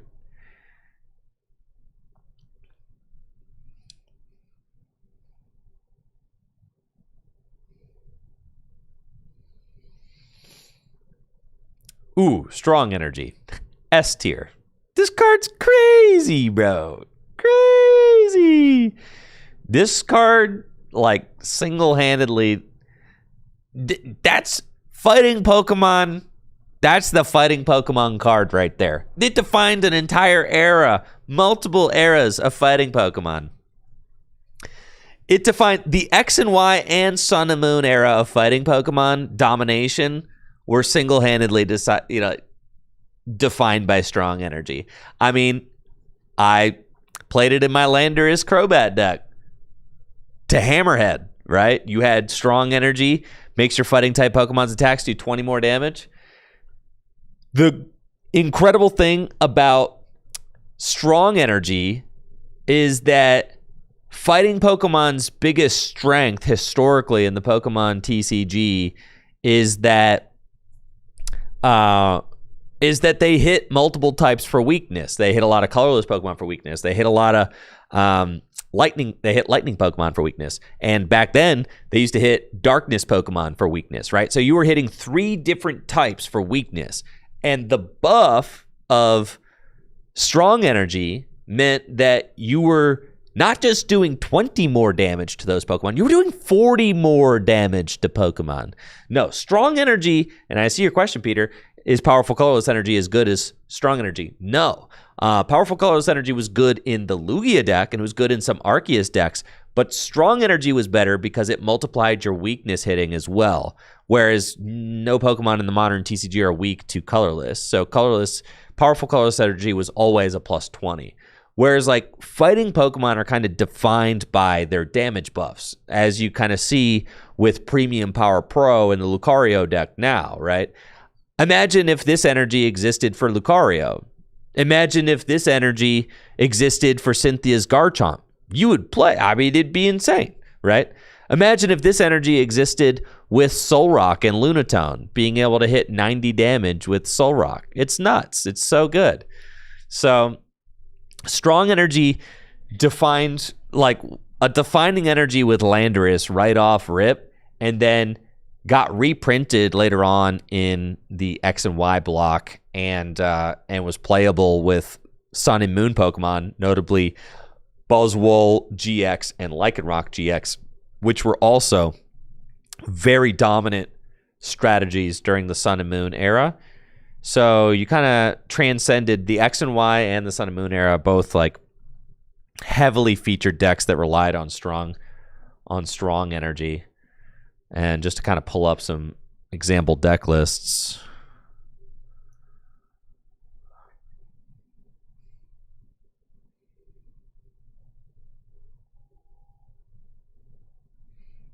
You had 2015 U.S. Nationals. It was obviously very good in Landorus-based decks. Yo, Landy Bats made top 8 and seniors. That's beast. It's very good with Donphan. Simon Rowe, top 8 worlds. Donphan. It was very good with Primal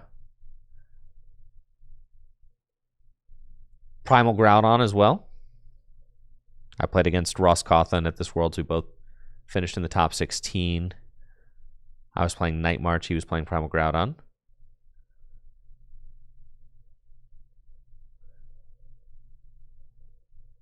Gosh, is my love for Strong Energy... Am I blinded by my love for Strong Energy? Should it just be A tier? All right, I'm putting it top of A tier, though, okay? Top of A tier. We'll leave it at S tier. You think so? S tier or A tier? I mean, to me, it seemed like it was dominant for such a long period of time. But also it was like during they were some of my favorite decks too. So like I know I'm biased. Yeah. All right. I was a little hesitant there because of my bias. Capture Energy to me just is so freaking good, right? Like, because Call Energy seems to me like Call Energy is A, because that was so freaking good. But Capture Energy is kind of like better than Call Energy. So there's like something to be said for just the utility of a card being so freaking insane that it has to be up there, right?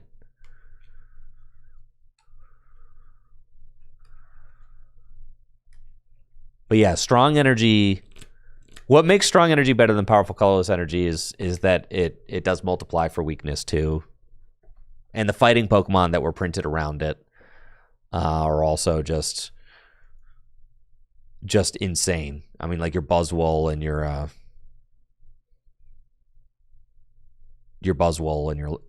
Landorus and your Donphan and Hawlucha and all those guys. Now, if I look up Powerful Colorless Energy, it's going to be just Lugia City.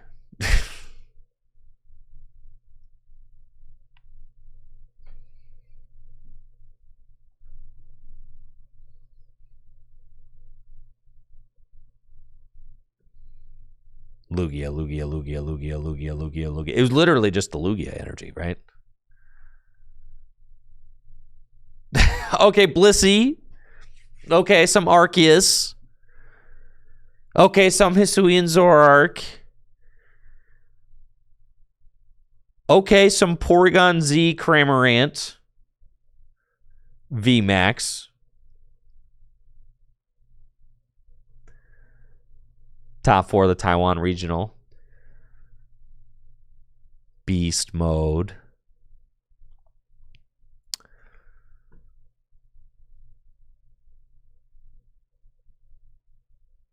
I think a Powerful Colorless is like a nice little A tier. If we compare it to everything else, it feels like that's like an A tier, but that feels like an S tier. I think that's okay. And this is just like as soon as it gets more results, or like it's really relevant to the card pool.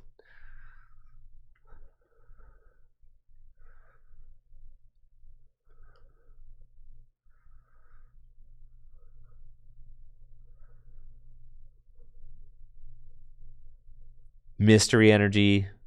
Shield Energy. Shield Energy is really just special metal. Again. I don't even really think that it saw play. I don't think it saw play in like anything.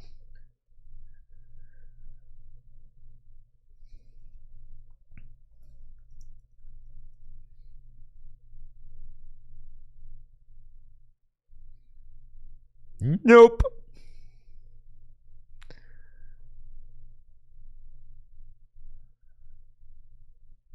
Plus Shield Energy down here.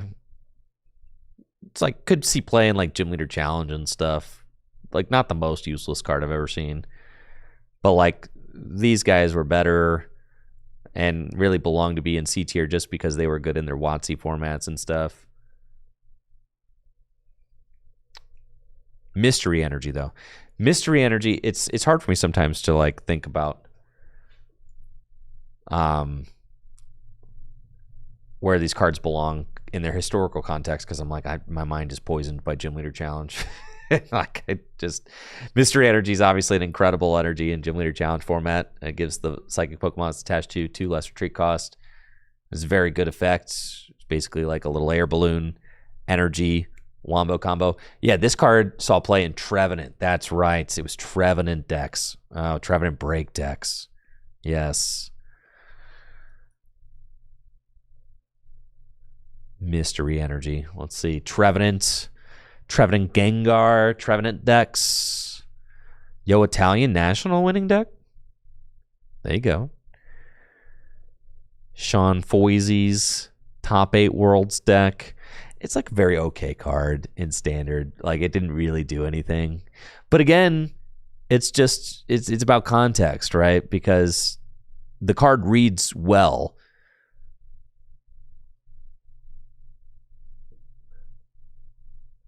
But it didn't really do anything. So like ultimately it ends up like down here, like maybe here. C is where we're putting things that showed up to Worlds once, but like didn't do too much else.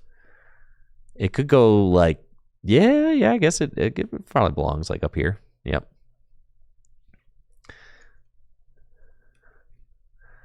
Probably like C tier somewhere. It's not as bad as Shield Energy and Herbal Energy. Yeah, it's a step above that. So we'll put it there. Mystery Energy. That card's like way better in Gym Leader Challenge than it ever was in Standard, which is super funny. Wonder Energy. This card can only be attached to a fairy Pokemon. Rip fairies. F's in the chat for fairies. Prevent all effects of your opponent's attacks except damage done to the fairy Pokemon this card's attached to. Okay, so it's Mist Energy for fairy Pokemon. Yeah, that's not... I'm pretty sure it did not see any play.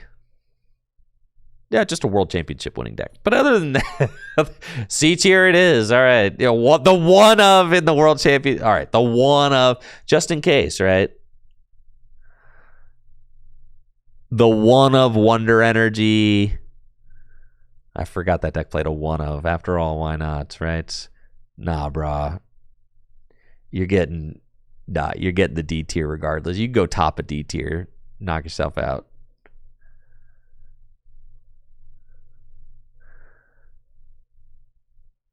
I guess it did more than Mystery Energy did. God. I have to put it in C tier. It showed up once. I can't move goalposts, put it in C tier. All right, fine. All right, these energies were already put in F tier. Double Dragon Energy. It's an S tier card, dude. This card still terrorizes expanded format to this day. Got to maintain the integrity of the chart.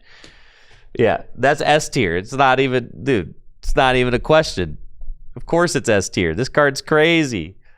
It's literally a double rainbow energy for dragons. Dragon Pokemon are incredibly powerful. Their downside is that they have wacky energy costs. Double Dragon Energy solves that. Yeah, it's just nuts. The card is still played in Gym Leader Challenge format. Every single Dragon deck plays this. It still terrorizes expanded format to this day. Reggie Drago V-Star still plays 4 of these suckers. Like, dude. Yeah, that's just crazy. Like, there's whole decks are possible just because of the existence of that card. That card's nuts. One of the best special energy ever printed. Right up there next to double colorless energy. Yup. Absolutely insane. Yeah, imagine if this card was in standard right now. Bro. Literally. If that card just Dragapult. This is how broken this thing is. So beyond broken. Like, just the most broken card ever, dude. Even some Lugias play it, right?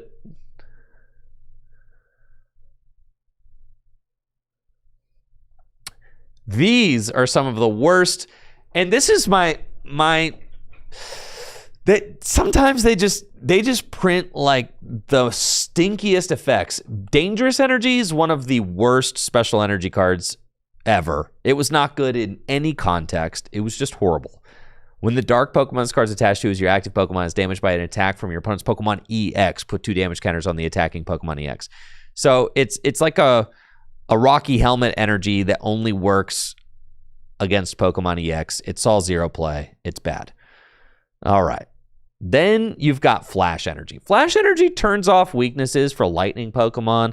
That's like very situationally useful, but mostly not. If you ever were in a situation where you needed to try and do that, like I think like maybe Manectric decks, maybe. Yeah, like Mega Manectric. See? Yep. France, 1 placement at a top 8 French nationals for the 1 Mega Manectric deck. Okay. Yeah, it really wasn't anything. It's going down here into D tier. It will not poison my C tier for sure. And then you've got Burning Fire Energy. This card is discarded by the attack of a fire Pokemon. You bring it back after the discard, right? So that's interesting. They actually, they're like printing or just printed a new fire one recently that's like literally worse than this. I'm pretty sure Burning Energy never did anything. It's like just bad. Because fire Pokemon are bad, you know? Pokemon just hates printing good fire cards. Yep. Bad. they just hate it. But it's like better than these. There's a theoretical use for this. These are just horrendous.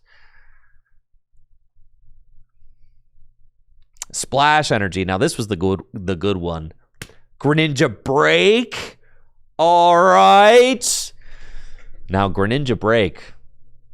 That's an all-timer deck. People, knowers who know, will be talking about Greninja Break forever, okay?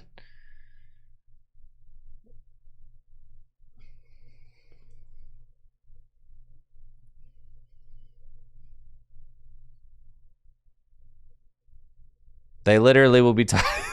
It's Greninja Break the energy.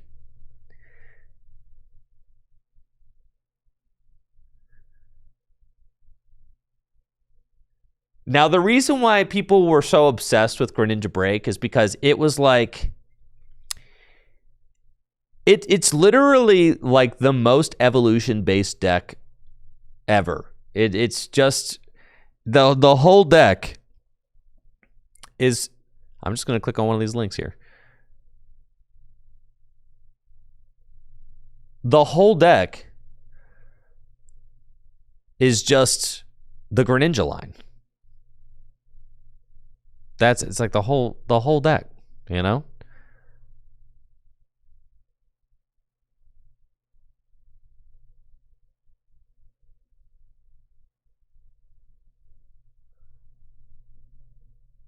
I mean, look at this. You played 4 Talonflame. If this Pokemon's in your hand when you're setting up to play, you may put it face down as your active Pokemon.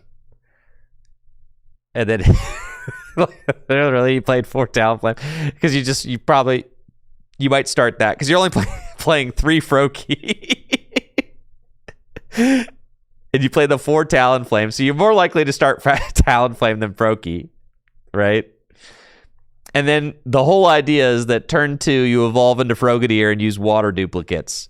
And water duplicates allows you to search your deck for 3 Frogadier. So it's like the Mirage Step Curlia, right?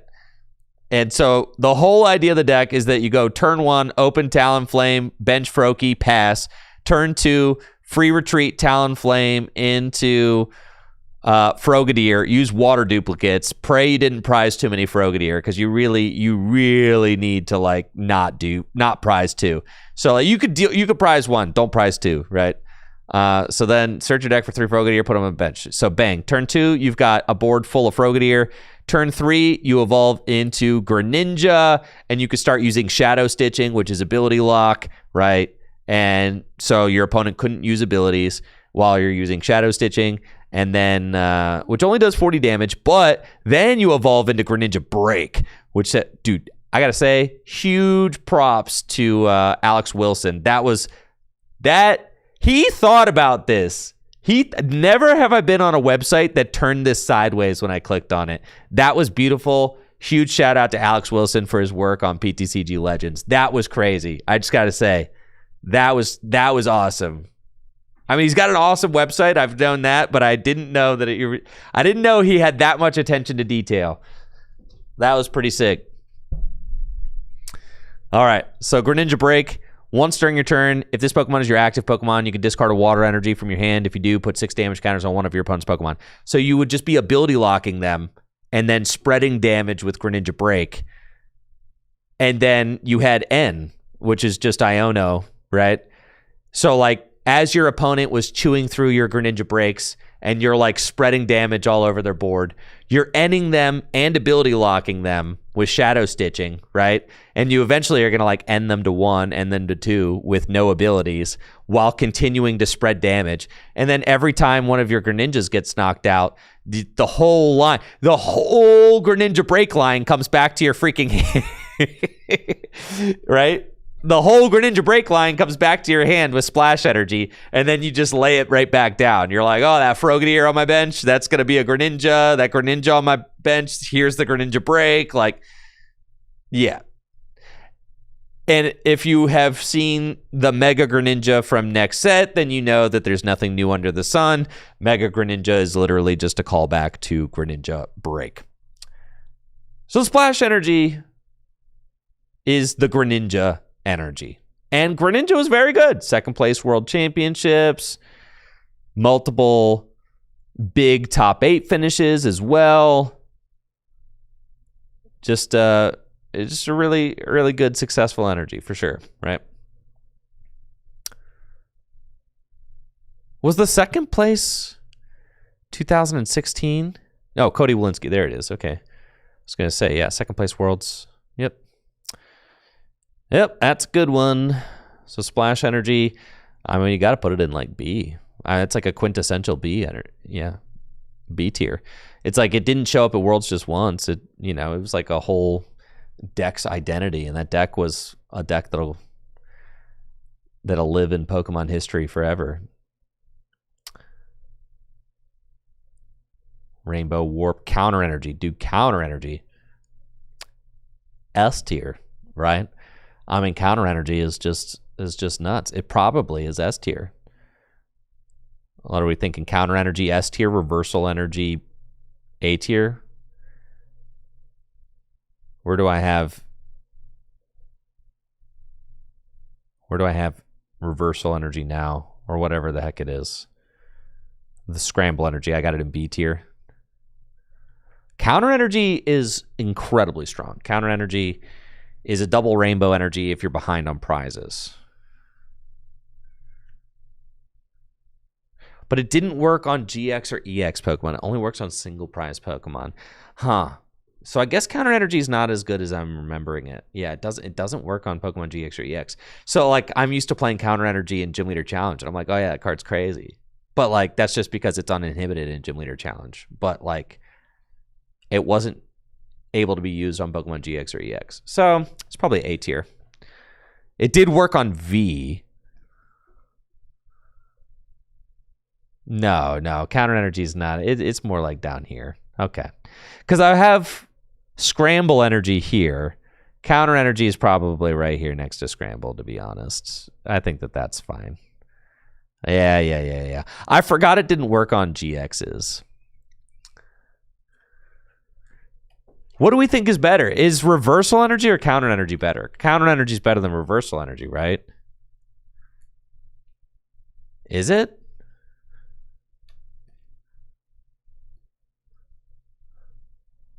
Scramble did not work on old EXs, I don't think.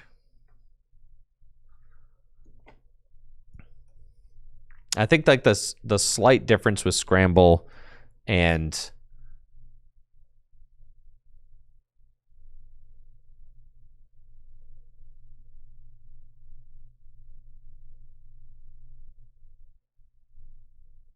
yeah, it can't be on Pokemon EX.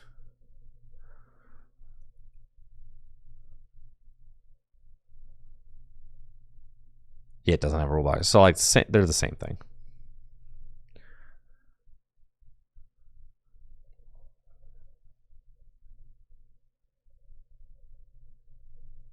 Rainbow Energy, yeah, it's not that good. It's fine. Now double Rainbow Energy, yeah, that's S tier.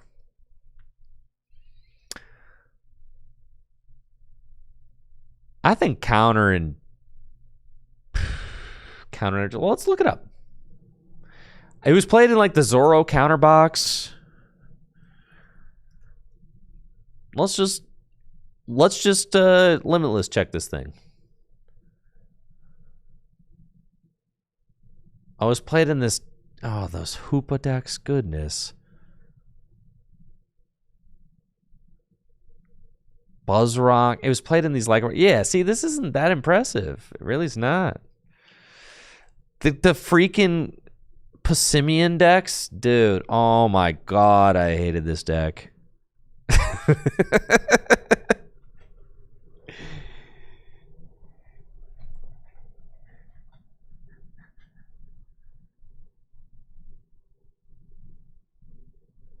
Counter energy could be like, is it C tier, dude?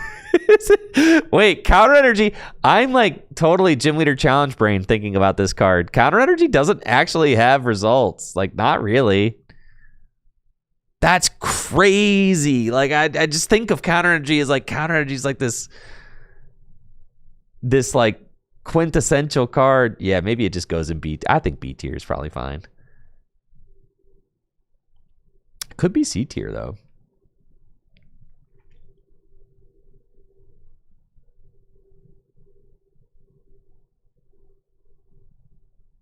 Yeah, that's probably okay. Yeah, GX is dominated the whole time. Counter was like, might be C tier. It didn't really do anything. Whereas like Scramble Energy, at least, like look at the results for Scramble Energy.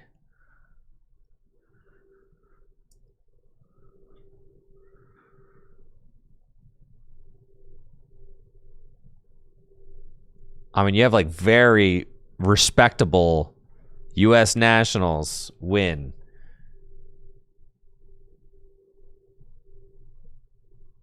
U.S. Nationals win. World Championship top 4. U.S. Nationals win. World Championship win. Right?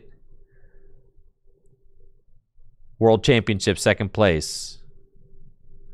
World Championship top 4. I mean, like look at this World Championship. Scramble Energy was played in the 2nd, 4th, 5th, and 8th place deck. U.S. Nationals, 1st, 4th, and 8th place deck. World Championships, top 4 deck. World Championships, 1st, 3rd, 4th, and 7th place deck. Yeah, so like Scramble Energy is crazy. Counter Energy doesn't have those results. Yeah. And we're counting Scramble Energy and Reversal Energy are like the same thing.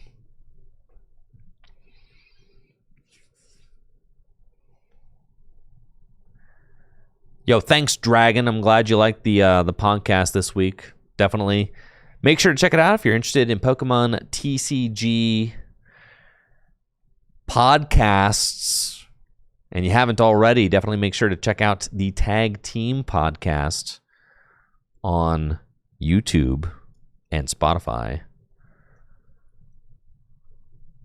Me, Riley, and JW Kreewall, 3 extremely handsome regional champions in the Pokemon TCG. Bring it every week. Yap about the Pokemon TCG, standard format, tournament results, drama, all that.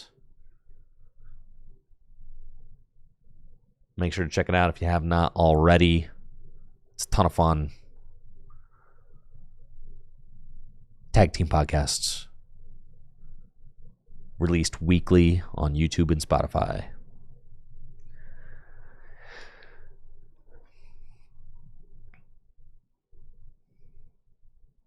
All right, Reversal Energy. Scramble Energy. Counter Energy. God, I can't believe Counter Energy was fraudulent. Super Boost Energy. That one, a regional ones, at least.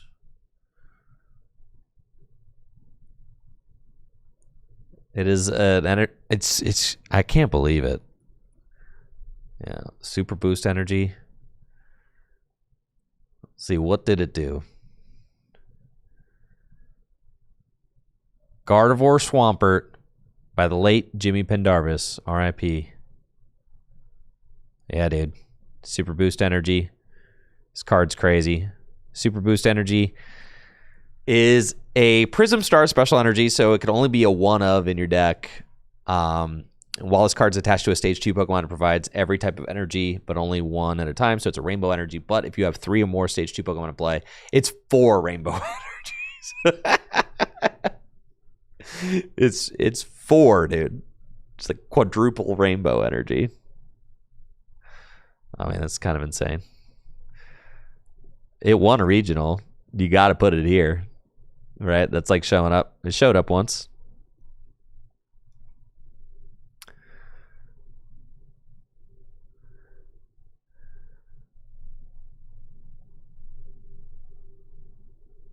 That was certainly its best finish. Lost March, second place. Peru special event. Yo. Lost March by Connor Fenton at the Mexico special event. All right, I was not familiar with its Lost March game. Zoroark, Decidueye, LAIC. Top 4? That's pretty good.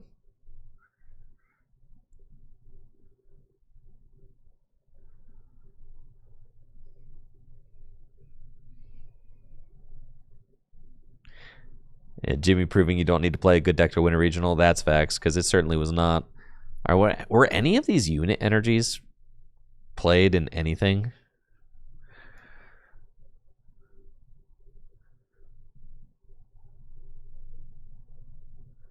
I guess this one was. It was played in some Buzzwole Weavile? What am I looking at? Okay. Yeah, it's like a single prize Shrine of Punishment deck. Okay, I get it. Zoroark, Lycanrocs with Weavile. It was played in Zoroark, Lycanroc with Weavile. Anything that played Weavile. Yeah. Okay. Yeah, that one's like okay. All right, that's the Fighting Dark one, I think, was probably the best one. This one, ADP. Back when, dude, people quiver when you say ADP, but like nobody remembers that this deck was a freaking joke.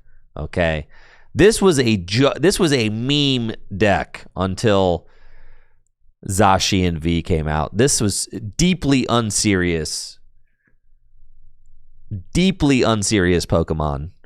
You used to pair it with Keldeo just to literally power up this terrible Keldeo GX.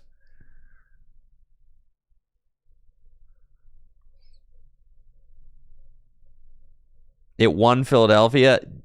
It did not instill fear in the hearts of anybody until here. Look at the results for ADP. They're like sparse, whatever, and then ADP Zacian. I guess this was during the pandemic, though, so like there are no results. Yeah, okay, whatever. And then this one, Picarams? Why were Picarams playing this? A one of just to slap? To get off Guzmahala. That's why. Okay. Yeah, so some Picarams were playing it.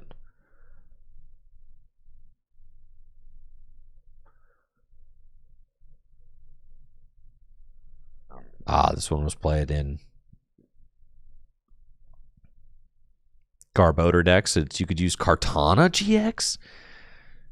That's crazy. I remember that. Dang, that was nuts. All right. So the units are okay. Very comfortably C tiers. Except for you. You, fine, whatever, C tier. We'll put them all in C tier. They're all fine, right? We'll put them above heal and potion energy, sure. Beast Energy. Makes your Ultra Beast do 30 more damage. Yeah, that was a good one. That's like an instant B tier or A tier card for sure. It was played in a lot. It was played in Blacephalon. It was played in Buzzwole decks. B is for Beast. I kind of like that. Won regional championships. That's for sure.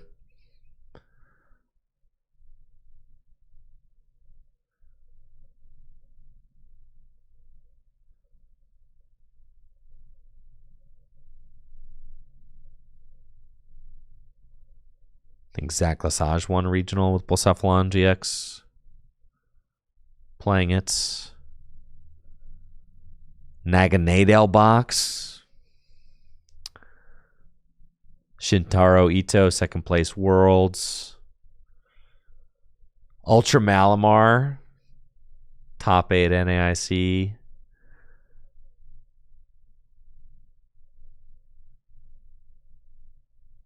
You had Beast Box, Zapdos, Ultra Beasts. Ian Robb, Blacephalon Naganadel. Yeah, I mean this card was crazy. Ultra Beasts were very good.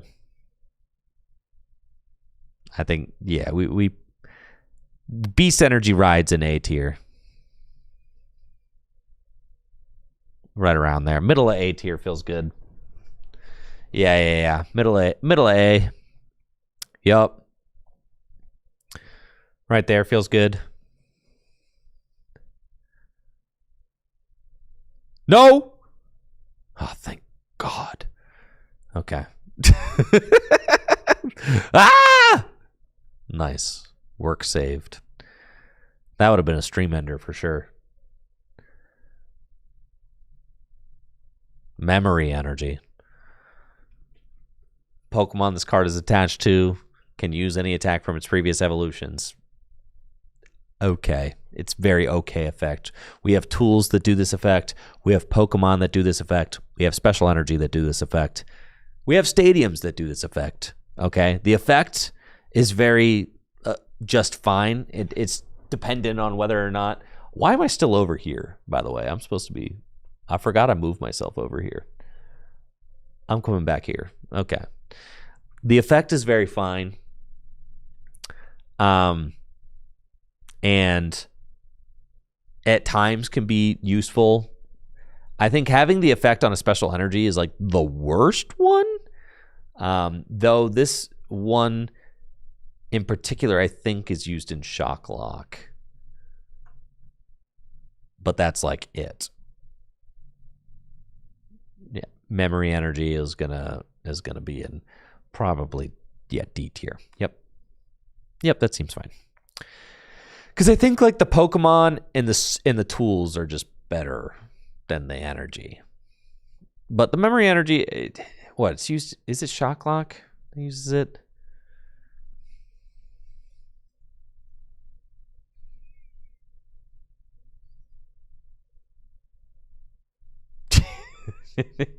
One result. Yep. It's about right. One is Sander watching. Yep. Yeah. D tier is fine. 10 years since Tapu Lele GX released. Oh my God. Weakness card energy. It's an energy. It turns off your weakness. It's pretty good. It's pretty good energy. You know, again, this is an effect that is on stadiums, is on tool cards, is on special energy, but turning off your weakness with an energy is not nearly as, that's not bad. Especially like turning off your colorless Pokemon's weakness to fighting is like pretty good. So we'll put that in C tier.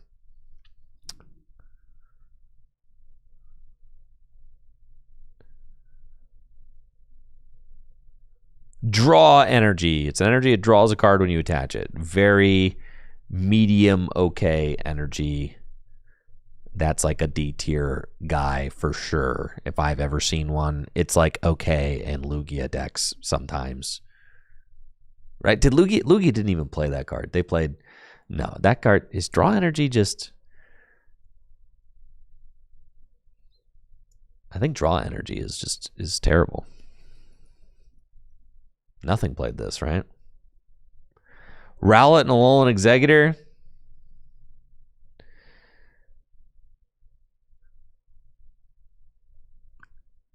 Yeah, nah, that's nothing. All right. Okay, fine. D tier. It's a couple uses. Part of a combo that got banned and expanded. That's true. That's true. All right, Aurora Energy is absolutely insane. It's an energy. It discards a card, which can activate things. It's a rainbow energy that doesn't place damage on yourself. I'd say, like, Aurora Energy, there's a solid argument that Aurora Energy is just better than Rainbow Energy.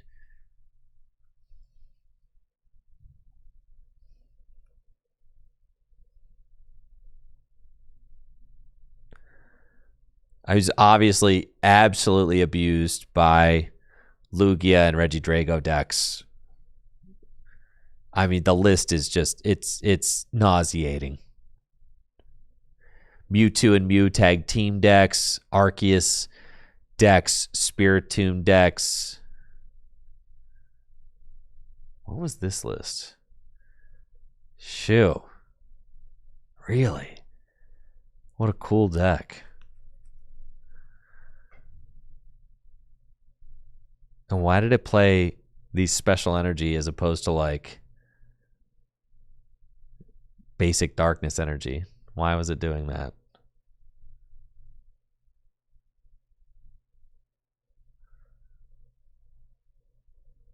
Obviously, the rainbow increased the damage on your Spiritomb, but oh, because you were playing Buzzwole too. Okay, there you go.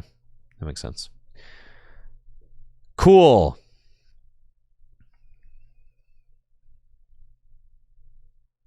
Do we think Aurora Energy is it S, dude? Is it the rainbow energy that's an S tier rainbow energy? Probably.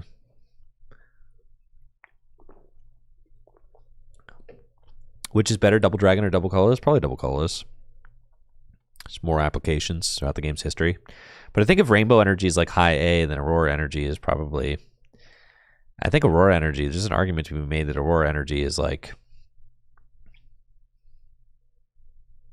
slight upgrade.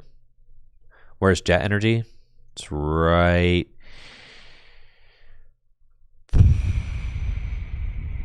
Did Jet Energy disappear? Are all the energies that I uploaded myself gone? Yes. That's what happened when I... Yeah, when I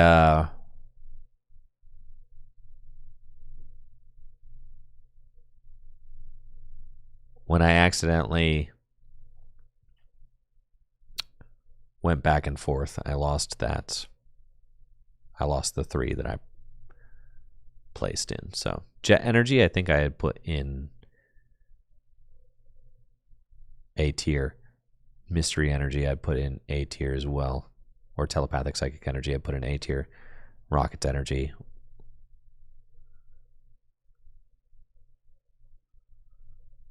was in D tier. Okay.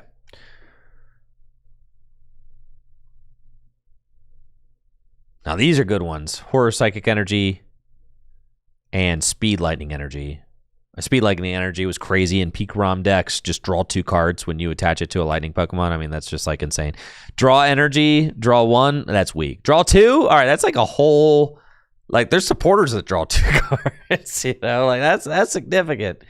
Speed Lightning Energy was crazy in your peak ROM decks. Just nuts, right? Horror Psychic Energy, that was played in, like, Giratina Malamar decks. Places 2 damage counters.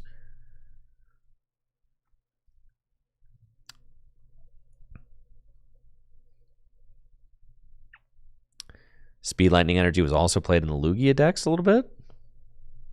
Not a little bit, a lot of it. Oh, yeah. And Pikarom. And then Horror Psychic Energy. Pretty sure Horror Psychic Energy didn't have as much, but maybe I'm tripping. Dragapult. That's right. Oh, my God. The Dragapult deck. Dragapult VMAX. Oh, my God. What a nightmare. I lost it toward playing it in the Players Kickoff Invitational. That's right. So both of those very good, respectable energies. Put Horror Psychic Energy. Those scream of B tier to me. Probably even up here. Oh yeah. S tier? No. They're too limited, I think, to be S tier or A tier. Horror Psychic Energy is not nearly as good. I mean, like, this card in a vacuum is so much better than this one, but it doesn't have the results yet, but it's also brand new. So, like, you're kind of giving Telepathic the benefit of the doubt.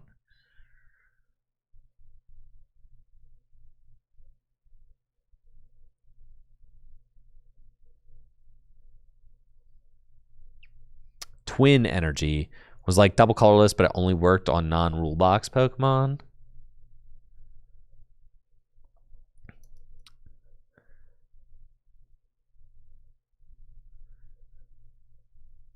It was played in Regigigas. It was played in some Lost Box decks, Lugia decks. I mean, Twin Energy is still very good. It's just no double colorless. Double colorless is kind of like your best energy of all time. Twin Energy is like, I think, very solidly a B tier energy. I mean, you just get nerfed that much by not being able to play it on rule box Pokemon. You're going to drop a couple pegs. And you also have double turbo energy coming up soon too. Heat Fire Energy, plus 20 hit points. I mean, just a terrible energy. Hiding Darkness Energy, no retreat for Darkness Pokemon. It's a great energy. Aromatic Grass Energy, recover from special conditions. Pretty terrible energy. All these special energies were like very, very underwhelming for the most part.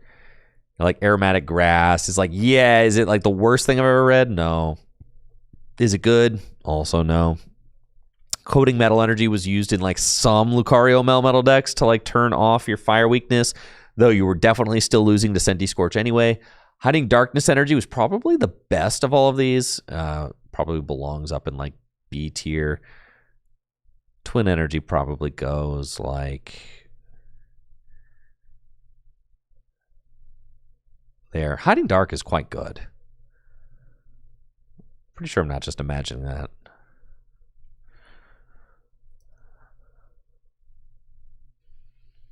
It was broken in Eternatus. I know. I think Eternatus, Galarian Weezing, Lugia, every special energy. Lugia. Like, okay. All right. We get it, Lugia. You played the special energy. Hey, that's me.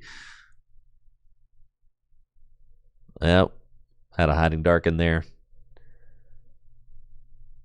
I don't even remember this deck. This feels like ancient history.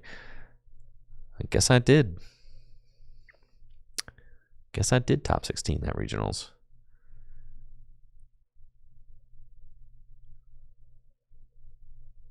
Lugia, Eternatus. Shoo, Gengar, Houndoom.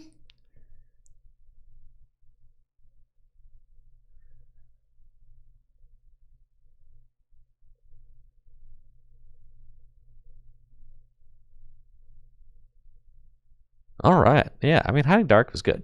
I think B tier, that's a totally fine place for Hiding Dark to go. Yeah, 100%. Coating Metal, the Rocky Energy, 20 less. The Stone Fighting Energy, the Rocky Energy is Stone Fighting. Stone Fighting, like, no, that's pretty bad. That's like going down in D tier for sure. What, your Colossal VMAX decks? Colossal VMAX. Nobody was playing Stone Fighting Energy, dude.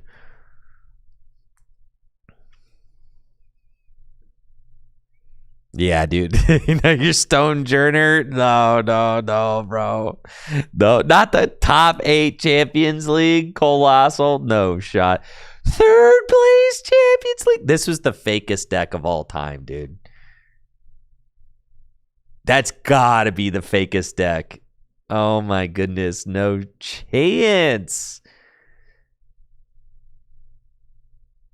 Ain't no way.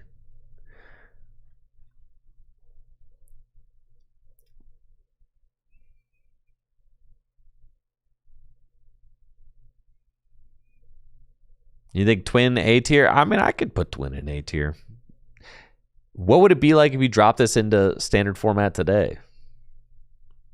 Would it do anything?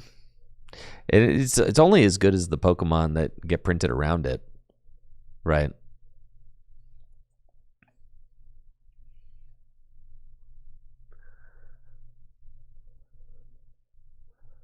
Wash energy prevents all effects of opponents. The amount of energy that prevent all effects on opponents, like, dude, I do not care. Rapid strike energy and single strike energy. Single strike energy, I mean, rapid strike energy was like actually kind of good because like I guess you were like an NAIC winning deck, right? So you have to have like a certain amount of respect put on your name. I'm feeling like a high B for rapid strike. Could even be A. Rapid Strike Urshifu VMAX was like, yeah, probably just A. Like, Rapid Strike Urshifu VMAX was pretty crazy. Single Strike Energy got better.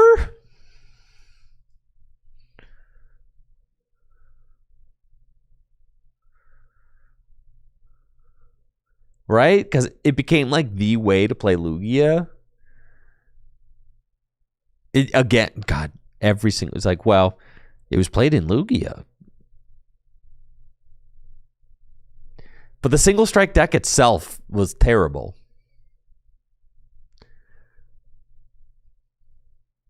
All right, we'll put Rapid Strike in A tier. We'll put single strike as in like probably B tier. Maybe C tier.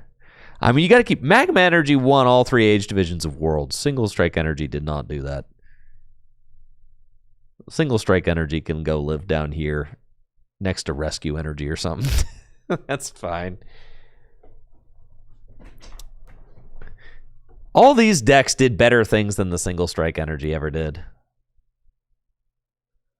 Or like, what's Single Strike Energy's best accomplishment? Top 4 Toronto? Top 4 special event? Top 4...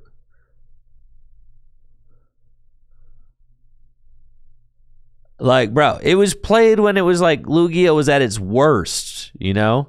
All right, it did win. Reagan, Reagan was the only person doing that, though, all right? Reagan was a Lugia sicko.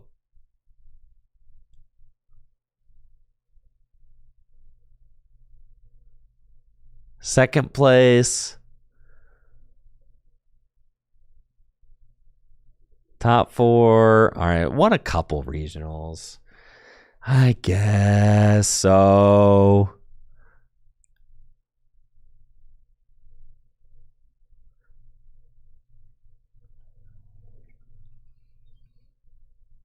I mean, Rapid Strike won NAIC and a Players' Cup. Yeah, I think. But Single Strike, sure, B. B tier, fine. Impact Energy, no. Lucky Energy,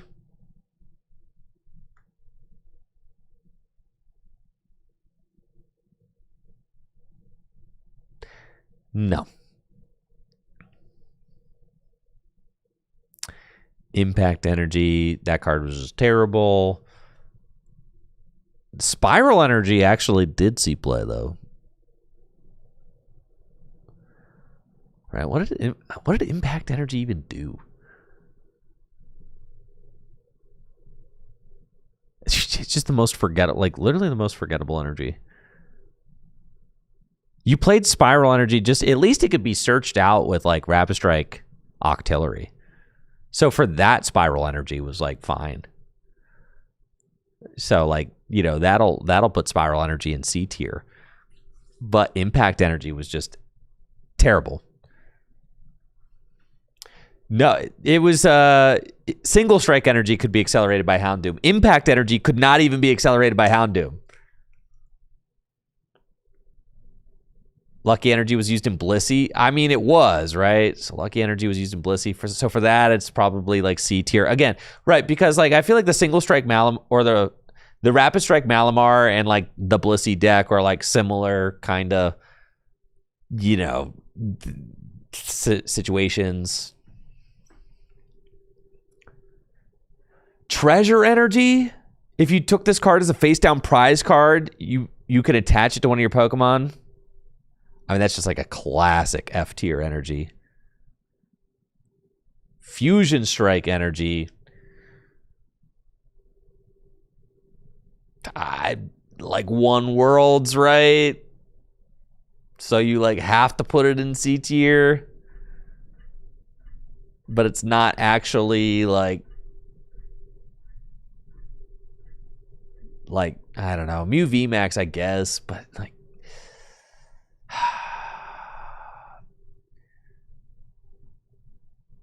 I mean, Fusion Strike Energy wasn't good. It's just being hard carried by Mew VMAX, right? So you have to just put it in B tier because Mew VMAX was such a menace. Yeah. I think you just have to put it in B tier because Mew VMAX was a menace, right? Even though not every list even played it. I love Mew VMAX, but I didn't like the Fusion Strike version of Mew VMAX. I like the Double Turbo version better. Fusion Strike Energy, I thought having to play Elisa Sparkle, that sucked. Double Turbo Energy, that's a heck of an energy card right there. All right, Double Turbo Energy. That's like your, all right, Twin Energy, B tier, Double Turbo Energy, A tier, Double Colorless Energy, S tier. I feel like that's a very reasonable. Because Double Turbo Energy, that was like Arceus's entire thing was double, and Lugia, right? Like their entire era was defined by Double Turbo Energy. So yeah, that card's nuts. In the same way that Double Colorless Energy was nuts, Double Turbo Energy is nuts. In the same way that Double Turbo Energy is nuts, Double Twin Energy is nuts. So I feel like that's fine. You got S, A, and B. That feels good to me. Shouldn't Magma be moved up? No, if you showed up at Worlds and did nothing else, you were at least, the bottom is C tier. If you showed up and didn't do anything else. So like Magma Energy, the thing is like, yeah, it was good in the Magma deck, which won 2004 Worlds, but like, that's like it, you know?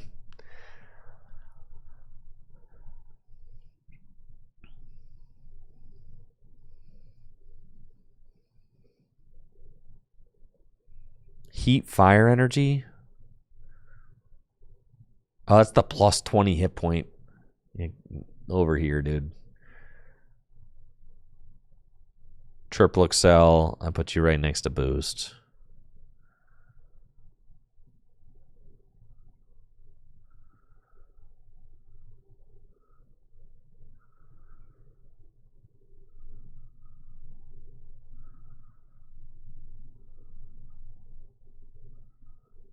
Gift Energy.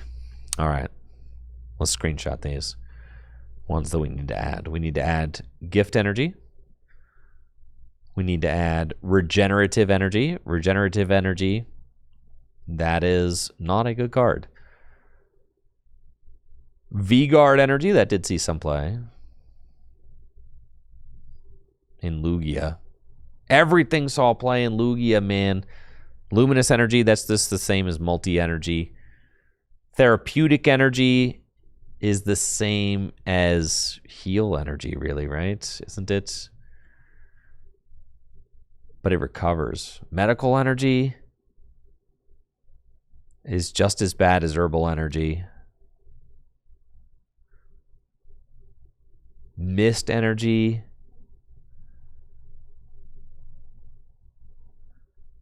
is like better than Wash Energy, that's for sure. Boomerang Energy is like also not good. It comes back from the discard pile when you discard it. Legacy Energy, that card's actually pretty freaking good.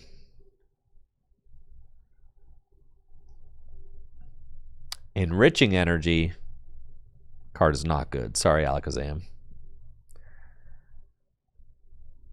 Spiky Energy. That card is bad. Almost lost to it on TCG Live today, though. But I didn't. Growing Energy.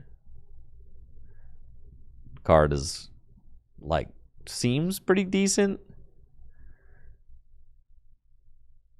But doesn't have, like, a use case yet.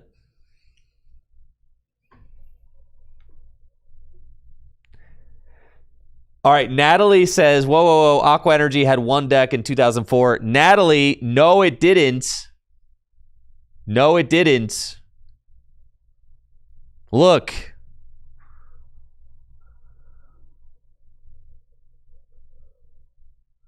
We actually pulled it up. No, it's not in the deck. It's not, the Aqua Energy's not even in here.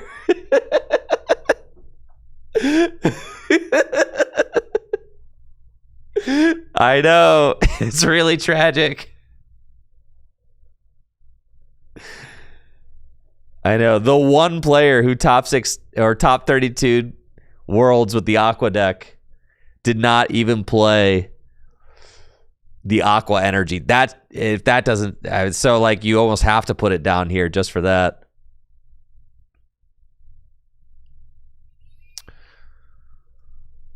Can I import? Can I mass import? Let's see. Surely they let me mass import. Oh, yeah. Beautiful. Spiky Energy. Like, again, hypothetically has a use. Unlike these, zero use. I mean, just the worst thing you've ever read in your life. Medical Energy, like, hypothetically has a use. Heals 30 damage.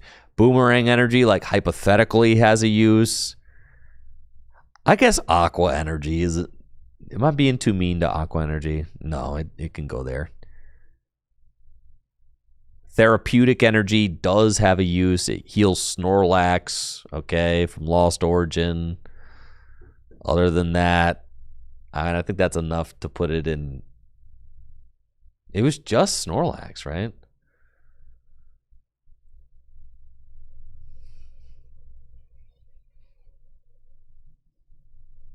Crossel.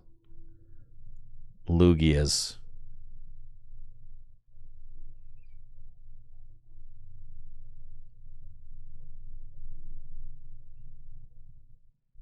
Don't I have health energy?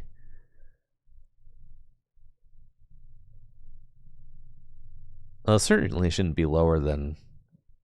Yeah, we can put it at bottom of C tier. That's fine.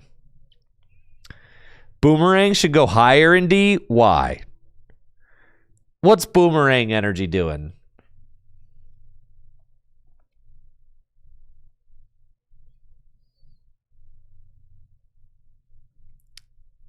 Slow King?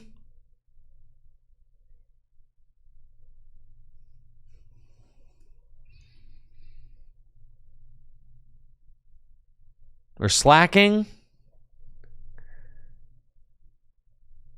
The 37th place deck from the Stuttgart Regional Championships?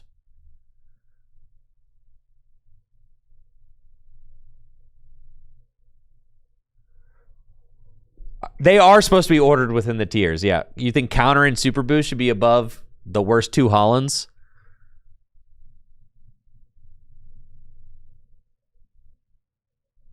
All right. I don't know anything about the Hollands energies, really. I just, I don't want to make an old head mad. I've heard that WP is the best one, though. Wonder Energy? This card sucks. Yeah, that one can go at the bottom of C tier. But it did win Worlds, which is why it has to be there.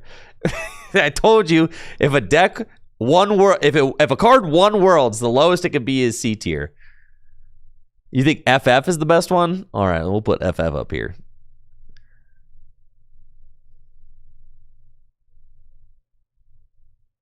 C tier is filled with cards that did a thing once.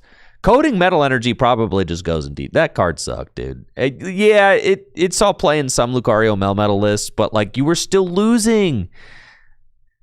You were still losing to Senti Scorch.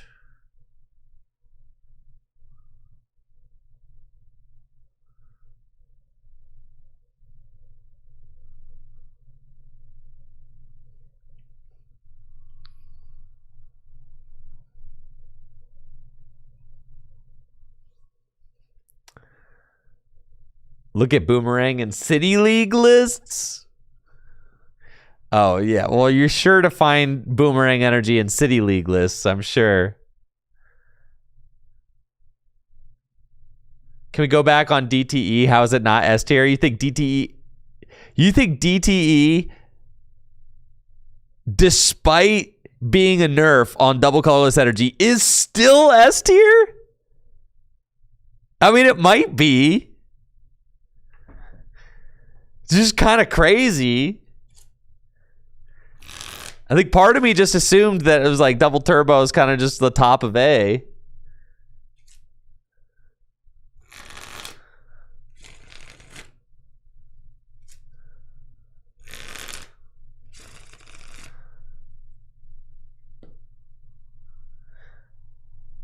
I mean, it certainly could be last place in S tier.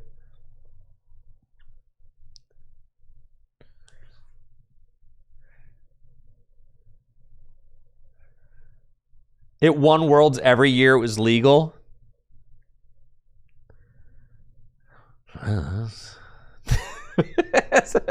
Reversal energy is the same as scramble energy.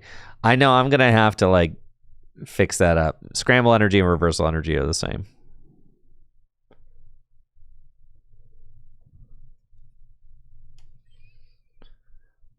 All right. I got no problems putting it bottom of S tier. That's fine. I guess when you say it like that it won Worlds every year was legal, like, I guess I have to.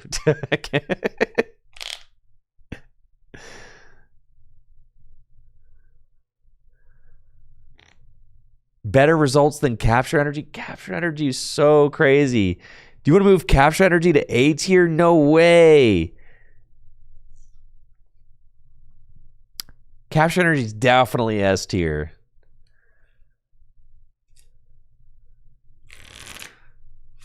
Because call energy is A tier. Look at these ones in A tier. Capture energy is up here for sure.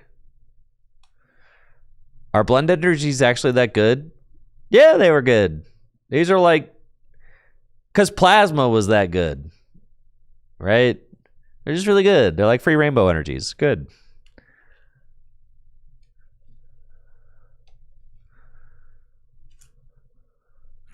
Yeah, those are like, you know... second place world strategies, second place Nats winning decks, like all, yeah. Those.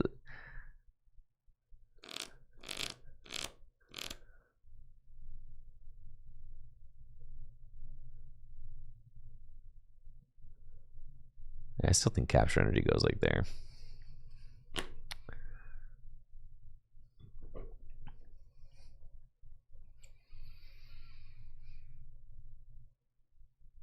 Okay, we got Rocky fighting energy. Seems very okay. I'm thinking it seems, especially in a Dragapult world, it's going in the C tier. Like Dex will play it. It's gonna do pretty good. Probably. You know, we live in a Dragapult world. That's fine. We live in an Alakazam world. I feel like right next to Wonder Energy is incredibly fitting. It's cooking and chomp. Well, yeah, Wonder. Keep in mind, Wonder Energy won Worlds. Okay, like keep that in mind. Like putting Rocky Energy next to Wonder Energy. That's not a diss. That's not a diss. Wonder Energy won Worlds, mind you. Okay, Rocky Energy hasn't won Worlds yet. Yeah, just saying. It's not won Worlds yet. Now, Growing Grass Energy, that's not looking like it's got as much going on, right? It's like one of these down here. Now, it seems like okay. Right over here next to Herbal. I think that that's just like a fine place for it. We'll put it next to Herbal Energy, if I can. I haven't sorted everything in D tier. I'm down here in D tier. It's like, am I really going to nitpick the order in D tier? Probably not.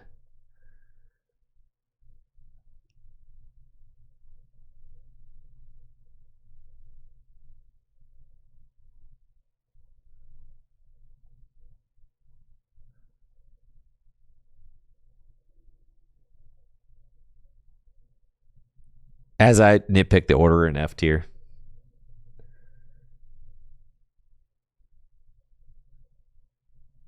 Put it next to heat fire. Like literally a growing energy right next to heat fire energy. That's facts. Yeah, herbal energy actually has to be pretty high on D tier because Natalie beat me with it specifically at a regional once in where she finished top 16. So there's no identifiable results on the internet, but from personal anecdote, I can tell you that my wife finished in the top 16 of a regional with this card. So it has to be at the highest of the absolutely terrible special energies. Yeah, it goes about here. SP energy has to be lower. I mean, listen, we're talking about D tier special energy. These energy have not done anything. I mean, dark metal energy could certainly even be higher because dark metal energy at least was played in like Dragtrode. Yeah, these are decks, like these energies were featured in like good decks. These energies right here. These energies were not. Like really, I could create another tier. Do I need to create another tier?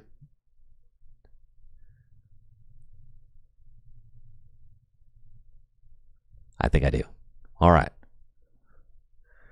D, E. All right. Boom, boom, boom. I needed to create another tier. It's just what it came down to. There's a schism. And that way, herbal energy, health energy? No, that's bad. Health energy is really bad. Recover, those energies have to be absolutely terrible. SP energy, we're putting herbal energy at the top of E tier. How about that?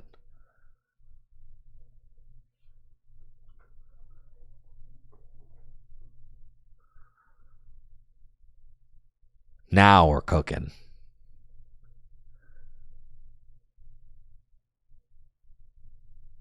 Boomerang energy. Boomerang energy can go up here in high E. Spiky energy, that can go high E. Stone fighting energy. Yeah, it's high E tier for sure. Stone fighting energy. You know what? Somebody top 4 to Champions League with that. We'll put it up here.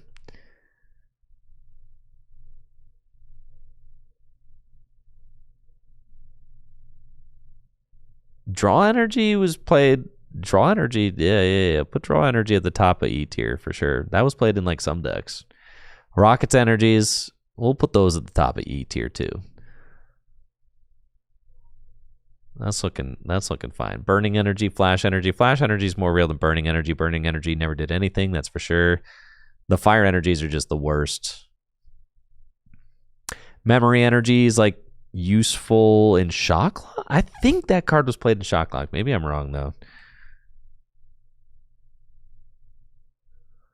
Yeah, that's looking cool.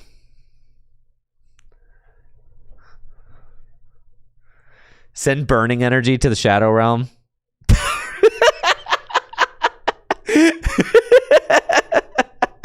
F with burning energy. All right. Are there any demotions? All right. Let me get through the list and then we can talk promotions and demotions, okay? Rockets Energy top 4 to Champions League. I mean, Rockets Energy could be here, I guess. No. Our Energy, this is like top 8 worlds material.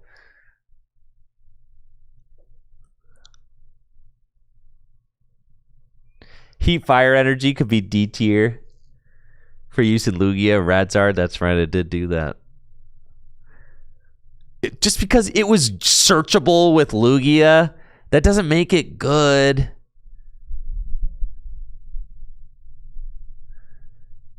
Do I need to import Neo Upper? I do.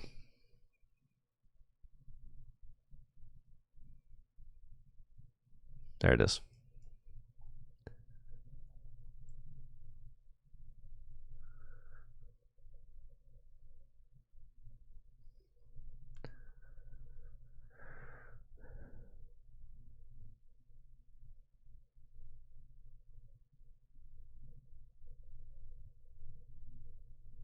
Okay. Neo Upper Energy. That card's pretty good.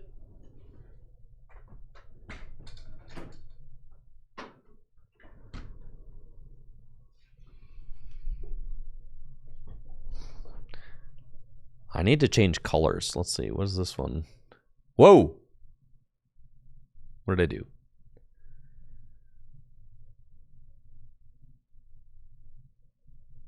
There we go. Okay. I need to change the colors here. We want that to be S, A, B, C.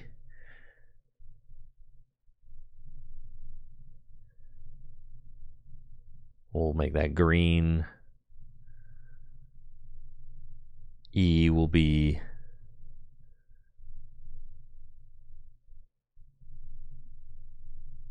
pink. F will be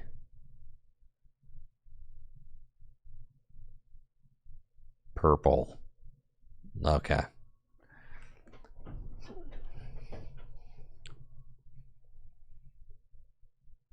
Rank every single Pokemon card ever printed? Yeah, that's a good one. Neo Upper Energy. I mean, it was used in Dragapult. It's not even used in Dragapult anymore, folks. I'm feeling like Neo Upper Energy is like a nice looking B tier. It's not even used in Pult anymore. Why the disparity between Wash Energy and Wonder Energy? Where's Wash?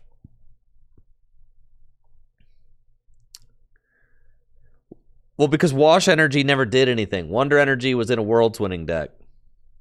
Rocky Energy, we think, is going to do good stuff. But Wash Energy, I'm pretty sure, never did anything.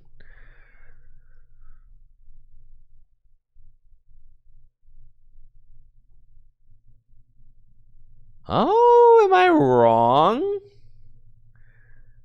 Oh, freaking Lugia. I mean, just like Lugia, it was in Lugia.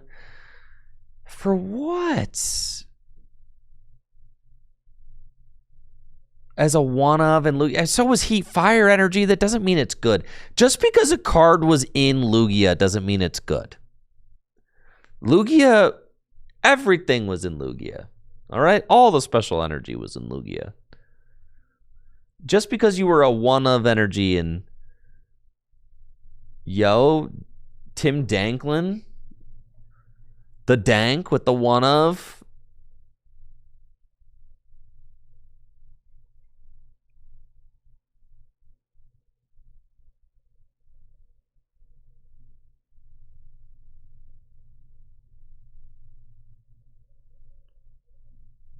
Yoshi Tate. All right, let's see. Peoria, what was this?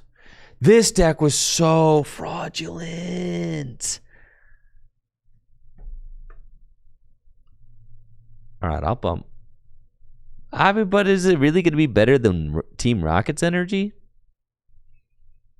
I'm demoting this one, actually. We're going to bring Rocky Energy right back down here. We're going to put Rocky Energy, yeah, right here next to Rocket Energy. No, Stone Fighting Energy? Okay, we'll put it up here. All right, we'll put Wash Energy up there, too. All right, I guess I need to put Rocket Energy a little bit higher. Maybe Rocket Energy is good. Maybe we'll put Rocket Energy over here. All right, that seems fine.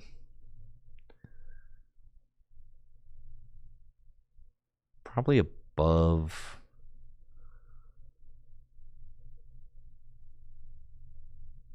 That like feels okay. I need to recruit more energy for my D tier.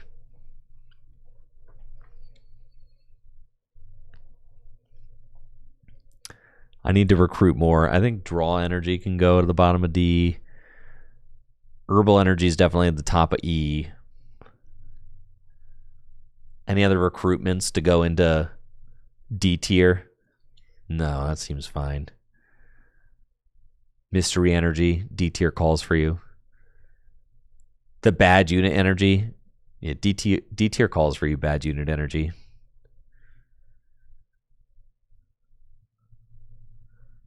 Weakness card, lucky energy? It's like if you get hit, draw a card. Yeah, D tier calls for you.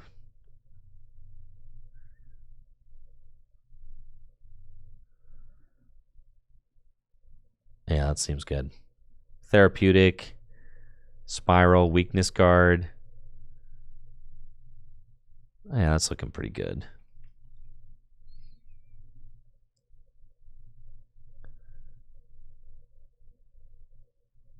Wonderful.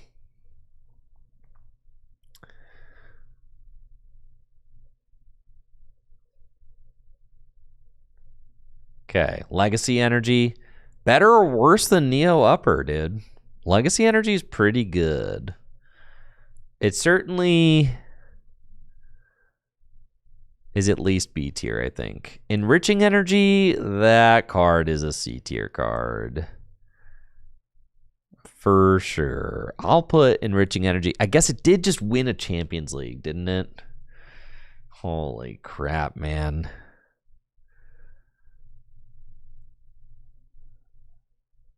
Yeah, all right. So, I mean, that means C tier is the floor for enriching energy.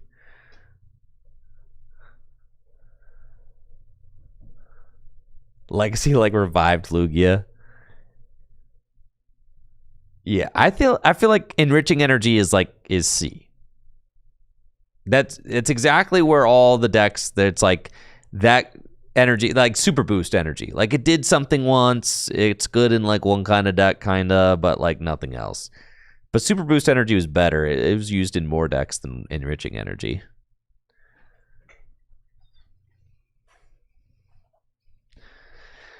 What's the best deck that played this? Gardevoir Swampert played this. Decidueye played this. It's pretty cool. It's a regional winning deck. Mist Energy. Mist Energy is pretty good. It's seeing a lot of play right now. I don't want to introduce recency bias into it, but it's definitely the best of all the energy that prevent effects of attack. So it's got to be like above. Yeah, it's probably like up here. Mist Energy. High C tier, what do you guys think? Mist Energy, really? I guess it could go in B. It had quite a bit of use.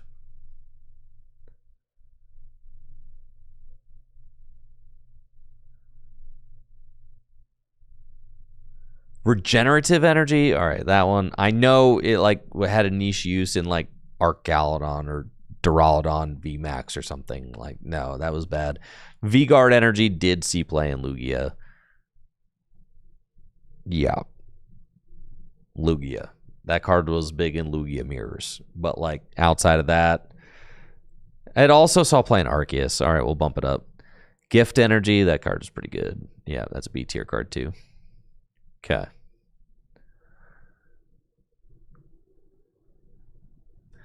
Darkness and Metal. The thing is, Darkness and Metal, they were good. They kind of just were like plotted there early on as I was kind of like scoping things out. The Special Metal Energy could certainly be in B tier, both of them. I'm like okay with that. They could certainly exist somewhere in B tier. I was kind of thinking about that myself. Like these two cards are probably mixing it up, but it's hard to compare because they have Wizards of the Coast results. If you go to like, let's see, historically, like Metal Energy, right?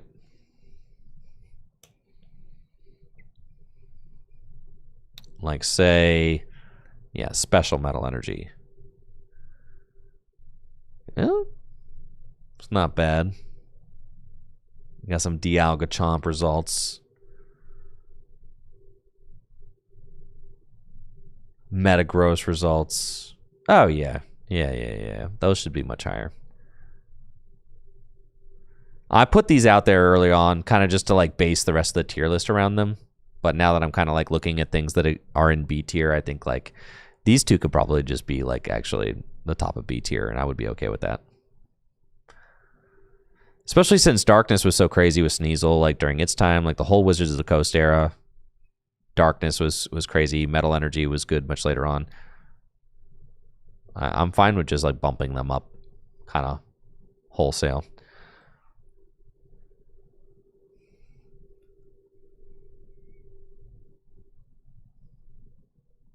See, Darkness Energy. Yeah, and then like all the Darkness decks, like your Bomb Tars, your Tyranitar decks, all those decks play the Darkness Energy. Very good. Your Drag Trode. Oh, yeah. Yeah, those are easy. Easy B tiers.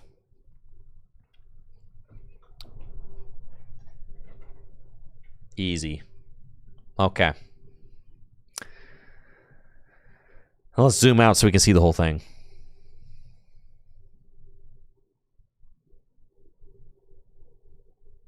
Gorgeous.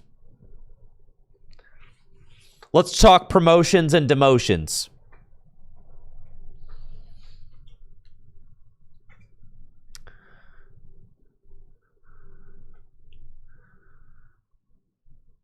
Now that I'm looking at it, yeah, Darkness and Metal are definitely higher than Splash Energy. Splash Energy can go low B. Ignition Energy is the same as Triple Excel. I mean, like, I could just put... People are going to ask too many questions if I don't just put them all next to each other. I'm just going to literally put them all next to each other. Ignition...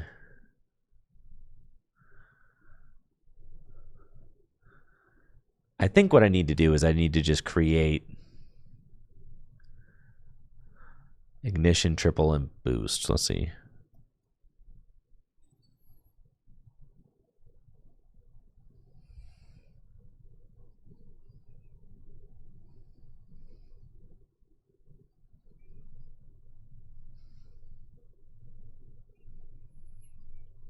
No, I'm going to leave it. I'm just going to put... I'll put a disclaimer on it when I post it.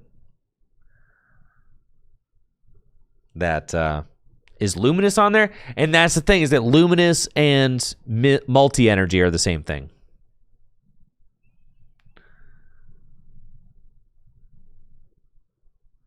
Should we include our Nitro, Bubble, and Magnet? What are those?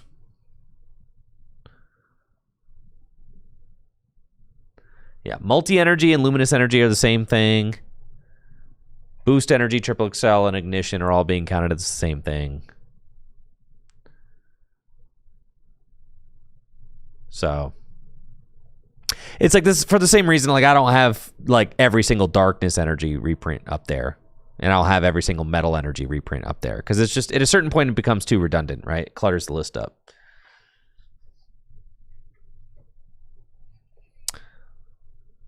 You would claim they have different impacts. Well, yeah, but like they are being counted as the same thing for the like sake of the list, right?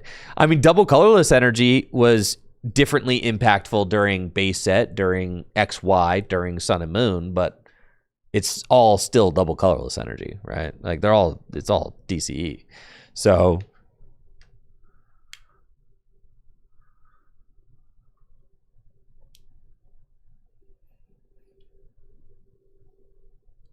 Weakness Guard over Horror Psychic for sure.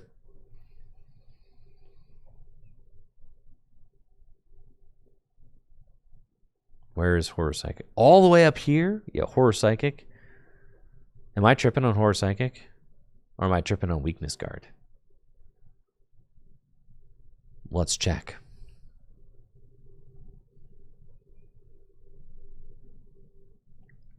Horror Psychic energy was very good in Dragapults, which was a kind of pandemic era, you know, BDIF. So it did somewhat get kind of like impacted by that.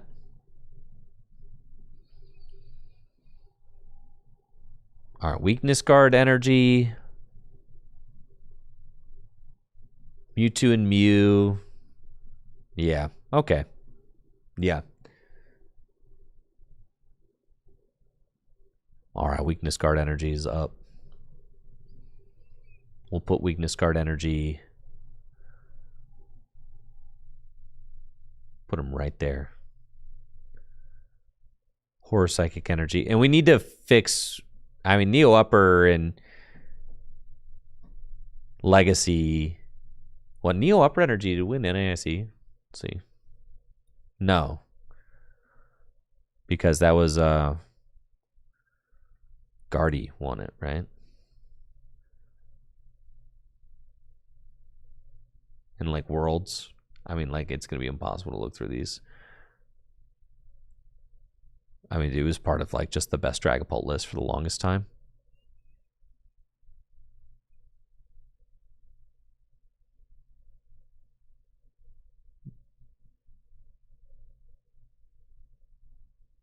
I think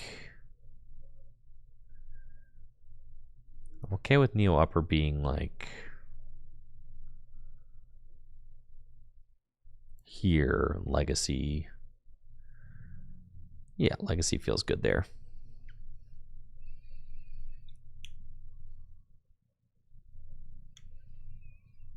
Rainbow Energy, I'm comfortable with Rainbow Energy in A tier and Aurora Energy being in S tier. I think Aurora Energy is better than Rainbow Energy.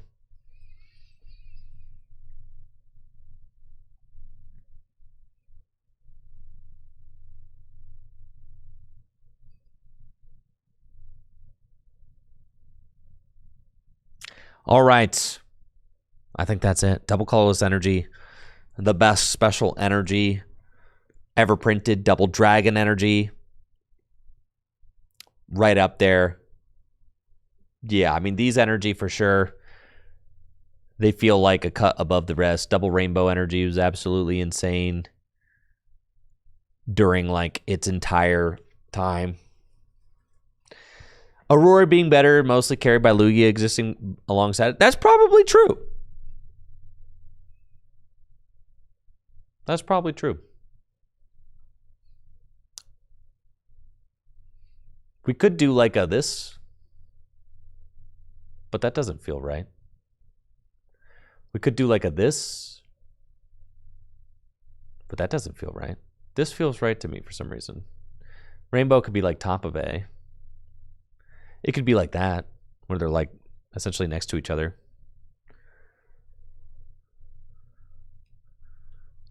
Everybody would rainbow their monkeys.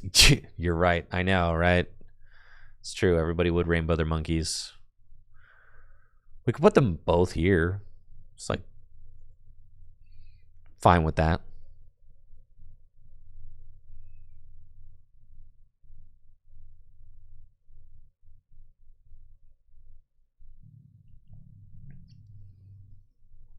Holland Pokemon or Pokemon, not special energy, no. They kind of special energy once they're put into play.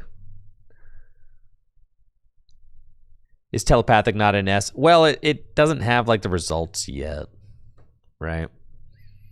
Because the thing about an energy like telepathic is they might just print like a dummy strong special energy and then not give it any like good Pokemon. They might just not do that, right?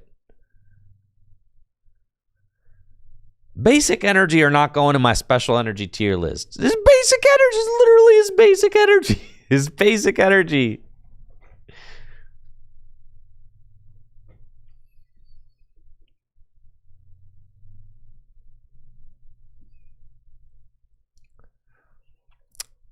Yeah, I mean, it would be cool to see Legacy above Neo Upper. I get it, but like Neo Upper, just the results are just Dragapult. It was part of the best Dragapult deck for like an entire year.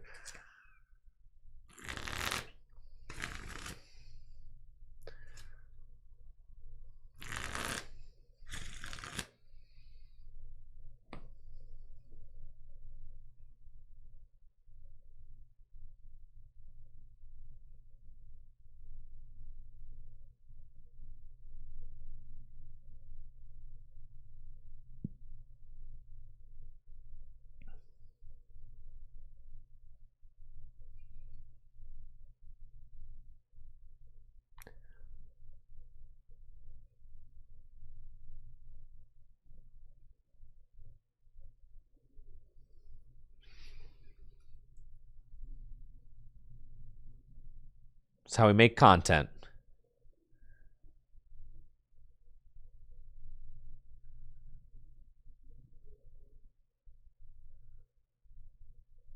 Oh, we've got a... Holy crap. All right. What do we got? Oh, I'm very thankful to hear this.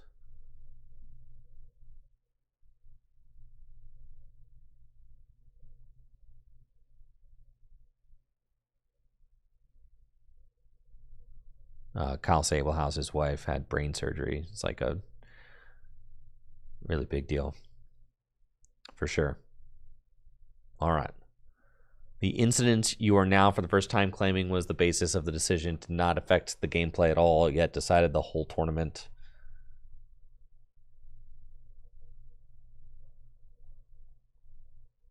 This community statement is not accurate. 2 separate head judges told me I was given a match loss for throwing my headset down and being dangerous.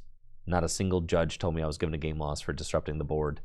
I didn't even get a chance to appeal the ruling because your judges didn't even tell me what the ruling was. How is that okay?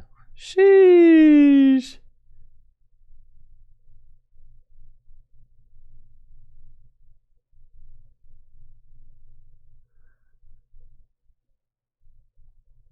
We got statements, folks. We got statements.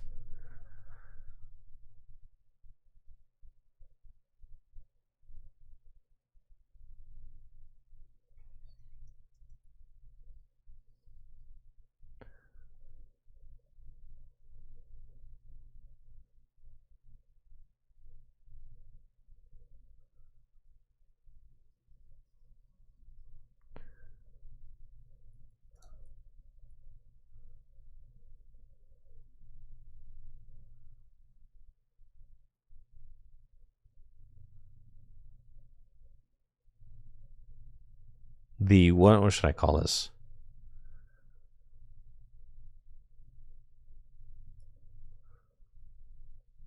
What's it mean when something is like, how is scramble not S?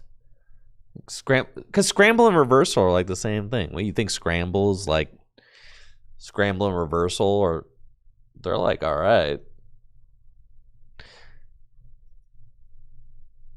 Are you weighting RSPK above everything? Because think of like how mid reversal energy is. Now it's like very okay.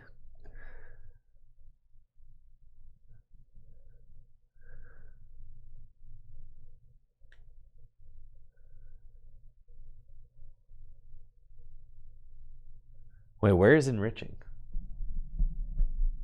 There. Oh, that's it. Yeah, yeah.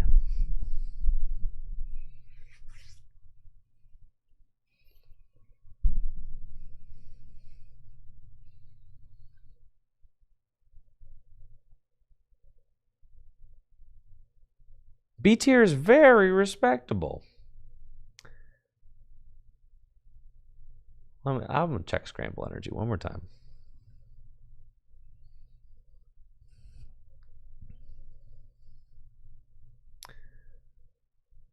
Scramble energy. 1 worlds.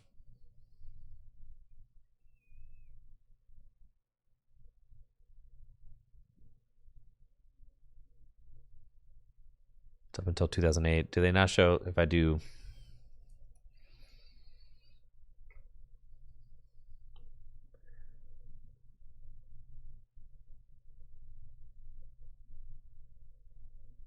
Yeah, like very good in 2007, 2008. Well, let's see. I'm willing to assess this again, but multi-energy. So multi-energy, that's world's winning deck. Scramble energy, world's winning deck. I mean, these are all very good energies right here for sure. Plasma energy, world's winning deck, world's winning decks. Jet, telepathic. I mean, telepathic just like it's an insane strong. NAIC winning deck right here. Lugia V-Star. Call energy. I mean, like you're right up here next to great. You're brushing shoulders. You're brushing shoulders with greatness up here, you know? I'm just saying. The definitive, that's the word I'm looking for, definitive. Scramble Energy is brushing shoulders with greatness.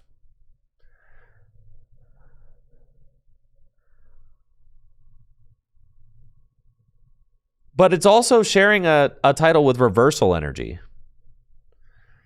And Reversal Energy is just like...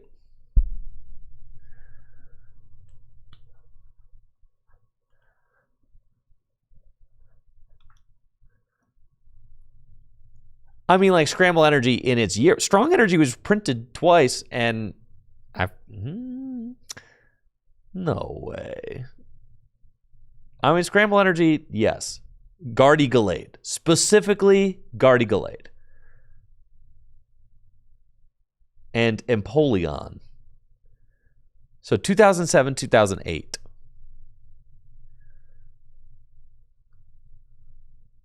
But then also 2005.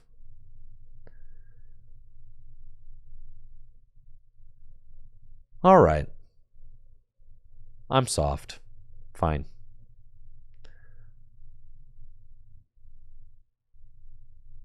Sure. I can be swayed. Reversal Energy was very good too. Yeah. Fine. That's why. Well, I appreciate the input. I know a lot, but I don't know everything. And there are formats that I'm like less familiar with for sure. Especially like Empoleon. I don't know anything about that Empoleon deck. I know Ryex, I know Bombtar. But Empoleon, I was unfamiliar with Empoleon for sure. I know Guardy Gallade. I'm not as big into those formats. I'm obviously aware of it. Scramble's not better than Double Turbo Energy.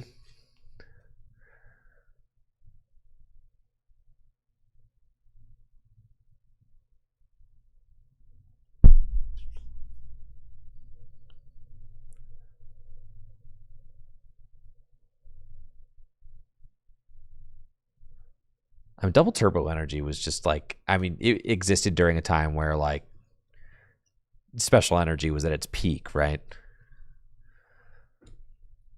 What were the standard results for Double Dragon Energy? Don't worry about it.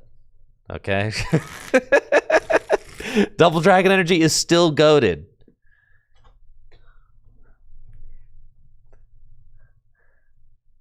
Listen, back when Double Dragon Energy was farming results, Expanded was a real format, so I don't care.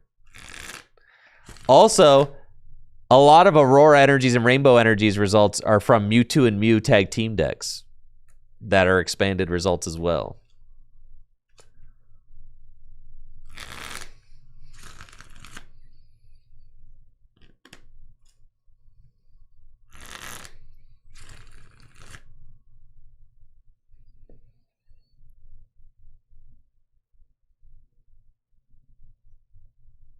You think Rocket's Energy will bump a couple places and it'll actually show up?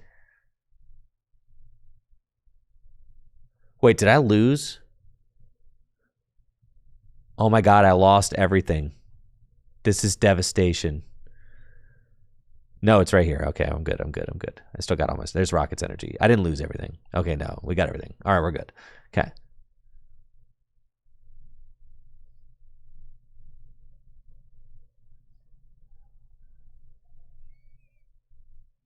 Oh, look how ugly it looks now.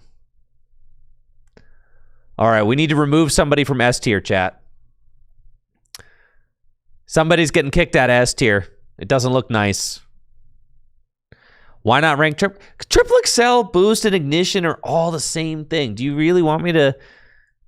You really want to dirty up my chart with all those same things, dude?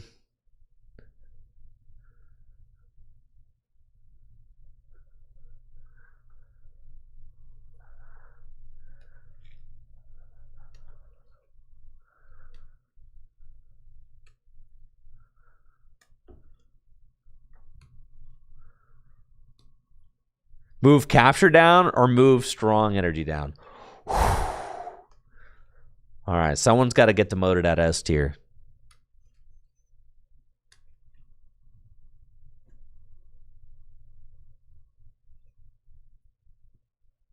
Consider the format they're in. But, like, that's the thing. It's like, okay, so then am I going to put every single iteration of double colorless up here. Like, no, I'm not going to do that, right?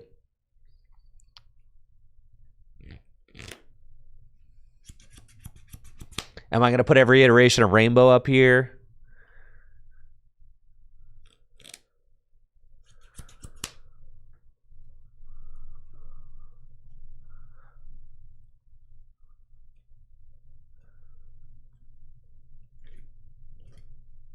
It's like, I'm not putting Luminous up here because multi-energy and Luminous are the same thing too. So it feels silly to like rank them differently.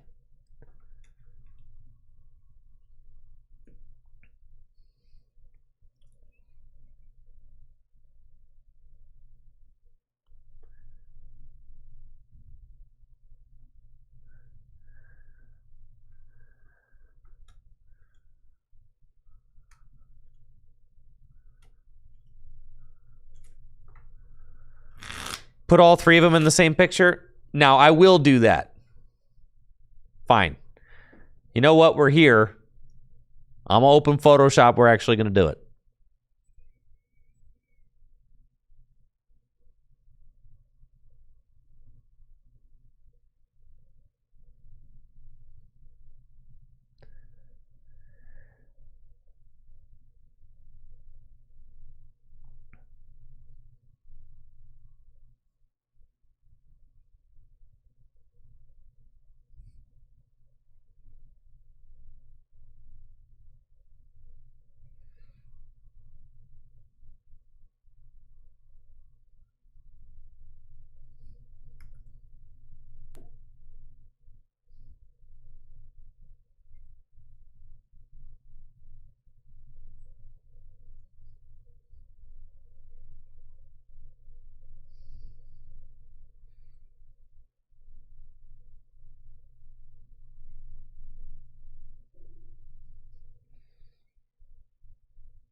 Okay. My mad photoshopping skills. Oh, yeah.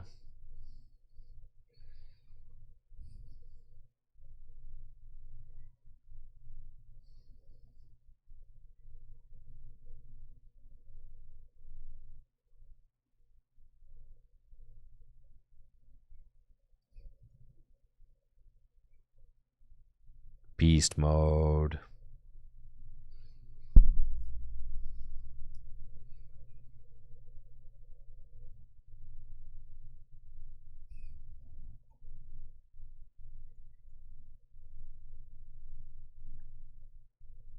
Okay, and then I also want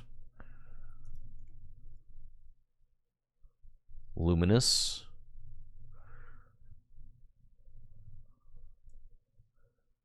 Also going to be combined with multi.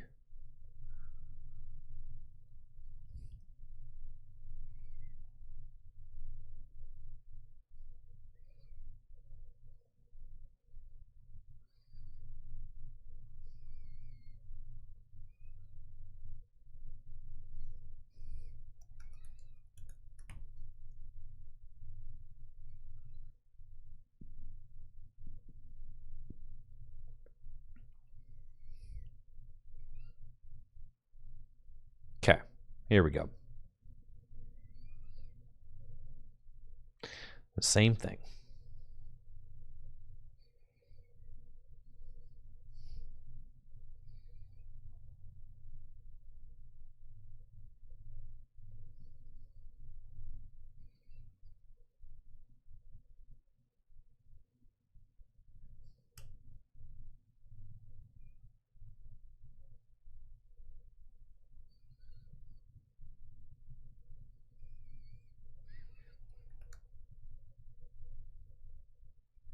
They need to stop renaming these things, you know?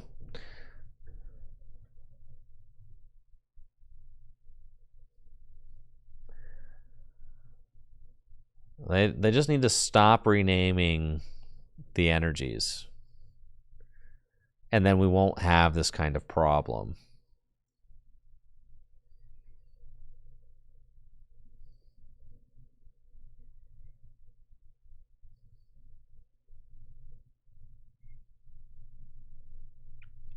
Where was multi? I don't even remember where it was. Okay, let's see, where were the multis at? The multi was right below those. Okay, and then I had triple right next to it. Okay. That is where I had those.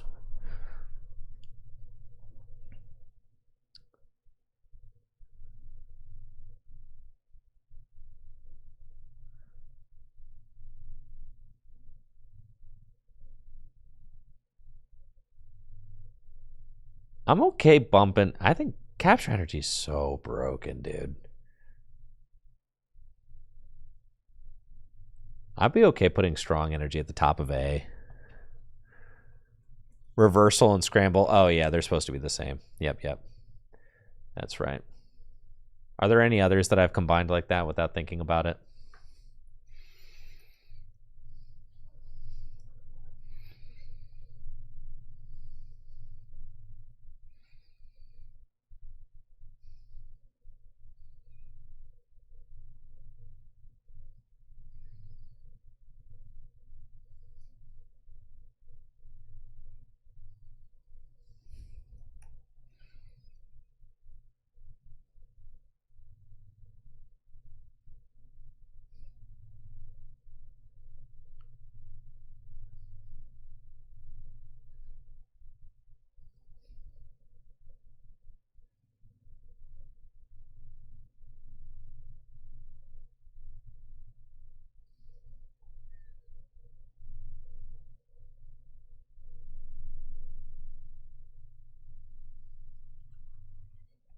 That looks nice. You get the idea.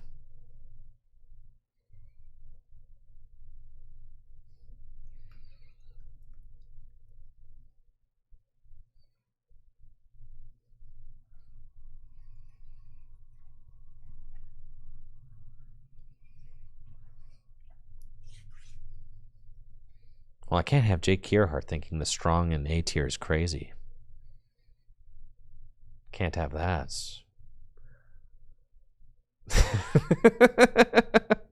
Listen, I got no problem putting it in S tier. I love that card.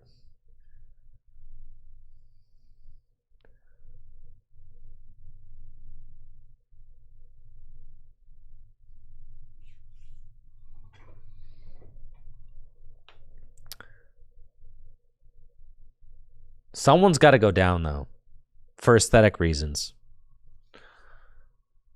Somebody has to get voted out of A tier. I could put capture energy, call energy right next to each other, but that's just crazy, right?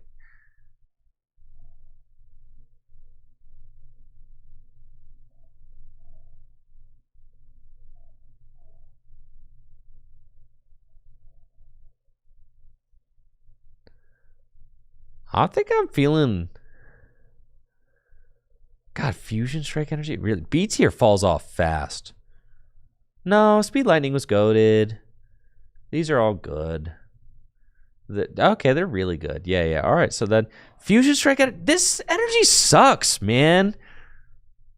Like, yeah, I get that it won Worlds, but this energy sucks. It's not nearly as good as these other ones. It doesn't even do anything. It's going to the bottom of B tier, okay? It's going to the bottom of B tier. There's no way Fusion Strike energy belongs in, like, I get that, like, you could accelerate it. It's like Plasma energy. I know, but Plasma energy did more than Fusion energy did. Fusion energy was, like, literally could be searched with Elisa Sparkle. It'd be like if Plasma energy could only be Culver's machined. But it was also Genesect, right?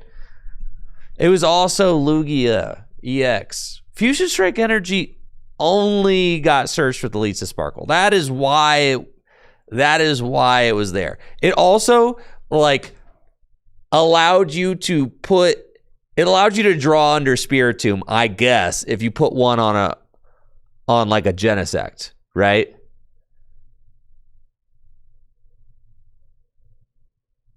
So to me, it's much less impressive than Plasma Energy. Plasma Energy did more in different decks. Because Plasma Energy was goated in Virizion Genesect. It was also goated in the Team Plasma deck. Whereas Fusion Strike Energy was only in Mew VMAX. And not even in every version of Mew VMAX, right? So yeah. I think that's cool. All right. We're sending this.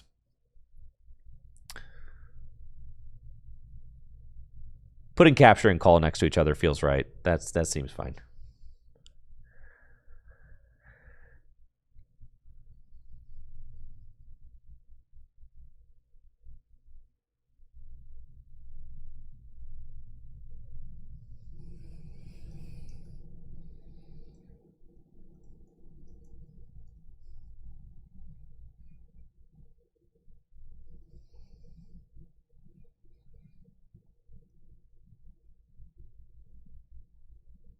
Wait, where's the one?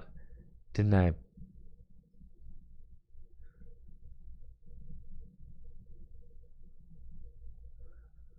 Where is it? Yes, that looks very pretty. Download it. My Image 4, there we go. Ah, look how crispy that looks. That looks great.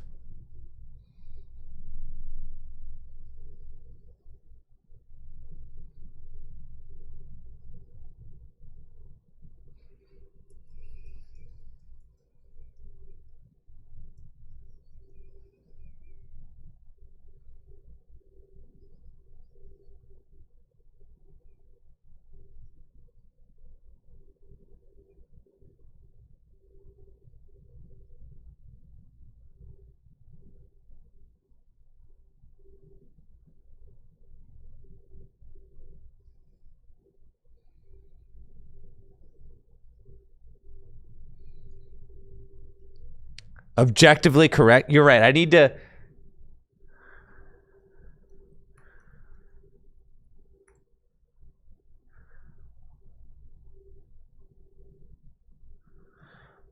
rage bait a little harder so that I can farm engagement.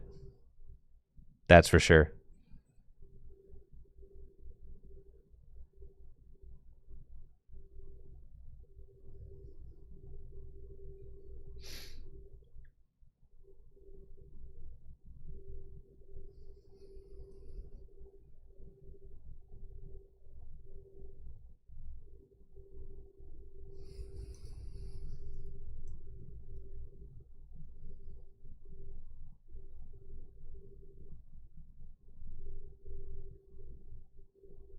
There we go. Send tweet. Epic, definitive, inarguably, objectively correct, perfect tier list. Yeah. There you go. We got the rage bait and we got the question. Okay. Perfect content farm right there on X the Everything application. All right, y'all. That was a lot of fun. Thank you for joining me today as we did our special energy tier list. That was a fun little thing. Thank you for joining me. I got a stream coming up tomorrow. We're gonna do a Gym Leader Challenge Conquest. Me and Winter, the winner of the Perfect Order GLC 3K, gonna be joining me here in the studio, and we're gonna do a best of 7 GLC Conquest.